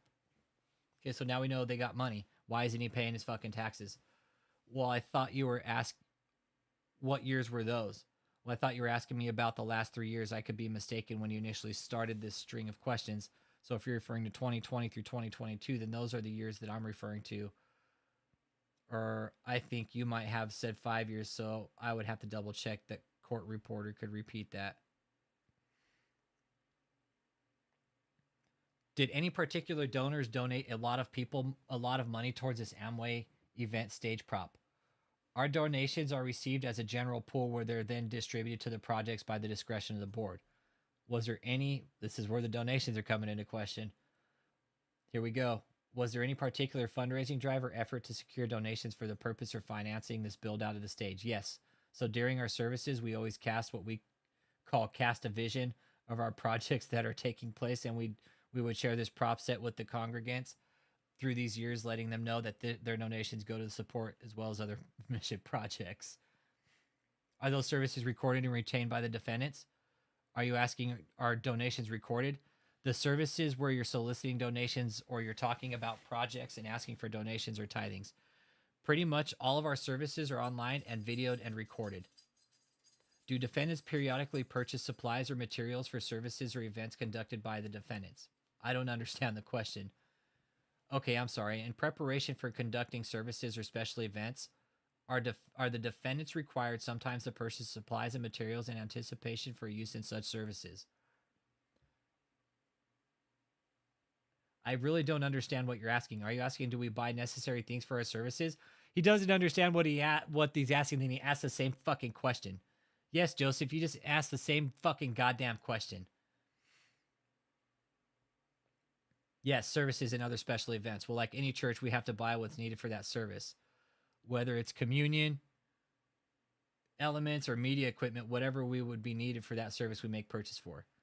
And for those services or special events, would the defendants on occasion spend money for outside labor to assist in conducting the services or events? Would we outsource, like, instead of internally to doing things with the outsourced vendors to fix something or run something? Is that what you're asking? Yeah, either provide labor or, to fix something or run something as part of the services or events. Did defendants spend money on labor? At different times, yes. Did defendants notice an increase in the cost of supplies and materials used for services in such events because of COVID? Not that I could trace or notice off the top of my head. Did defendants notice any increase in the cost of outside labor for these services or events that was caused by COVID? Not that I can recollect.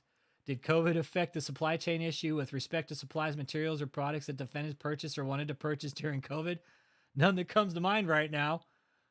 Jesus Christ, man. You see how... Oh, my God.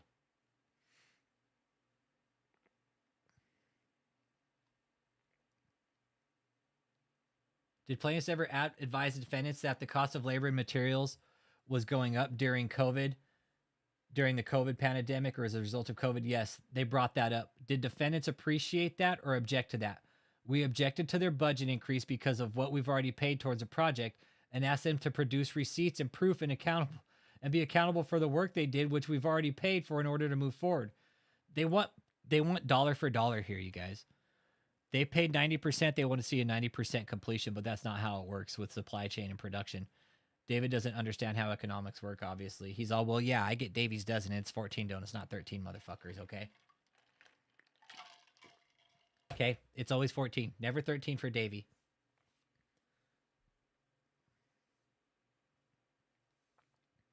Do defendants dispute that the costs for services and labor have gone up because of COVID? Please ask that one more time. You could tell this lawyer's getting fucking tired of asking the same goddamn question over. I would have been too. This is a big deposition. They made money on this one. They made money on Joseph. They made money on Joseph. And David's going to pay all of these in the end. Could you read that back, ma'am? The request portion was read back. That's a very general question. What specifically are you referring to? outside hired labor for services, do the defendants acknowledge that the cost of the outside labor has gone up during the COVID years as a result of COVID? Ms. Cafino, objection to form. Ask that again, please, or rephrase the question, please. Same objection. If you're asking, have all costs in all fields of labor gone up because of COVID? I don't have knowledge to answer that, so I'm not sure exactly what you're asking. You have knowledge to dispute that. You have knowledge to dispute that labor has gone up across the fields? Yes. Do you have any belief that it hasn't gone up? See what they do with this? See what they do?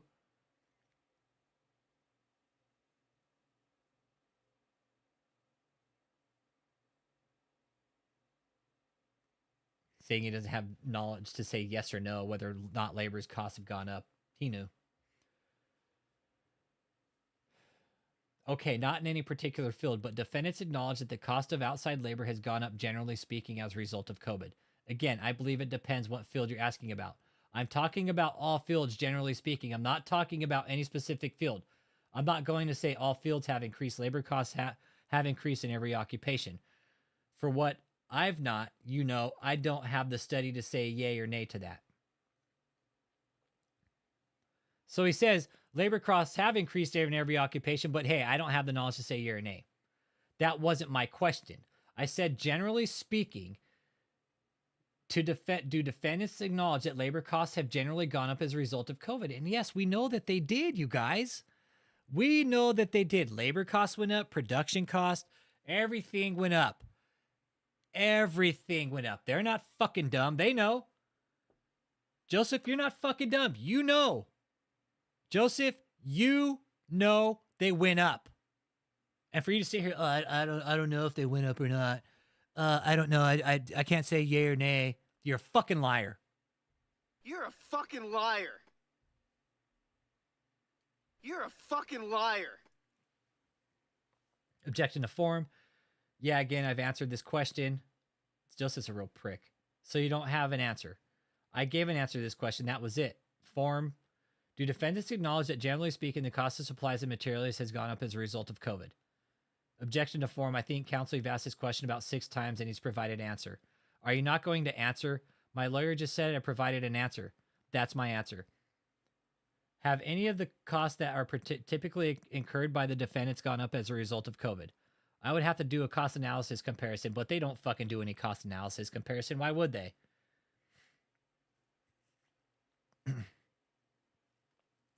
Have any of the costs for supplies and materials typically incurred by defendants gone up? Again, I have to do a cost analysis. There's a specific field you're asking about. Are defendants aware as to whether the labor costs incurred by the plaintiffs in the construction of the stage props like the one in question in this lawsuit have gone up as a result of COVID? That is what the plaintiff said. And when we asked them to produce an accountability of what they've done with almost $800,000, really before the claimed price hikes happened, as well as, to show us where our funds went already, we waited for some time for them to show us that the documentation, and we did not receive that documentation. So defendants don't know, one way or the other, whether the cost incurred by the plaintiffs for the purchase of supplies and materials for the construction of the stage prop went up or went down as a result of COVID. It's our understanding that labor costs for certain things, have gone up. When we asked the plaintiff to provide documentation on where over 80% of the funding had already went to before they brought up the price increase, they could not provide this. Are defendants aware as to whether or not the labor costs, the labor cost of the plaintiffs in the construction of this stage prop went up or down as a result of COVID? The plaintiffs claimed that it was going up, but at that time we had already put up $800,000, almost $800,000. We asked for documentation from which they did not provide to substantiate their claim. We're currently looking at Plaintiff Exhibit 3, page 9. Let me show you the page. Let me show you page 8, paragraph 14. Could you read that, please? Number 14? Yes. You want me to read it out loud? No, just go ahead and read it to yourself. Are you familiar with that allegation made on behalf of the defendants in the lawsuit? Yes. Where does that figure for the construction well? It's $858,000. It's $858,000 figure for the manufacturing the stage prop. Where does that figure come from? We had discussed initially over the phone that the total build out was going to be 900 grand. And there was a document that the plaintiff provided with that figure of 858 on it. And we always knew it would be the build out was $900,000. Where's that document? Where's the document that you just referred to? I'm not sure the name of it. I don't know. You've seen this document? Yes, as far as I understand. What do you mean as far as you understand? Did you actually see the document that said that construction was going to be costing $858,000? This price of the $858 to $900 was agreed upon over the phone, and also there was a budget proposed that he sent out. The total build out was $900 with the 1.2 including the stage setup and teardown. Now they're going back and forth to this fucking setup and fucking teardown again, right? Are you referring to the $1.2 million budget that appears in the Plaintiff's Exhibit 6 that was previously talked about? I'd like to see the document. Okay, let me show you Plaintiff's Exhibit 6. If you could scroll down, I can't really see this at the bottom, right? Did the manufacturing cost? Okay, let's see. All right, let me scroll through this because it's just kind of getting redundant.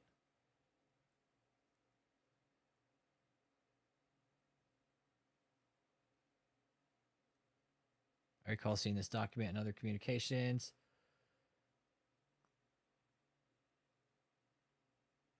He's saying he's seen documents, but he hasn't seen them.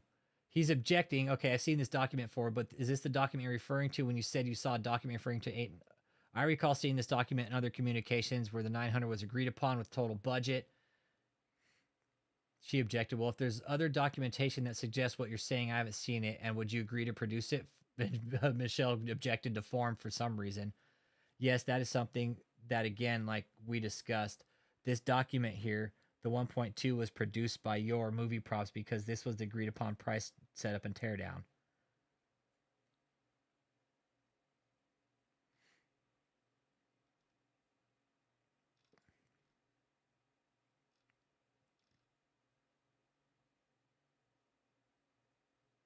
All right, let's take a peek here. I'm scrolling through because it's getting real redundant. It's all about teardown and setup, negotiating the prices.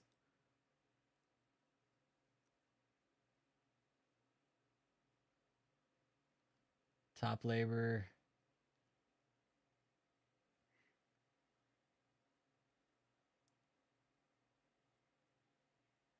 Okay, here's some good stuff. What were the materials that were to be used? I'm down to page 106 of the deposition because, like I said, it was mostly redundant from there. Now I'm down to page 106. What were the materials that were to be used or needed at the arena for setups? Well, from my understanding, we're going to need rigging, a number of items to secure. You know, the actual items from not falling. They're massive columns, 50 feet tall. There was a number of things. Jerry and Grayland said we would need there to rent and to have. I don't recall all of them, but it was a lot of items. Let's take a look at the section above. A, labor. Are any of those labor expenses associated with the materials that you just mentioned for the setup at the arena? Again, that's something that there's some items here we need clarity on what it's referring to. But again, like I've said before, it was agreed upon, okay, setup, teardown. So again, referring to the Plaintiff's Exhibit 6, we've got a component for labor and component for materials, that 1.26. Repeat the question. Again, it's getting redundant again. Talk about the 1.26 build out.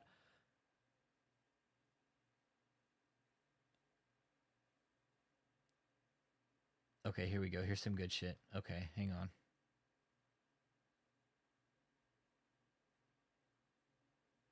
This is a good one.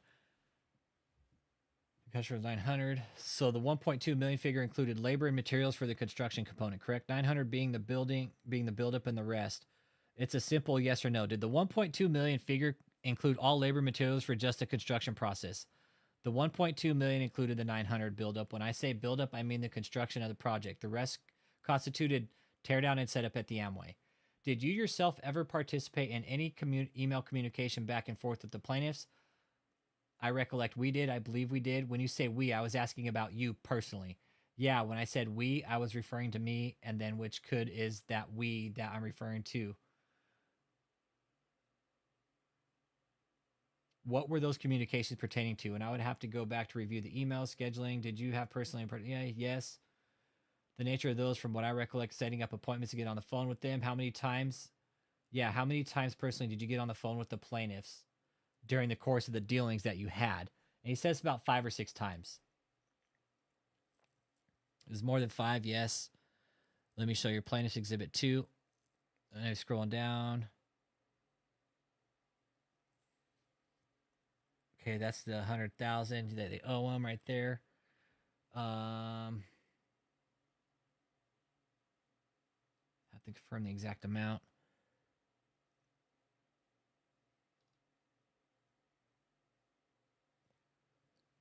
Okay, that's a lump sum payment. We know about that.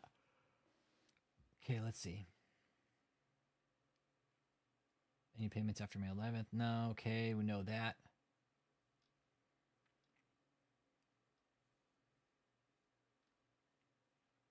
Let's take a peek. I'm scrolling through it, and it's some of it's just getting done redundant.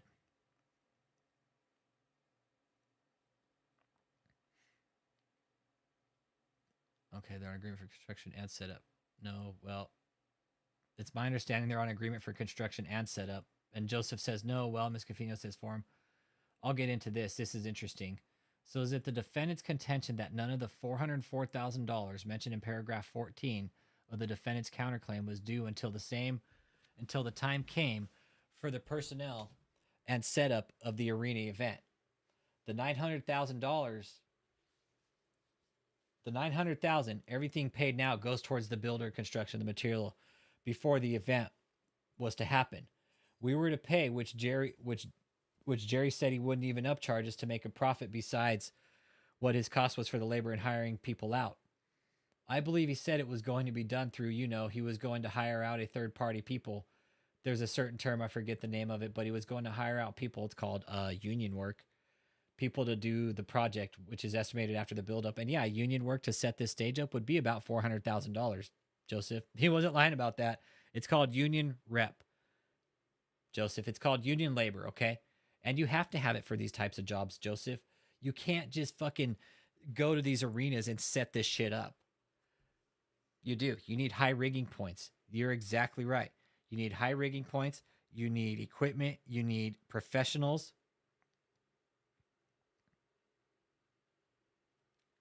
You need... They're out of their fucking mind, man. They're out of their goddamn mind.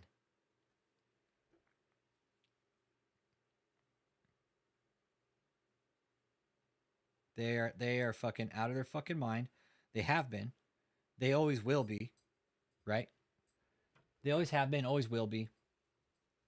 Let's see. It had a variable only depending if we're to use Jerry to do the setup. If for some reason he didn't do the setup, we would just be paying $900 for this construction. I'm not paying for the setup if he doesn't do the setup. So defendants contend there were 2 agreements with the plaintiffs, one for construction, right? Uh-huh. And a second agreement totally separate and apart for setup only if the plaintiffs participated and arranged for the setup at the arena. Is that right? And then she objected to form. We agreed to pay 1.2, which included the construction of the columns for $900,000 or less, and the rest constructing the Amway. So yes, setup and tear down. That's what they agreed upon. We said we'll just go through you to do this, and that's when he said it would bring the total price up to 1.2. All right, so that's kind of confirmed there. All right, and I'm sorry I'm going on with this, guys. I'm gonna power through it, man. Joseph Bush, you shouldn't have signed this, man. Joseph, this was by far the dumbest thing you could have fucking done in your life, is sign this piece of paperwork. You have perjured yourself in the biggest way. Joseph, I don't know. Did David fucking give you his Davies dozen or some shit like that, bro? I mean, honestly, why would you get yourself involved in this fucking idiotic idea, Joseph? This is just ridiculous.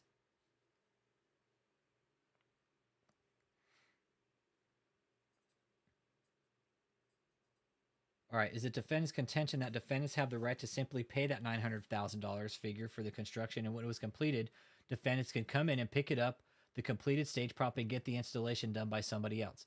Yes, and Jerry offered that to us, but we wanted to go through him because he is the one that constructed it. Yeah, when Jerry offered that to you, that would have been a separate side deal just related set up at the arena, ejecting a form. When we decided to go through Jerry to construct this, we preferred and always asked him to do the setup as well. That's where the 1.2 million agreed upon price came from. So the construction is not 1.2 million. The construction is 900,000. And that's by Mr. Tuttle. That's what I'm focused on. Is it the defendant's understanding you could just simply pay the $900,000 and pick up the completed stage prop? Was that the deal that the defendants made with the plaintiffs in the defendant's opinions? We made a deal to do a total of $900,000 plus the arena setup for the 1.2. That was the deal we had. Discussions before whether to do it or not before was the 1.2 we agreed upon. Okay. God, he's really trying to beat around the question. He tells him, you haven't answered my question. And that is that at the time of the making of this arrangement by the defendants with the plaintiffs, is it the defendant's position that once this construction was complete, the defendants would simply pay the $900,000 for the construction and they could come and pick up the completed stage and get somebody else to do the installation? Objective form. I'm not sure what you're asking because I've answered this question.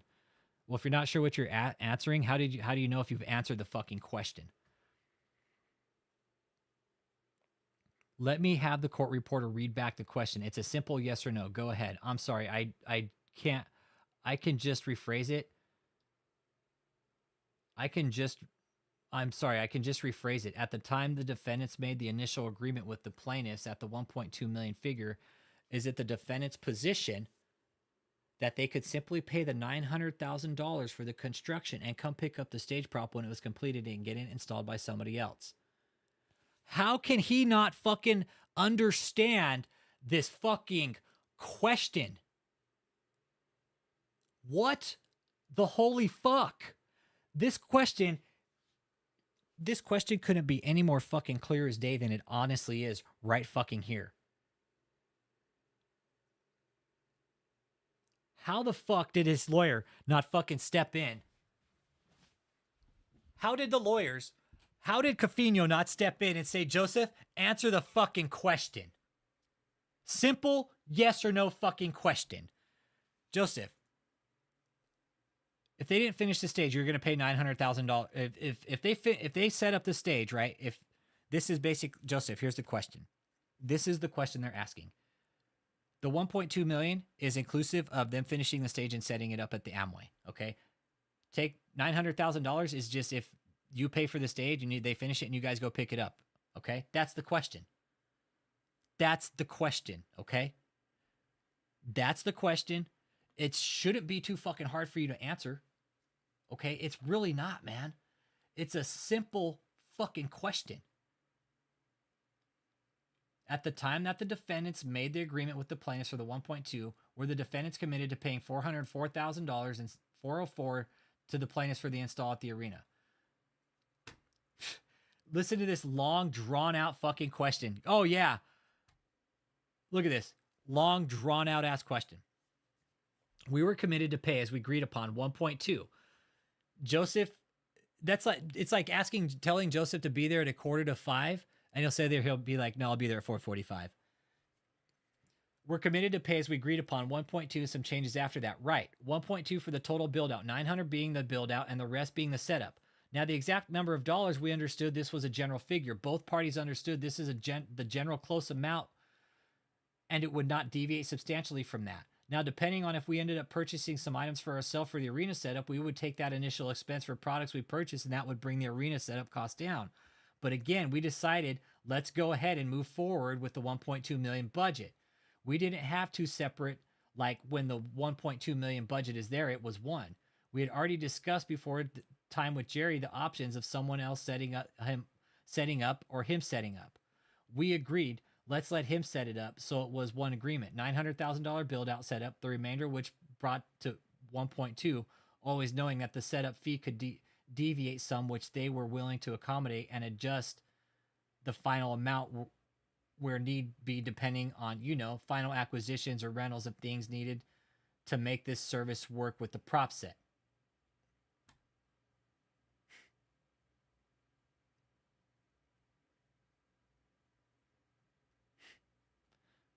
You're a real piece of shit, Joseph. You're supposed to be a mental health counselor? You're a real fucking dickhead. You're a real fucking asshole, Joseph. I can't fucking believe you. You know what? I can. I can. I can. Let me, again, break that down in two parts. At the time of the making of the agreement by defendants with the plaintiffs at 1.2, again, the component for construction that you've talked about is 9,000 or 900,000, correct? Is 900,000 correct? He's like, yes, 900 or less. Or less. So if during construction process the defendants decided to use somebody else for installation, would the defendants owe the plaintiffs the $404,000 for personal and setup at the arena? If we decided to use somebody else, we would not pay them for that arena setup. So that arena setup was something that was possible depending on what the defendants wanted to do at the end of the construction process. Now he tells the fucking lawyer, oh, you're in a hypothetical zone. We had already had an agreement for them to do it. We were both solidified, the defendant and the plaintiff. You're in a very hypothetical zone that we never got to and haven't gotten to because the construction was never done. Joseph, you're a fucking tool and a half, man. You're going to go to jail, Joseph. Your life is over with this. You're fucked, Joseph. You're fucked. So we were in process of getting it done until we found out that less than, according to your plaintiff's own admission, less than 40% of the construction had been done. Because they paid so much money, they wanted dollar for dollar. They're saying, oh, well, we paid for 90%. We wanted to see 90% completion. Doesn't work like that. Not with cost and labor and supplies, David. You're a fucking idiot. Now, because of COVID, your stage fucking cost ballooned exponentially because of the fucking cost fee plus whatever that fucking loan shit was. You fucked up. You fucked up. You're dumb. Set yourself up for failure with this one. Everything you're bringing up is a hypothetical. That's their big one. Oh, it's a hypothetical. Everything you're bringing up is hypothetical because the construction was never done. That's right. The construction was never done because they fucking... Hey, yo, 54. You're a fucking liar. What up, bro? Reading Joseph's deposition. So yeah, they never finished it. He told us this in person, and that's what stalled this whole thing. So everything that you're bringing up is hypothetical because the construction was never done. But our agreement with him was the build out and the setup. That's what we were committed to. You mentioned something a couple of minutes ago that if at the end of the construction you could find maybe component parts of the installation cheaper, better elsewhere, that you wouldn't be obligated to the plaintiffs for the $404,000. That may be something less and would be negotiated at that point. Is that what you're saying? The plaintiffs said that the setup would bring the total price to 1.2. That was based on the rental equipment and things like that. He was also going to present to us options to purchase the rigging. So if we had purchased the rigging, we would not have need to rent from another company, which would hence bring their price down. Yada, yada, yada, 40%, okay. I heard you say that. When was that meeting in person with Jerry when he supposedly said that? It wasn't supposedly said. He did say that. And that was the first meeting that we went to at his place. That would have been February 2022. I would have to confirm the exact date. Yeah, at that time. And at that time, the revelation hit you that the construction was 40% or less. No, it was before that, because by the pictures he was sending and lack thereof of receipts and accountability for where the money went to, that really constituted a lot of 2021. We were asking him for status updates. Piece of shit, David did not want to put us at risk in traveling in person. But when he saw things that really concerned us, they're like, okay, we need to take a trip down there. And that's when we saw in person what he had been doing and the mismanagement of the funds with the amount of percentage that was done. What mismanagement of funds? He opened it up. He's like, okay, you're calling my clients out for mismanagement of funds. What mismanagement of funds? Well, according to his own admission, less than 40% of the work had been done, and we asked him for the account of what the money went to, labor, material, fucking likes, yada yada yada. Because if we paid $788,000 or more towards the construction of this build out, and you're saying 40% has been done by his own admission, we're missing a lot of work. Well, were you ever provided with receipts for labor and materials? No, we were promised, but we were never provided them. How do you know that there was some misappropriation of funds paid by defendants if you never saw receipts for labor and material? This is what we asked for and were not provided. And according to his own admission, less than 40% of the work is done.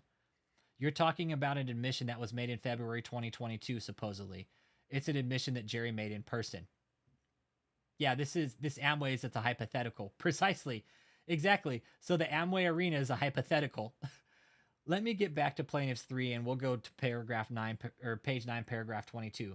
Take a look at that. It goes from page 9 to page 10. So there we are in February of 2022. Representatives of the defendants visited his plaintiff's site. And it goes on to state that from the cursory review of the materials, defendants quickly realized that only 30% of the work had been completed. Is that the defendant's position? That's an estimated, but it's around 30%, yes. And it was based on the physical inspection at that time. We based this here, 30%, on Jerry's confession, our observation, and also we have an expert witness that has a similar conclusion, but mostly. Yes, the expert witness was retained during the course of this lawsuit, correct? Yes, but we had this opinion before the expert witness. What opinion did you have before February 2022? You're talking about the visit? Yes. So before the visit, we had a lot of concerns of where the money was going to based on the amount we spent. Pictures that were produced and a lack of accountability of where the funds went to. Now, accountability. You're saying that you didn't receive receipts for labors and materials. Is that what you're referring to? That's part of it. What's the other parts? Sharing, basically, the progress and how much inventory was done. Inventory which we have not to this day received and completed a completed inventory from the plaintiff. We need inventory. We need cost. We need all that shit. Okay. Did the defendants prior to 2022 have an opinion as to the percentage of the completion of the construction? We didn't have an exact percentage, but we knew there was something missing. There was something not adding up. And again, you didn't have any receipts to see how much the plaintiffs had spent on construction materials or labor when that opinion of percentage of or completion was derived, correct? We knew how much we had given them, and based on that picture, on the pictures we were seeing, it wasn't adding up. It wasn't correlating to the amount we had paid for the project. Yeah, the whole Amway Arena is a fucking, it's a hypothetical, everybody. It's not going to happen. This takes me back to the statement you made that all the lump sum installment payments were in the defendant's mind going towards just the construction of the stage prop. Do you recall that statement? I don't know which statement you're referring to. Well, all the payments made by the defendants to date, were they applied towards construction or were they applied towards the setup at the Amway? He doesn't know. He's already answered this question. These payments, the payments we were making related to the construction of the project. What is it in the agreement between the defendants and the plaintiffs that would justify defendants taking the position that all payments made were to be applied to construction? Ask again, please. Please just read it back. Boy, this lawyer's just fucking tired of Joseph. Based on our conversation and common sense, we are in the process of building it out. There's nothing else that needs to be paid for besides the build out.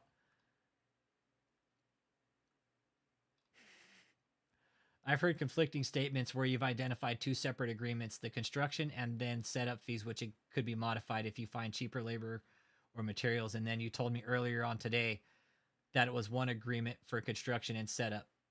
Ms. Cafino Form already answered this question.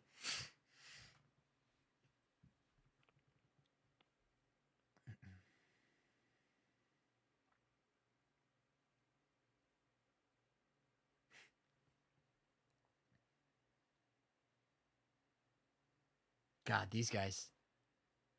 They're exactly right. But the cost of labor, Valerie, here's the thing. The cost of production, the cost of lumber through the pandemic was outrageous. It was outrageous.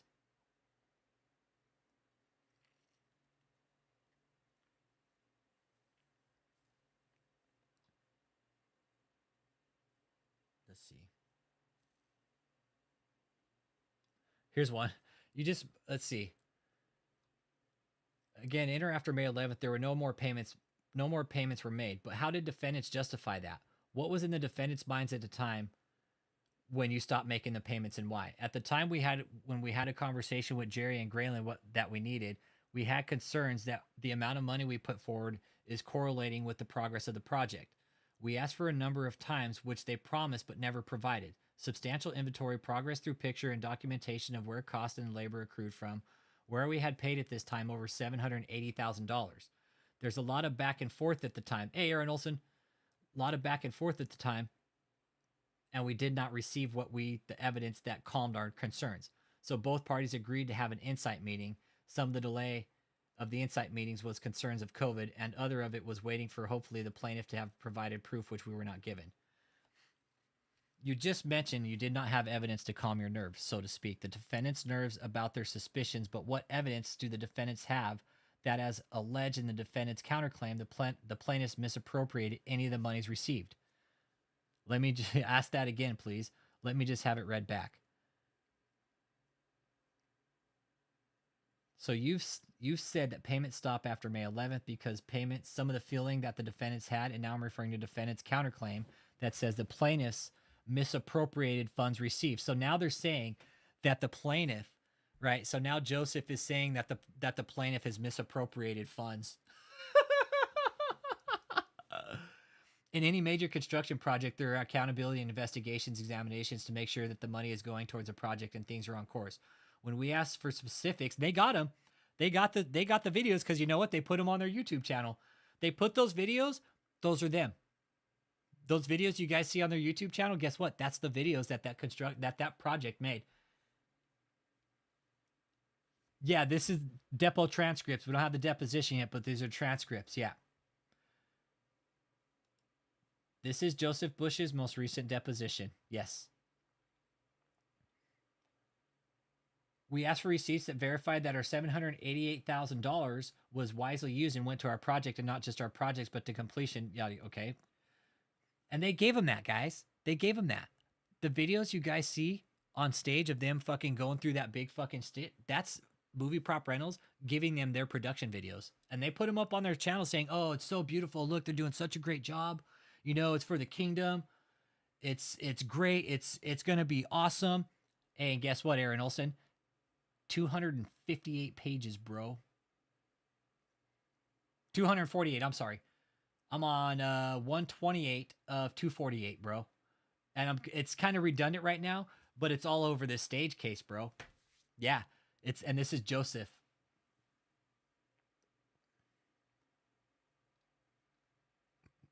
And Joseph has basically just accused the stage company of misappropriating funds. Straight up. He straight up told them,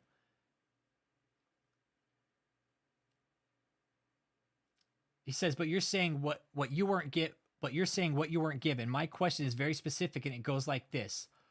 What evidence did the defendants have on or about or after May 11th, 2021, that the plaintiffs misappropriated funds received from the defendants? Again, we had valid concerns. So what our concern with the question that we asked for a legitimate paper trail we asked for when they can't fucking provide one. Go figure. You got a fucking cult that can't provide a paper trail that's asking for a paper trail. Has an investment like this would ask for the same thing. It's common sense. Tell us where the money went to. What's the inventory? Where's the receipts? How much towards labor? How much towards this product?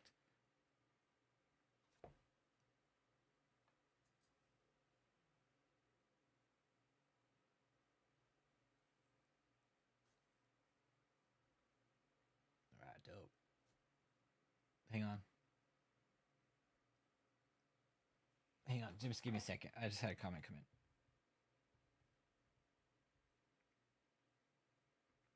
Okay. Dude, this is a civil case, dude. Not for a civil case, bro. Dude, Ashley's was only 84 pages, bro. Nah, 248's not standard, bro. The homie told... Dude, 248's a lot for a civil case, bro. If this was a federal case... Yeah, the company's provided everything. Oh, here we go. Right here. None of it was given to us, so we decided to make a trip in person. Now, here we go.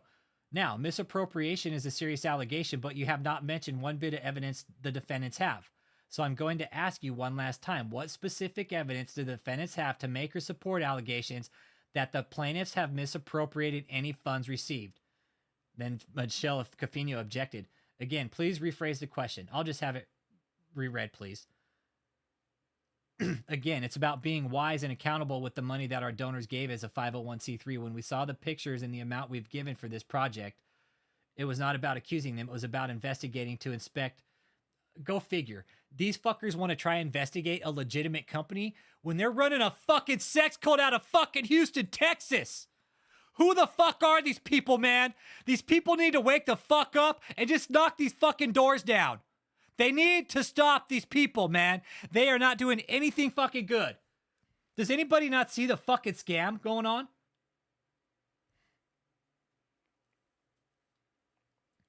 Is there any other evidence other than what you just said that defendants are aware of that supports an allegation that plaintiffs misappropriated funds received from the defendants? What time frame are you referring to? Well, since the engagement of the plaintiffs by the defendants today. To today? Okay, so because beforehand you were referring to back then and you weren't clear in your question, are you referring to now? Or are you asking about what concerns I have now? What evidence? Rephrase that question. Other than what you've testified to today, is there any other evidence defendants are aware of that the plaintiffs misappropriated any money received from the defendants on the stage product?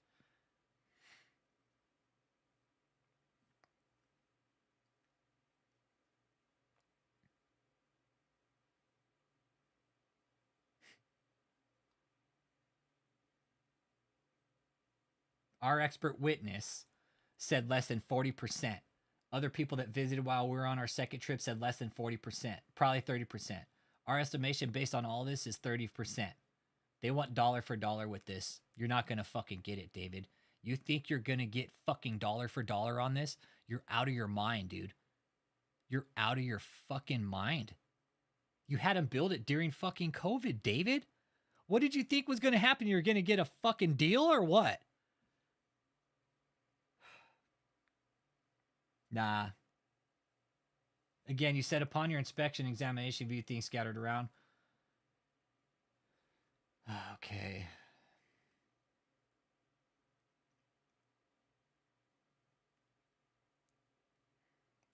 Okay, it's talking about, as far as I remember. Okay, so it's 2020, stop making installment payments. Okay, so I already answered this question, so you have nothing else to add. Is that correct? Like I stated before, we had concerns at the amount we give pictures, yada yada yada. Okay, what quality was defective in the eyes of the defendants at the time of the decision was made, in or after, to stop making the payments? There was concern of the quality of the work done based on the pictures we saw, but the main thing was seeing the amount of work done. Okay, is there any other evidence the defendants relied upon stopping payments? We asked for plaintiffs to produce more documentation. Okay, get it. Other than that, is there any other evidence other than you already testified today? Other than that, is there any other evidence other than what you've already testified today? Are you asking from the initial concern? Yeah. Okay, there's other concerns that the board members had. This is all I can recollect at this time, but I'm sure there was more. Well, concerns are not evidence, so my hard question is, again, the payment stopped with May 2021.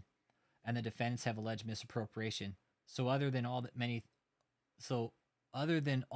things you have testified to today, what evidence do defendants have that plaintiffs misappropriated any money received from the defendants on this project?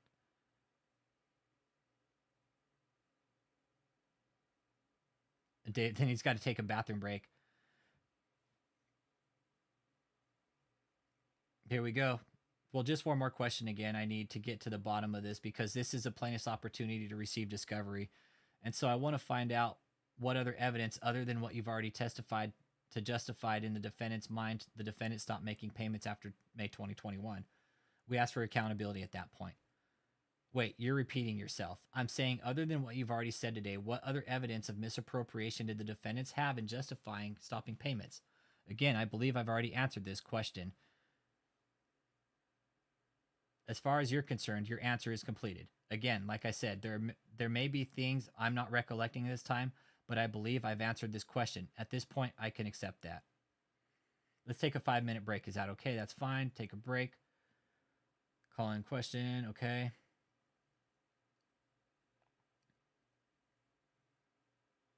All right, this is where it's going to get interesting. They're talking about payments between KOGGC and JMMI. All right. These are the counterclaims.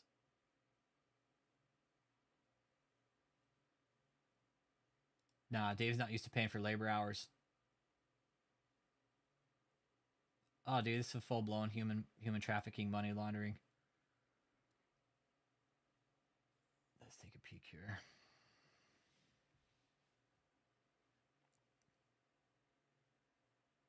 Let's see. The works is problem exists. Okay.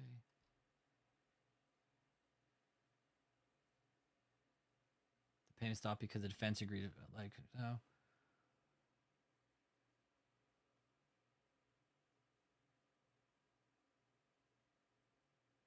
Okay, here's a good question. For the construction of the stage prop, which was requested by the defendants, did the defendants ever seek financing?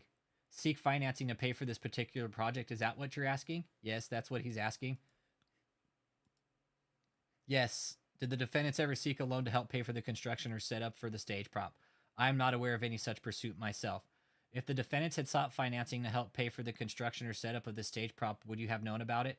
It's possible, but it's also possible that it could have been sought for by a member on the board, and I'm just not aware. But I'm not aware that we sought for funding because that wasn't needed. We had the finances to pay for this complete project. They had the financing to pay for the complete project. Hey, but they're caught up in a fucking lawsuit because they fucking flaked out on the fucking bill.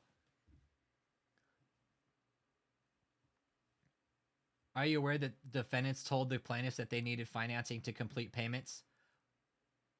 They told them that. I know that for a fact. Did defendants tell plaintiffs they needed financing to pay for this project? I'm not aware of any such communications. I am. Yeah.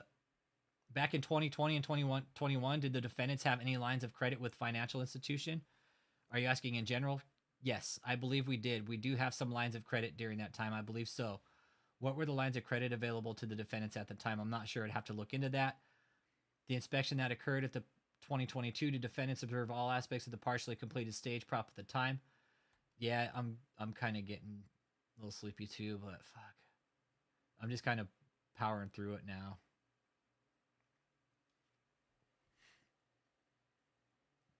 Yeah, we saw the items. Now this is all about the items inside.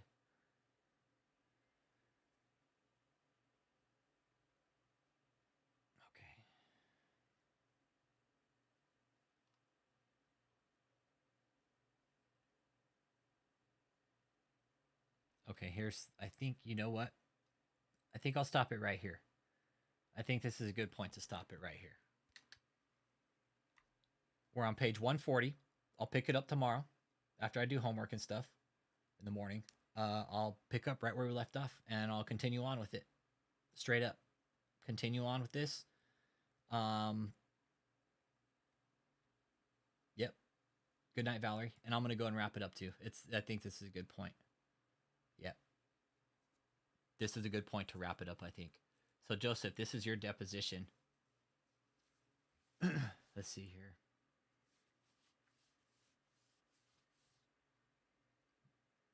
Done right. Let's go trailers outside. Okay. All right. All right, you guys.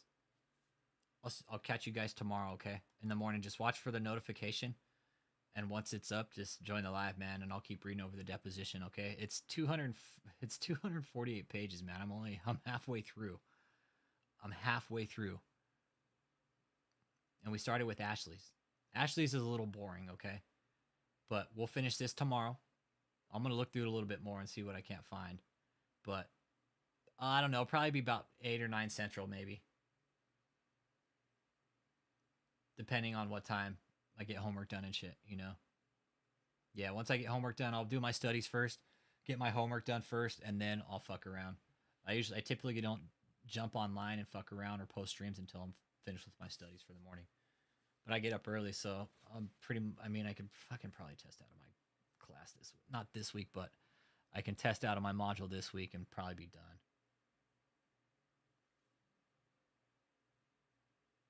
The Zoom call.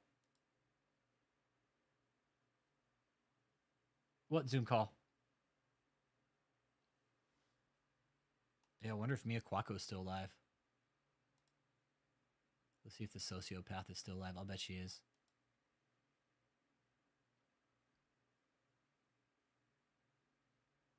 Ah, she's done. Okay. Yeah, here's Ashley's. We were doing Ashley's earlier.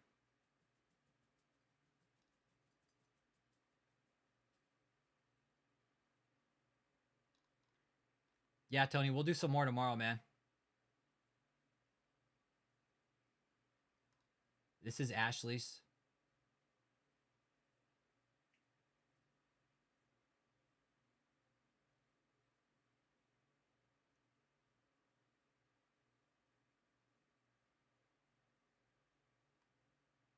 This is Ashley's right here.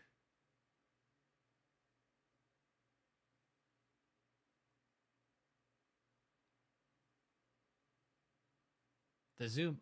I'm confused, 999.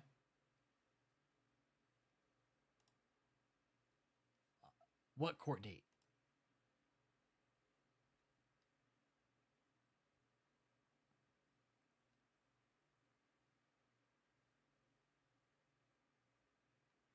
Look, these guys are all fucking concerned for accountability, but they don't have any.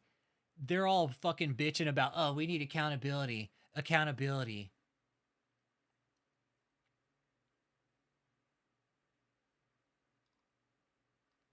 We want accountability. Hey, but hey, we're not going to fucking file our taxes.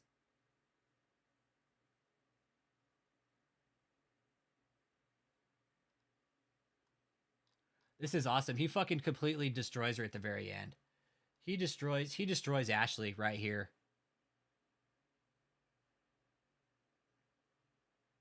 Right here. He fucking destroys her. Do you have any familiarity with the finances of the kingdom? No. Any familiar with JMMI? Nope. Construction industry? Nope. Educational experience? Nope. Any license or certification in the construction industry? Nope, I do not. Did you attend any college? Yeah, she did. She actually does. She's got her fucking degree in fucking fashion merchandising and business management. Ashley, what the fuck are you doing in a religious cult, man? Get the fuck out. You're too beautiful for this shit, man.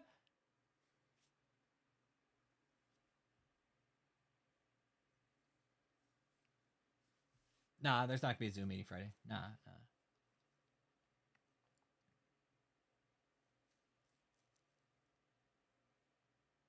Look, and he just fucking keeps destroying her.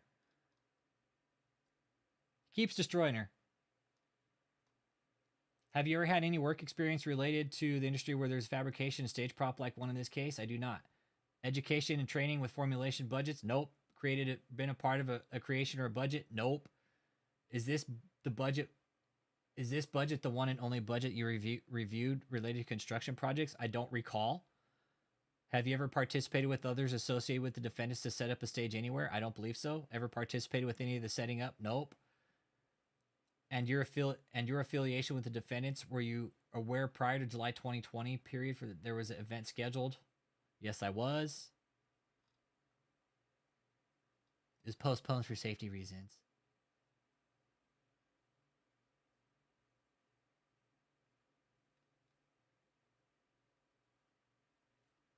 Well, dude, telling you, man, this is going to get interesting, man.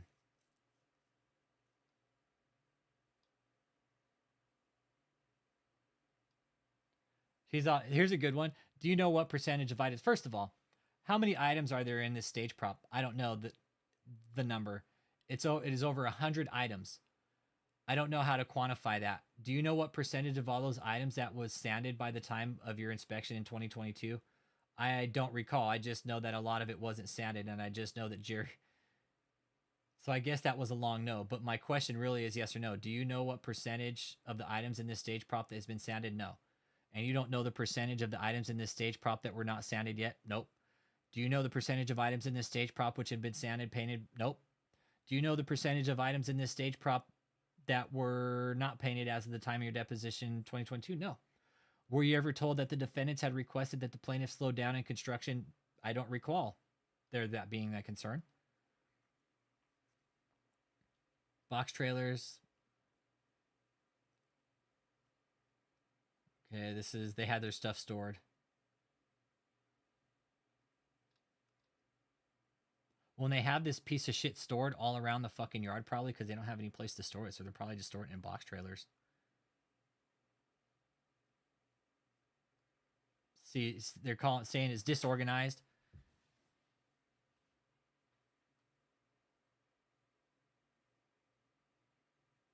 Not to my knowledge, there's an inventory.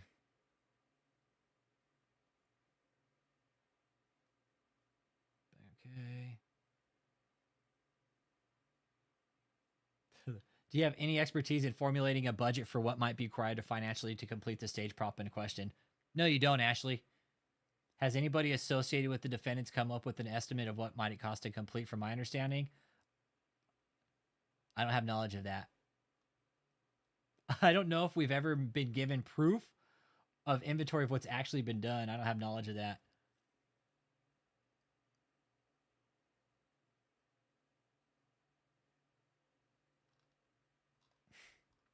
Man, what an absolute fucking shit show they've made of this, man. And they want to fucking get rid of their expert witness. The stage is just a money dump, you guys. The stage is just a money dump. We all know that. It's never going to happen. We know that. We know the stage will never happen. And for David to fucking continue to fucking basically gaslight the entire fucking court system.